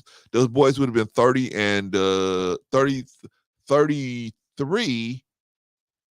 No, the one boy was 3 years old. So he would have been, he'd have been 33. And the other boy would have been 30, right?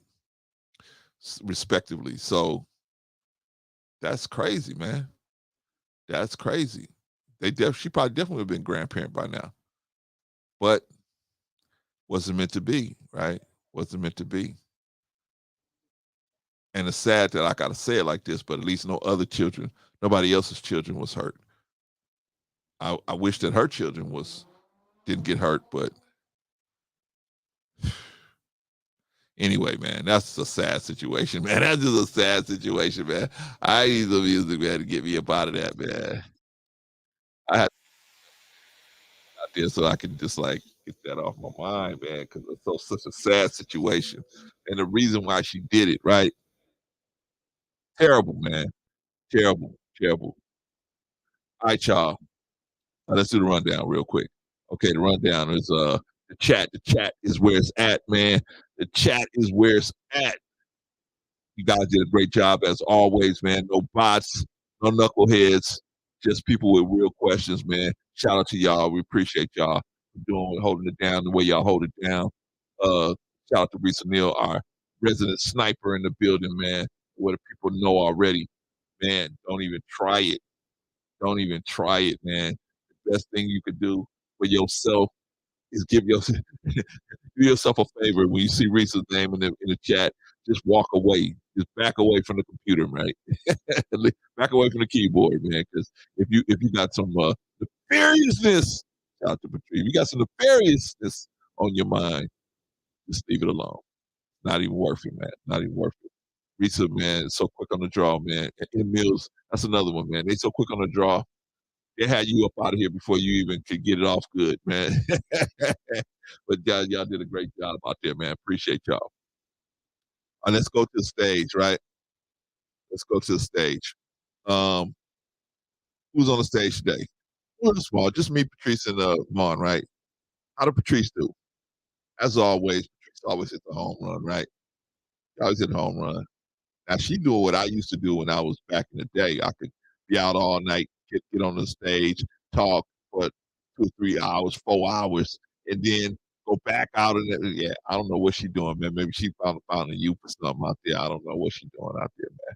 But shout out to Patrice, man. She can still be out there all night last night, about to go out again today. Have at it. Happy birthday, sis. Take care of yourself out there. Be safe. You know, if we don't hear from you in a couple of days, we're gonna check in on you, see what's going on. What the hell happened, right?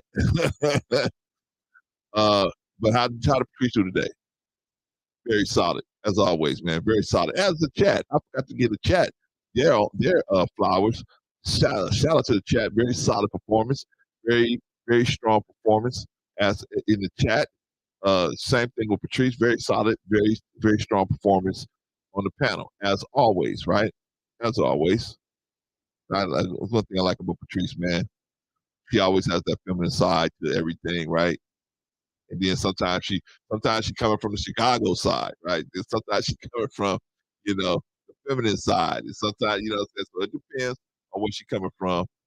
But shout out to Patrice, man. Always makes it interesting, right? Way better than being up here by myself, right? But shout out to Patrice. Very strong performance. Very solid as always. What about Von Bryant? Von Bryant, same thing, man. Brings the heat. You know what I mean? And so it makes it a lot easier to talk, a lot easier to discuss stuff when you got somebody to discuss it with, right? Because I'll just ramble. Y'all hear me, I'll just be rambling by myself, right? So shout out to Vaughn, man. Very solid performance. Very strong as always, man. We need those kind of men that's willing to stand up for what they believe, even if it's not popular, right? But if you believe in what you believe, hey, man, put it out there, right? And so that's what Vaughn does with his thing. All right, y'all. So that's a very solid performance from Vaughn, by the way. Very strong as always. All right, y'all. That's it. What we're gonna try to do is get Leon to come back, man. Leon addressed so many different issues, man. He opened up so many cans of worms. We need him to come back and start closing up some of these cans. So he hit on a couple of different things. If we can get him to come back again, if we got an opening if he has an opening in his schedule, hopefully he does. Maybe come back Thursday and we can discuss some other stuff what he was talking about, man. But man, he is up on it. Now, I want y'all to vote, man. Y'all think Patrice should go back to school, get a degree, start lecturing around the country? I think she could do it. I think she could do it, man. If you think so, if you think about it. If you think so, put a 1. Come to the comments and put a 1 in there. Let her know, hey, I think so. I think you should do it. I think you could do it. So we're gonna go ahead and try to encourage the sister to go back to school if that's what she want to do. If you want to do it, we think you can do it. You can handle it. All right, y'all. That's it. We're gonna come back on Thursday. Hopefully, we got Leon with us. If not, we'll figure something out. We'll find something to do. And until then, y'all, I will see y'all next time we come up, probably around Thursday, right? Sister Annie's always Vaughn said 1, definitely. I'll put a 1 in there too, Vaughn. We wanted to go back there, man. We wanted to get her education if she can. So any rest of y'all, I'm gonna give y'all about a minute to go ahead and put a 1 in there. If you can't, if not, we'll put it in the comments, man. Put it in the comments section when we wrap things up. But definitely. Risa said, yeah, go back to school, girl. Get that. Yeah, I mean, she's smart enough. Now, the only problem Patrice gonna have, I'm gonna tell y'all, the one problem Patrice gonna have in school, letting the teacher talk. That's it.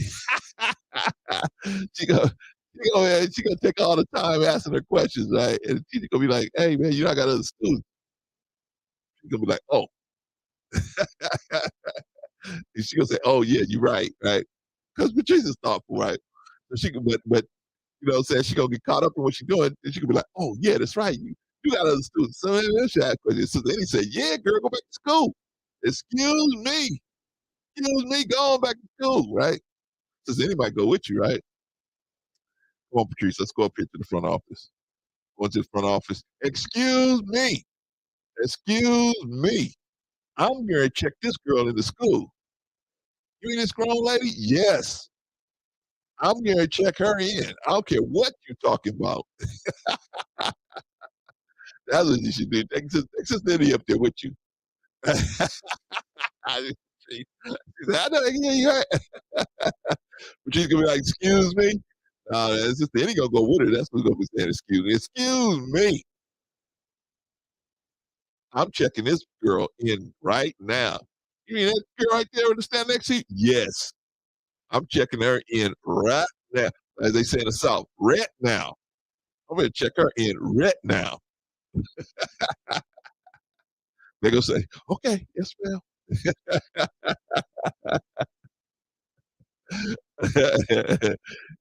Then he'd be like, where do I sign? Excuse me, where's the paper for me to sign?